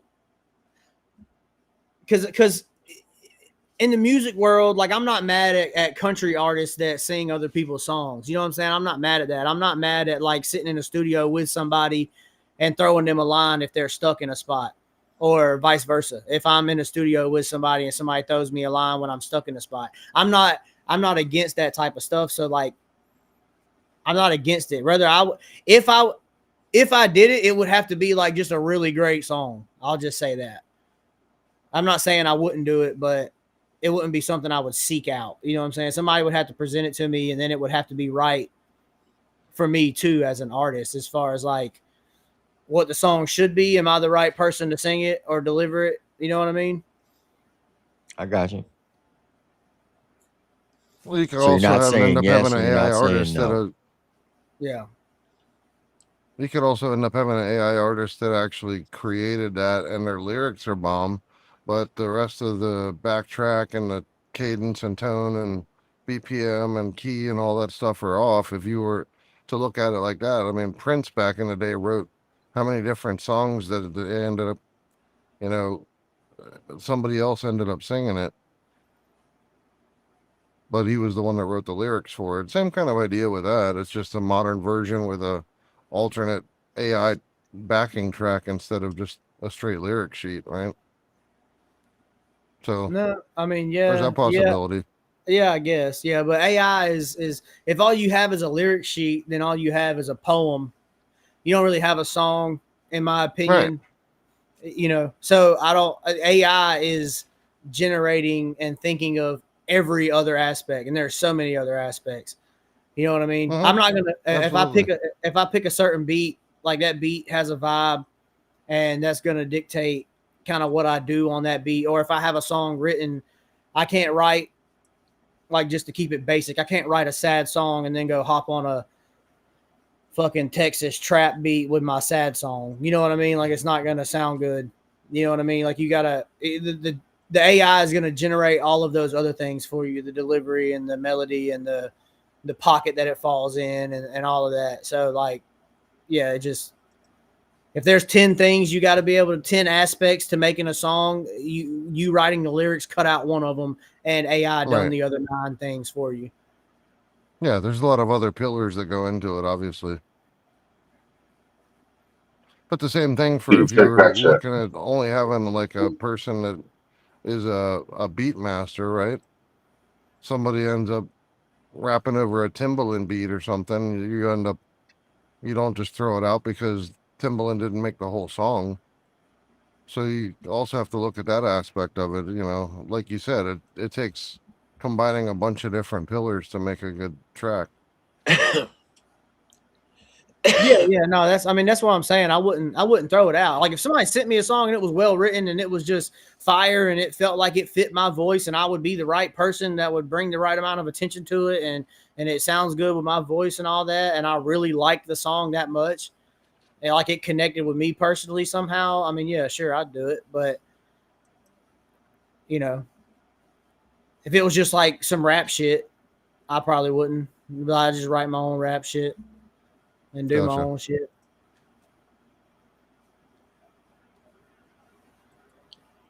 Well, I know that there are some because of Suno. I know a guy that he writes music for a living, and he'll send it to artists in Nashville. And because of Suno, because he can't, he can sing, but he's not a great singer. He'll use Suno to send it to him to say, "Hey, this is what it would sound like if you did it." Does that make sense? Yeah, yeah. But I mean, I would still have questions on how much of it does he, how far did he steer the AI? Because you can steer it, because I've played with it a little bit, but like you can steer it as much as you're capable of steering it. If I just punch lyrics in and say, hey, I want this to feel this way, here's the lyrics, make a song, it's going to, like I say, do the other 9 things. But if you've constructed the song enough to know and you say, here's the lyrics, this is the tempo I want it at, this is the emotion I want it at, this is the genre / subgenre I want it to fall in, this is the key that I want it in, and you sing a rough sample to it and you have a rough example of the melody and all of that, you did a lot more work than the guy that only punched the lyrics in and pressed the go button. You know what I mean? Right. Like, so there's And you can more. do both of There's those in more. Suno, by the way. They Right, have right. Suno Studio versus just the basic version. Right, and there's no way of telling how much of that they did or didn't do, or how much they prompted it or they didn't prompt it. So it's like hard to give Right. a certain amount of credit to, you know what I mean? Because this guy that just wrote the lyrics and then let it do everything else versus the guy that wrote the lyrics and all of the other work and then just kind of let it piece it together. This guy really done more work. So in my opinion, this guy's more talented than this guy. Right. But you have no way of knowing that with AI. And to me personally, like if you know all of these things, just get a microphone, bro. You know what I mean? Like just get a microphone. And if you can't sing, I mean, there's plenty of tools that can help you. And I can't sing neither. You know what I mean? I couldn't sing. You know, some people might say I can. I couldn't sing, bro. I mean, I come out here and made terrible noises through this microphone until I got slightly better at it. I mean, He said terrible noises. Yeah. No, I mean, I'm being real. No, I believe it, bro. I believe it. Some of my singing It was just stuff, funny how you said it. some of my singing stuff is I might have had 100 takes on that line. You don't know. Yeah. You know what I mean? Like I Right. sat out here and I All know it takes is that one perfect time to get it. You know what I mean? I can hear what sounds good and what don't. You know what I mean? So if I do it and it don't sound good, I do it again. And there's been plenty of songs where I've sat out here and just, you know, chipped away at it until I got it right. You know, versus just like taking some easy way out or whatever. You know what I mean? Right. Well, props to you. You chose the most unforgiving mic that you possibly can in that Neumann sitting in front of you. Hey, That exposes every little nuance and every flaw. Keeps me honest, I guess. I don't know nothing about mics and stuff, if I'm being honest with you, bro. I'm not a very tech savvy person. This was just like a popular one that I heard was really good for the money, and it was within my price range, and I bought it. Was it a 103? Yeah, it's a 103. Yeah.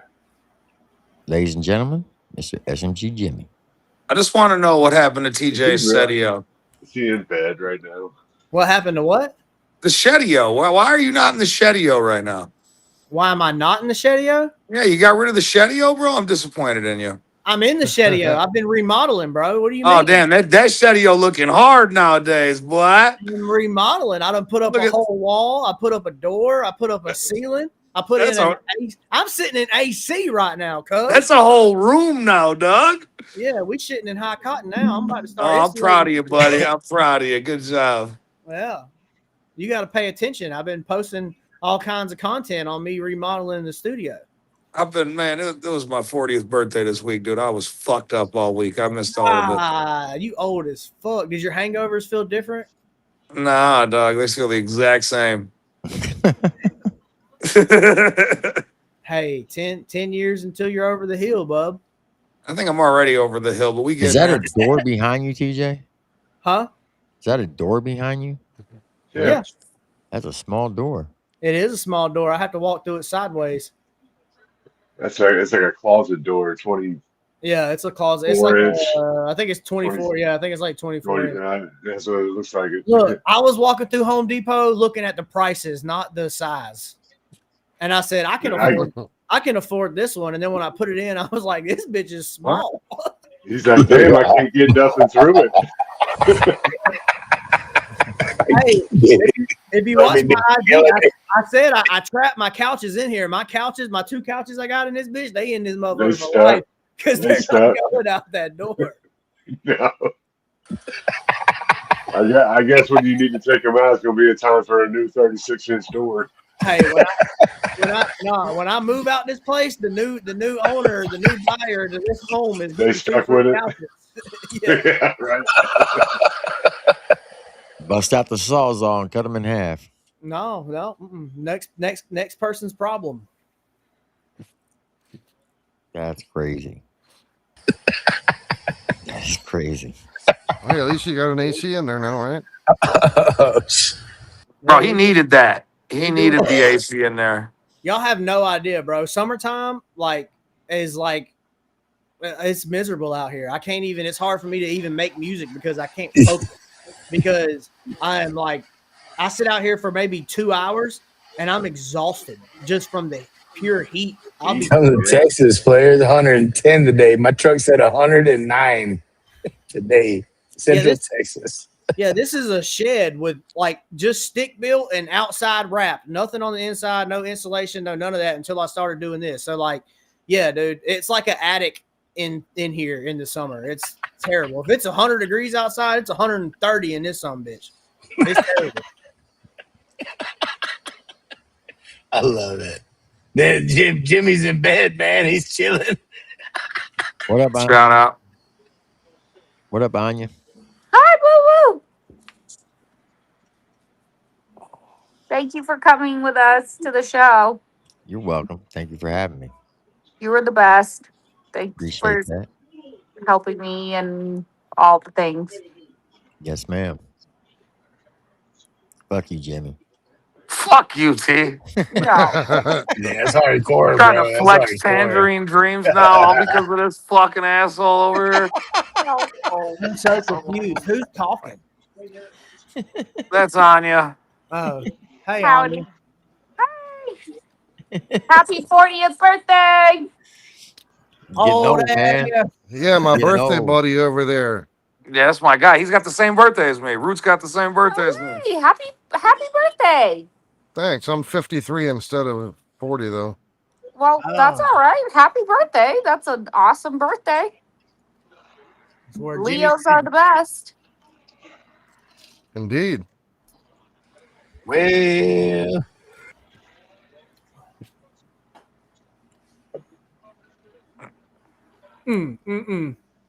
I can't believe Jimmy's 40. Right? Old as fuck. What the hell am I Join doing the good rapping? decade, finally. I'm stopping rapping right now. I hit 40. I'm done. It's over with. It's over with. Career over, cuz. Yeah, you're an old head in the lane now. Shit. I'm trying to be a head in the lane. What do you mean? You unk now. Am I unk now? Damn, I'm unk now, cuz. Damn. the SMG Unk. That's Uncle SMG, baby. You know. That's good shit. Why is yours up and down? And Because I'm on an iPhone and they're all on professional shit. Pretty soon he's gonna be singing "I hurt my hip again." I hurt my hip again. okay, well, it's happening. I done fell down the new stairs and then my knees done hurt. Oh shit. And it's dedicated to me. That's crazy. Jimmy, you can just turn your phone sideways, I'm pretty sure, and then you'll look like us. Nah, that's cap, dog. I done tried it before. It don't work. Wait, really? Nah, he wrong. No, it will. Fuck y'all. Oh, look at that. Oh, shit. This right there. Boom. What's It up? work. Oh, geez. It work. Y'all ain't shit. Y'all ain't shit. All right. You ain't Y'all shit. ain't shit. All right. Not a single one of y'all. Shit. All right. Fuck y'all. Oh, shit. And by that, dude. thank you so much for your birthday wishes. Dripping. And we love Matter you of fact, all. J Hag, all right, she didn't talk no shit. Everybody else, fuck y'all. We love you all greatly. Thank you for the birthday wishes. Oh, For damn the it, bro. technical. Happy birthday. Wait, it was your birthday too?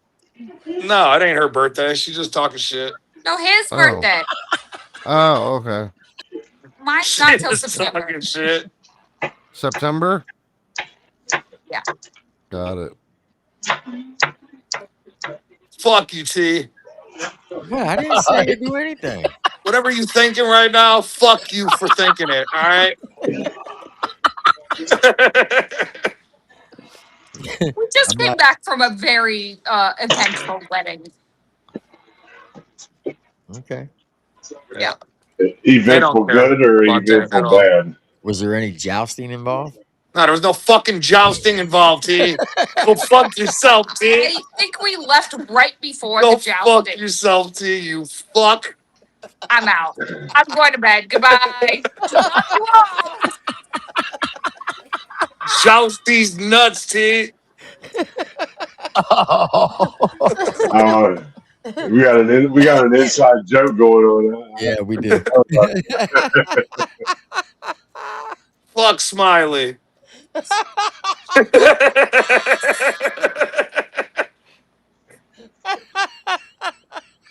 Oh shit. Oh, that's hilarious. Oh, TJ got that angry Cartman look on his face now. Uh-oh. You say angry Cartman? Yeah, TJ can be angry Cartman real quick. It's the funniest thing in the world. Is that true, TJ? I don't know what he's talking about. He does this middle finger thing where he just like gets mad. He's like, When did I do that? shit. You When done that it. dude was You pulling you up done it. behind us at You the done it fucking plenty of mobile home times. bash, we were just like, At the mobile home bash? remember the Yeah. dude that followed us and shit? You did it at the mobile home bash. You did it at the redneck rave. Yeah. Yeah, you multi time middle finger Cartmaning. I That's don't a remember fact. middle fingering anybody at either one of those. But you did. We almost killed that one dude. Where was I at? Who did I almost No, remember the kill? guy who pulled up on us trying to Oh, yeah. act stupid? Yeah, fuck him. Yeah, fuck See? him. For sure, fuck him. Angry Cartman. He didn't want no smoke. It wasn't. You gave the face and you gave the finger. That's all I'm saying. It wasn't. I wasn't the angry one. He was the angry one. He pulled up. I know, but you still gave the face and the finger though. Well, I mean, when I seen what time he was Had on, to happen. I'm totally in support of it happening. it's like, what are we gonna do? Are we gonna bitch on the side of the road? Or you Yeah, right. He pulled up. He seen both of us. He was like, "Well, all right then." Yeah. Okay, wait. So T, you really weren't kidding when you were like, Anya, you can't come to that event. Nah, Oh, what? What is nah, that? he wasn't kidding. Oh, no. You don't want to go to that event. No. Nah, you good. I was like, no, I'm gonna be fine. It's gonna be so fun. No, you would be miserable. At what event? Name it. Name it. Don't matter which one. Mud things. Apparently. Redneck rave or mobile Everything home bugs. bash. Anything bugs. Yeah, anything mud and Anya ain't fucking adding up. All right. Anything with bugs, fleas, chainsaw. If you got Triple T talking about bugs that are gonna crawl into your skin and take a shit, normally that's not on this spot. All right. He was like, no, I think you should sit that one out. Yeah. If No, you're it's fine. No. Listen, T made that sound way worse than what it really is. Now, He they really do did fuck though. with He really did make it sound way worse than what it is. But Hey, you apparently, the what one he who every The time you bush had ain't an that itch, bad. every time you had an itch on your skin, you would point to it. Is this one of them, T? Is this one? I'm If like, you think no, she dude. wouldn't be doing the same thing, you're crazy. Okay, that's all I'm saying. Except I also have a cream. Yeah, no, you would Yeah, you need to use nail polish remover is the only thing that works for these No, fucking not things. put nail polish, fingernail polish. Well, I do have that in my kit. Yeah. Is You the want a idea of fucking roughing bug it that no takes Wi-Fi? fingernail polish to fucking take? no. That's what I thought. Shut. No, that is very toxic. The fuck are we doing here? No. Hey, I had three ticks on me when I got back home from the bash. See, that's where you were fucking up, dog. In my growing. Can you still eat And red meat? What? Yeah. Where? If you In my come home growing. with 3 ticks on, Did you just say you had Did you 3 say ticks in your groin? Yeah, Yeah. You're just straight lying, cuz that would literally freak crawl me up out your for leg. life. No, facts. 100%. Swear to God. You had 3 ticks on your groin. I mean, not on the family jewels. Not on the meat and potatoes, huh? Right, not on the meat and potatoes, but real fucking close. I'd have freaked the fuck out, dude. They crawl up your leg. I'd never be back to any. I wouldn't go into that state again if that happened to me. Just pull them off and go on about your day. No. You gotta make sure you get the Absolutely head. no. What? What do you mean? What else you gonna do? If you pull them off and you don't get the head, they're gonna come right back. They'll grow their That's body true. right back. That's true. if it's a tick. Oh, what the fuck type of weird reptilian ass fucking children of the corn ass shit you got fucking going on out there, dude? What's going on, dude? It's not weird. Y'all just don't live around freaking trees. Apparently, like that's all. I got trees. We got trees, dog. You got ticks. I just left the woods, dude. We got fucking spiders coming at us by 1,000 at a time. The ones that the city plant between the buildings are not the same. Okay, like I'm Yeah. talking like real woods. Yeah, no, I just left Michigan, dog. That's real woods, but we ain't got no motherfucking. They're out there. I promise you. There's ticks there, I promise, and they're bad. You I just don't promise. be in them enough. You just don't be in them enough. No, I'm in the water, cuz. I'm going. Let's go in the water. I'm in the water too, man. Fuck the tree. I'll take the woods, man. I'll take the water, cuz. So you'll get into the water where I don't want to hear his bullshit now. Watch, he's gonna start Here we trying go to freak again. me He's out going about to what I talk like. about it, Jimmy. Hold on. He's going to say, "Oh, you're going to get in the water with all the bacteria." It's like, I'll take the water all day over the trees. Yeah, all day. They got these little bacteria that can enter any hole of your body, go T, through you your stop brain, it. I'm never and gonna kill freaking you. go boating again. T, Stop it. they got fucking sharks that'll eat you whole in the water. I'm Yeah, still but getting in these that bitch. fucking What you mean? hey, the bacteria that will get into your Oh brain my can God. kill you. Don't freak him out now. I'm not gonna get freaked out by Triple T in the water. He can't scare me in the water. He ain't no Navy SEAL. He's an Army guy. I ain't trying to hear this shit. I'm just telling you. That shit, the parasites that grows in rivers and lakes can enter any hole of your body and end up in your brain and can kill you. Where you're at, Yes, I nasty, man. It ain't Dog, over if here, a dude. brain worm is gonna kill me, guess what? It's my time to go, cuz. Guess what? It's and his name is Anya. Yeah, she ain't wrong. That is my brain worm for sure. I mean, Lasagna is your brain worm. Yeah, Anya's definitely a brain worm. You can't get more fucking infected than that, I promise you. 1,000%. At least she owns it. Yeah. I definitely do. All right, guys. Well, I was basically just coming up here to say fuck Triple T, and I thought TJ wasn't in the Shedio, but now that I know that is the Shedio, salute. Well done, sir. What's a shitty? Fucking way to kill it, dude. Yeah, we're killing it over here, dude. We're That's what I'm talking about. What's We got Lasagna, good to meet you, and Jimmy. Great to have you up, man. Love you guys. I'll talk to you guys later. All right, Jim. Oh man, Hey, fuck you, TJ. I'm gonna send you a cane in the mail. We need to drop one of our 20 songs that everybody's asking about. And a happy 40th birthday to Jim. Send it. Yes, we are. Bye bye. 40th birthday. Jimmy's like, I'm out of this shit. Oh yeah, and ticks they get dropped from the plane according to one podcast. They're out there dropping ticks from planes. Bro, I got one right here. You can't get any dumber than that. Oh, man, that was a shit show. TJ, have you heard Jimmy's new Built for War song? Probably. The one I wrote in 2004? The one that you wrote? Yeah, I've heard it. Yeah. That shit's fire. Yeah, he done a good job with that.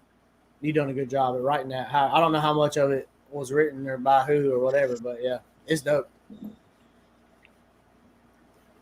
Oh, he definitely changed up a lot of it. The only thing I asked him was to keep the hook the same, and he did.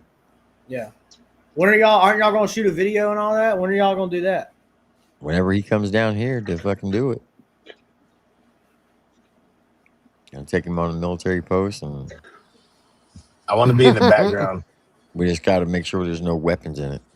I hate that we all live so far apart because it's like if he's gonna come can't be in it then. up there to down here, it's like I want him to swing through, but at the same time, me and you are probably a hot minute. 10 hours. Yeah. Yeah. You know, out of all the shows I've gone to, Well, how long did it take you to get to Macon when you went to that show? 15 hours. Damn, really? Yeah. Damn. Yeah. I didn't think it would be that far either. Like, I live all the way on. I live on the west side of Louisiana. I'm on the Louisiana Texas border. Oh, okay. So yeah, you might actually be further than 10 minutes for me because Macon's only like, or 10 hours because Macon's only like 2 hours for me. It's like 2 hours east, a little bit south.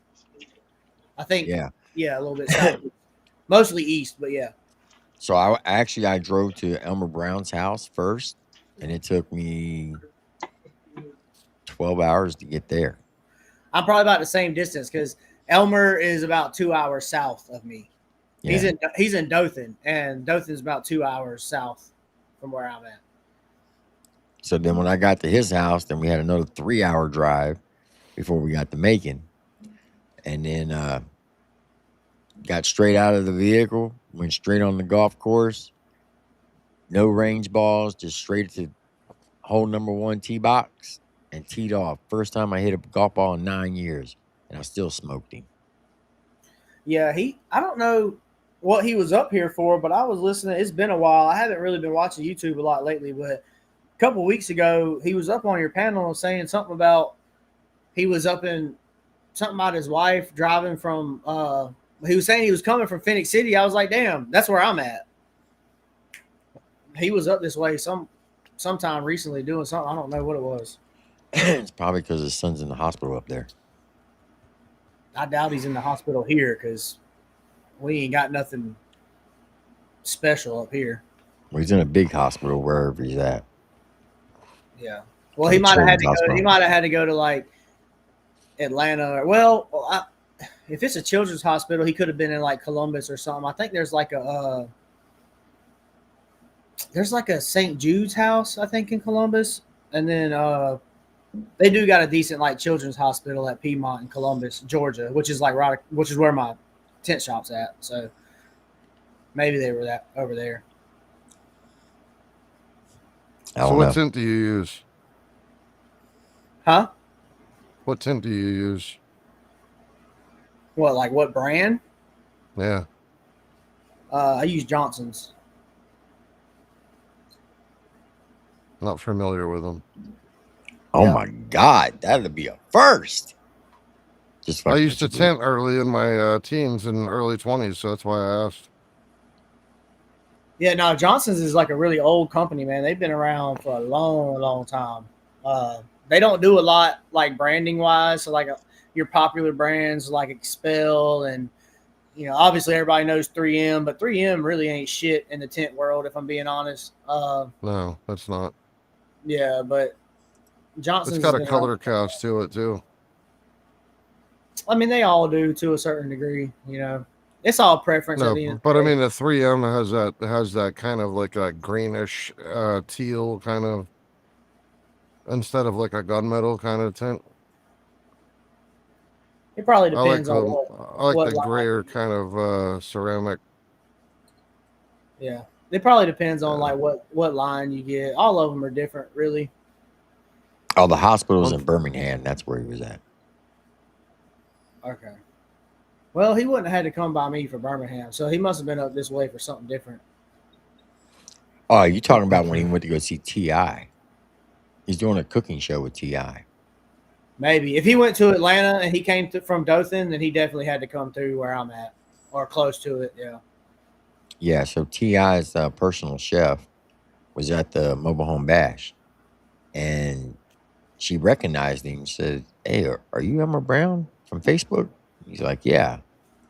And they started talking, and now he's going to be on a reality show with T.I., the personal chef, and Elmer. They're going to do a cooking show together. That's fire. Yeah, it's going to be on Netflix. That's dope. Mm-hmm.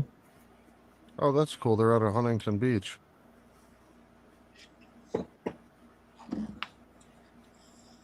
It's amazing how to go to a mud festival, right? To host it and perform, and next thing you know, you strike a deal. They're going to be on a reality show with T.I. Is T.I. on the show, or is it just his chef? It's going to be T.I., his personal chef, and Elmer. Yeah. And they're doing a cooking show. Yeah, that's dope. Appreciate you, Smoke, for the $5 super chat. He said, Tim, I think as far as country rap goes, anybody that's dedicated to the grind can take off. All it takes. TJ Sanders is killing it. Thank you. And I agree with that statement. Yeah, consistency. It's anything in life is consistency. Yeah. That's one of the reasons you don't see me getting online and bitching about. There's some artists, bro, they like to get online. Oh, it ain't fair, and it ain't. They complain about all their shortcomings and they blame it on somebody else. They try to figure out a way to, you know what I'm saying, pawn it off on somebody not giving them a chance or opportunity, or people not sharing, or people not, whatever. But you gotta make people feel inclined to do that type of stuff, man. And that's just what it is. If I don't go nowhere, it's my fault. It ain't nobody else's fault. Well, you are going to go someplace. I agree. I hope so. It probably just going to take me a little bit longer than some, just because of the way I'm approaching it. I think this genre in the next 5 years is going to take a big jump for the good. Yeah, but that's just me. Hopefully, well, a lot of artists are working, right? They're working together. They're putting music out. So when you get, when I see these comments, people saying, "Oh, nobody's working together. There's no unity. There's no collaborations." People are working. Yep. It's just, and I don't mean to sound like I'm beating a dead horse. It's just one guy who he's stuck in his way, and a couple that follow him. right? And his fan base is going to believe everything that he says and does, and they're going to do whatever he says, and they're going to have their opinion, and that's fine. They can have their opinion. But bottom line is the lane is moving. It's going to continue to move. You got the young guns in the lane that are putting out dope ass music, and eventually they're going to be the leaders of this lane, whether people want to accept that or not. And I'm not trying to take shots at nobody. I'm not discrediting anybody. Bottom line is, you got people like Shaka, TJ, 501 Bryce. They're going to be the top dogs in this lane eventually. As long as they're putting in the work. Right. Keep putting in the work, I should say. Correct.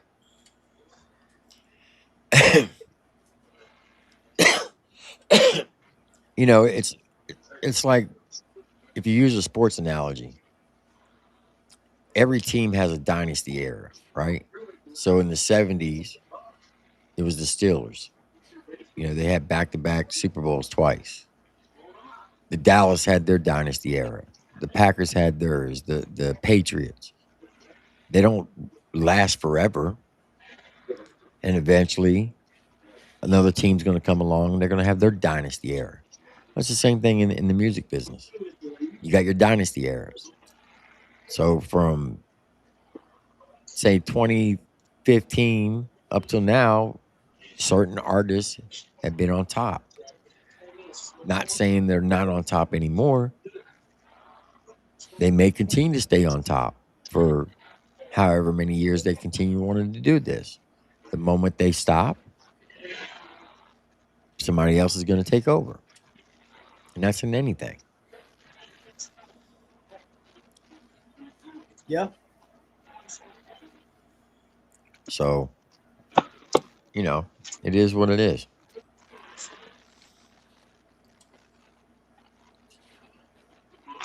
I kind of look at it like the military. So every 3 years, a unit will have a big change of leadership because people PCS, right? So when I was a drill sergeant for 3 years at Fort Knox, for those 3 years that I was a drill sergeant, a lot of us drill sergeants who came up on the trail together, we were there for those good solid 2 years. We worked together. The third year, some people came in before us or came in after us. We would leave. And then a new set of drill sergeants would come in and they would take over. And that would be their dynasty era. So it's the same thing in the music industry. It's just a little bit longer than 3 years, if that makes sense.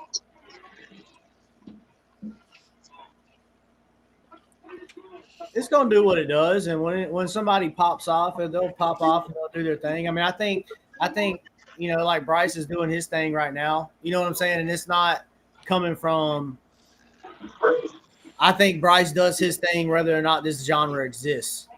You know what I'm saying? Like what he's doing is solely off of his work and his music and his sound, and he's gaining his fans, and it's right there, and it doesn't even. Obviously, he's got some fans from over here. You know what I mean? And he's going to share some fans, but it's not. You can make that same argument for a lot of other independent artists that are nowhere you can consider them part of this lane. Like, I'm sure there's a chunk of people in this chat that are a fan of, like, say, Dax or somebody who doesn't necessarily collaborate and work with and get intertwined in this lane, but that's solely off of, what he's built off of his social media and his own sound and his own thing. How was it with Chad Arms? Do what? How was it working with Chad Arms? It was dope. I met Chad at the Bash, and we had another song. We had another song that we was supposed to do together, but when I sent it to him, he was on tour and stuff with Blind Fury and them, and he didn't really get to it. I kind of got in a pinch where I needed to put something out because I was like being really strict on myself about putting stuff out in a certain amount of time, and I messaged him and was like, "Yo, I'm gonna finish this one up and put it out. We'll get another one in." And then before that could happen, I ended up meeting him at the Bash, and then we exchanged numbers and that kind of thing. And I talked to him and made that song, sent it to him. He liked it. I stopped by where he was at on the way to the rave, actually, and shot 2 music videos. I shot Underdogs, and I shot another one that still needs to come out. I've been kind of procrastinating on it. I haven't been pushing the issue on getting the video done, but it's filmed. But yeah, no, Chad's super cool people, man. I know he's quick on the pin. Yes, yeah, he's quick on the pin. Hey, T, before you jump on it, I'm gonna jump down. You all have a good night. I appreciate you having me up. Hey, I appreciate you coming up and put your input in, Nuggy. Yes, sir. Anytime. TJ, let's talk to you. Rude, see you, bud. Yeah, good night, buddy. Here's TJ Sanders and Chad Arms and Underdogs.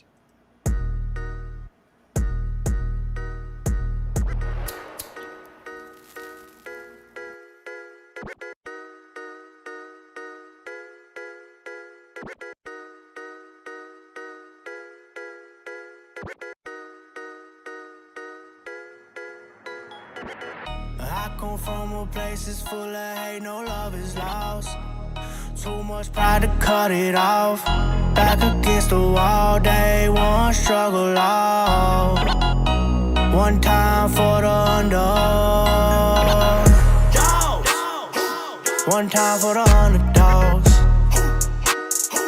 One time for the underdogs. One time for the underdogs. One time for the underdog. Off the porch like a stoop, off the chain like the collar loose. Plenty obstacles I've been hopping through in life, struggle, strife. I never call a truce, I fight tooth and nail and I do what's right. The good prevailing chances is usually slight. The snake's glare when you super nice. I ain't wanna stay square, so I threw the dice. I knew the price to pay and paid attention. The old heads talk, I listen. 1-3-5 odds stacked against me, 10 toes guarantee a victory.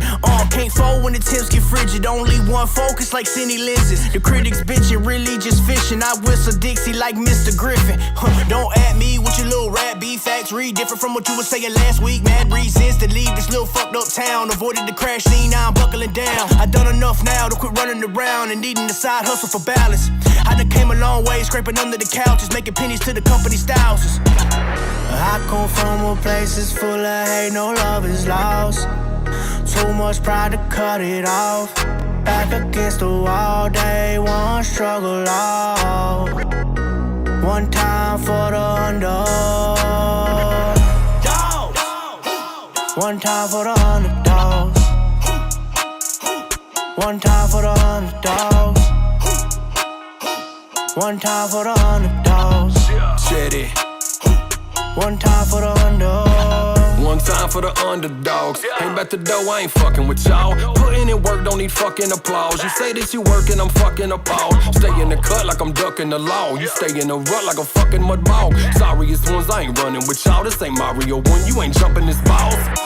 Bunch of flunky rappers, little junky rappers, y'all some fucking bums. Don't give us reason to jump the gun, cause if shit hit the fan, you would tuck and run. Cut them boys off and I doubled my funds. An album a month and I doubled my run. Now they saying shit, ain't one of them ones. We eating good, ain't no more hunting for crumbs, bitch. Eating good as a motherfucker. On a roll like I just ordered sushi. Been killing shit since I wrote on my loose sleeve. Swearing y'all stepping, but really y'all goofies. Why y'all be talking so loosely? Fuck around and you gon' get served a two-piece. You'll be in the market for some new teeth. Hard on the net, but in real life you cool shit. I come from a place that's full of hate, no love is lost.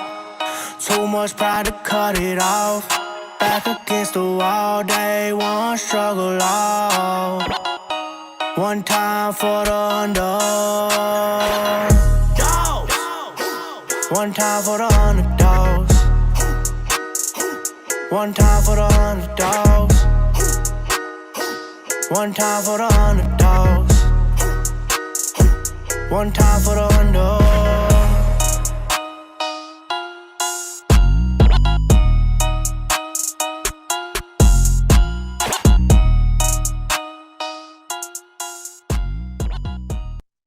Hey, yo, I'm gonna go check the internet again. Nobody cares. Whatever. Punk ass. Hey, y'all, what are you doing? This the one. This the one. What this the one. fuck? Oh, bro, here you go.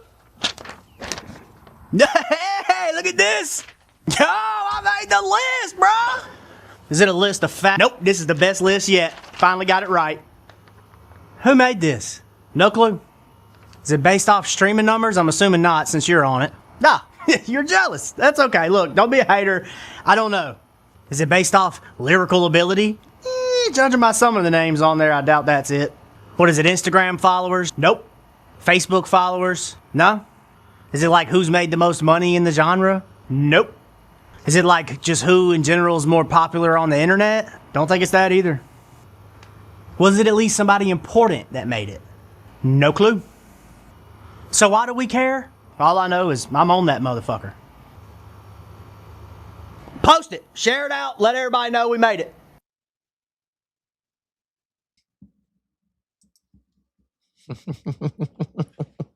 That shit's hilarious. That shit's funny, TJ. I'm funny every once in a while. You're more than funny than every once in a while. That shit's hilarious. Well, look, guys, I appreciate y'all coming up and putting your input, especially you, TJ. I think it was a very good conversation. I think it's something that needed to be talked about. And I appreciate you coming up and doing it. Yeah, that's why I came up. I agree. I felt like it needed to be talked about. And I hope that, you know, one of the things I said earlier, I hope it kind of sticks with you. I think you have the power over on the YouTube side of things to like really set an example and try to steer it in a different direction. That's what I'm trying to do. Hope you kind of lean into that. That's what I've been doing. Give the bullshit a lot more time, man. I agree. I agree. Well, look, guys, I'm going to end this because I got a lot of shit to do tomorrow. But Yes. I appreciate you all coming up. All right, y'all. Y'all have a good night. All right, TJ. Good to see you, TJ. Tim, thanks for having me out. Yes, sir. Y'all have a good night. Yes, sir. All right. So here is my final verdict. After looking at everything tonight, I don't think country rap is dead. I do believe it's changing. I think it's evolving. I think what we're witnessing transition it's a transition period. And I think the pioneers built the road. Superstars expanded.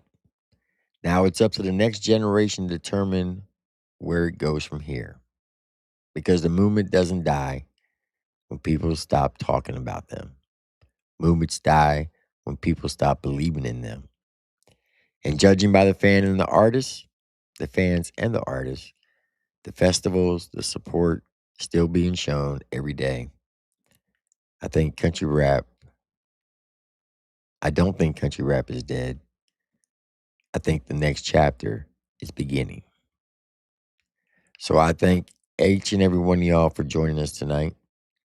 I appreciate your all's comments. I appreciate everybody that came up on the panel to put in their input. Like I said, I think this is a conversation that needed to happen and should have happened a long time ago. And I agree with what TJ was saying. So, for the people that want to talk shit on me, keep talking. I'm not giving you any oxygen. I've already explained everything I need to explain about myself.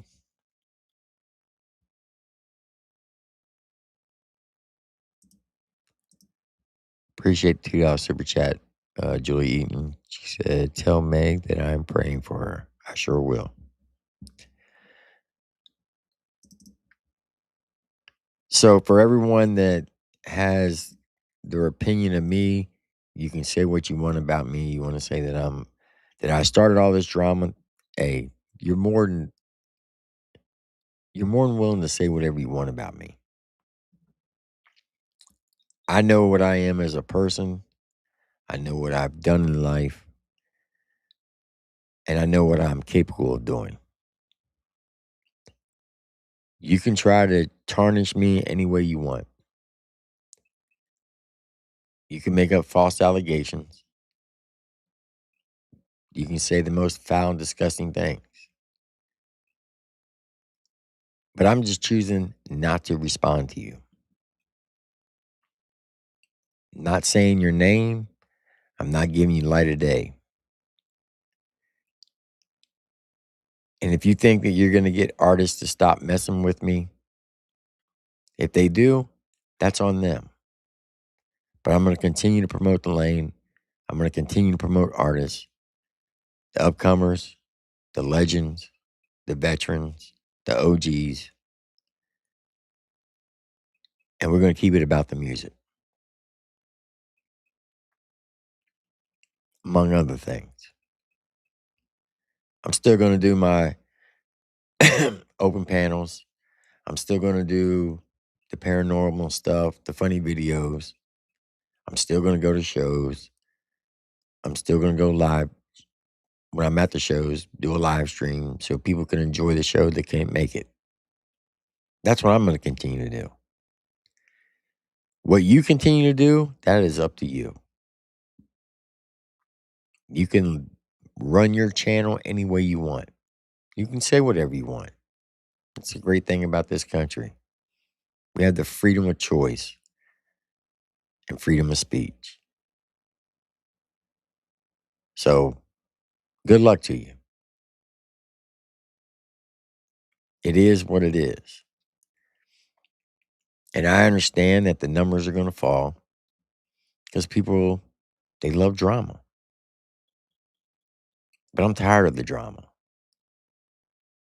Now, if something crazy pops off, will I cover it? Yeah, I will. But for 90% of the time, it's going to be about the music. The rundown, the rap battles, the movers and shakers, the daily top 10s, the drop zone. That's why I do this.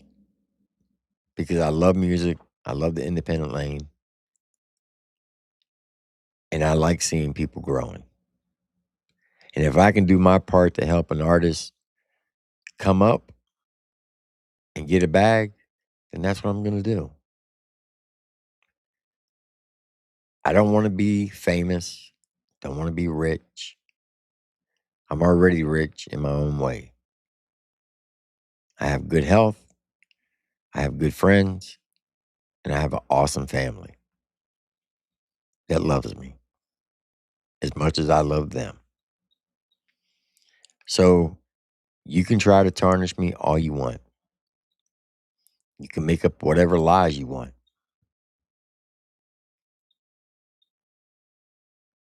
I can't help it that people don't watch you. Only thing I could say is do better. It is what it is.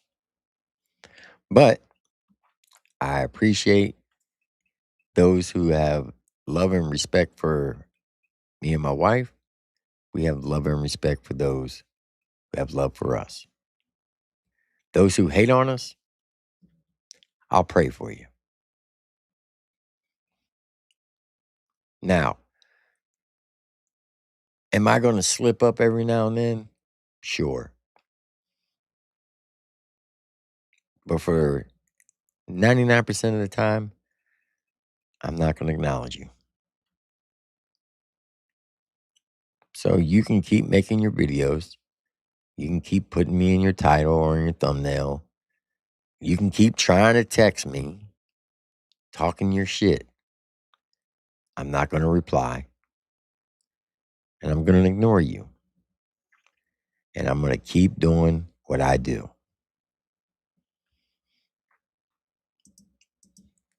I appreciate that, Zesty. So, at the end of the day, I can sleep very, very well with a clean conscience. And I know why this whole thing is being done. Because you want me to drop charges on someone.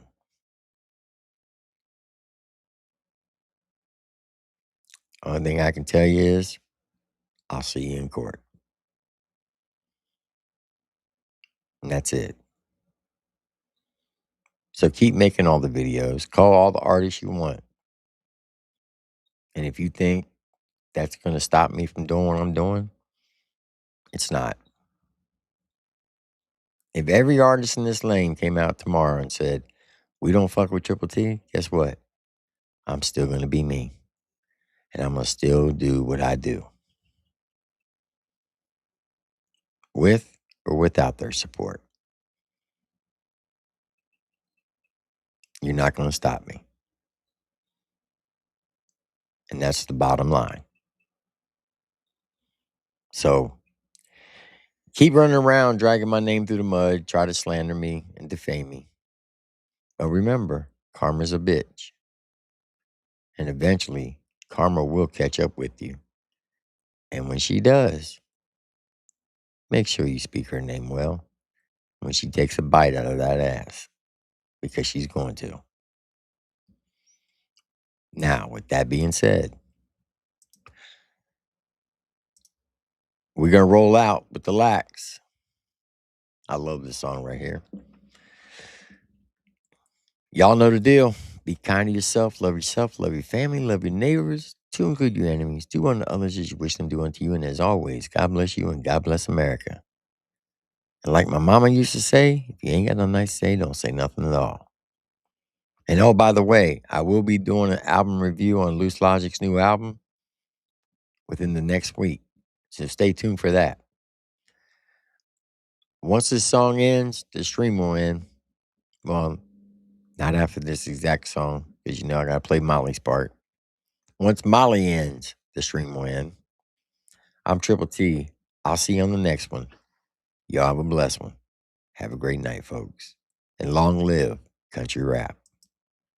Let's get it.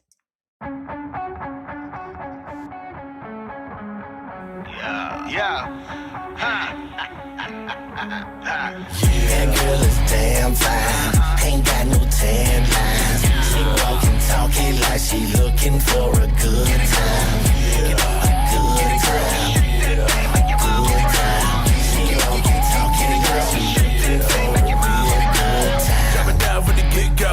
Try to shake that thing to the window. Might hit her with a little bit of Venmo. Let the welcome all y'all up to the shit show, let's go. Baby, rock your body, yeah, them hips don't lie. She ain't fine, then the fish don't fry. Girl, get bucked with the big thick thighs and get on up in this big hick ride. Get it, girl, you with it, girl. I wanna see if you mean it, girl. Not sure, then I'll be back in a minute, girl. Drink this, then tell me when you feel it, girl. Got a thing for the chicks in the south. Juicy sweet peach and her ass look out. She gone on fat beam and all the girls scream when the cash gets on. But a pimp like me try to get a bet home. That girl is damn fine.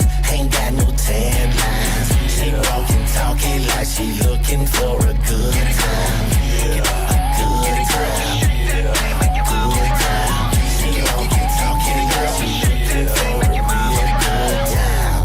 Back road, hey go. That's a redneck J-Go.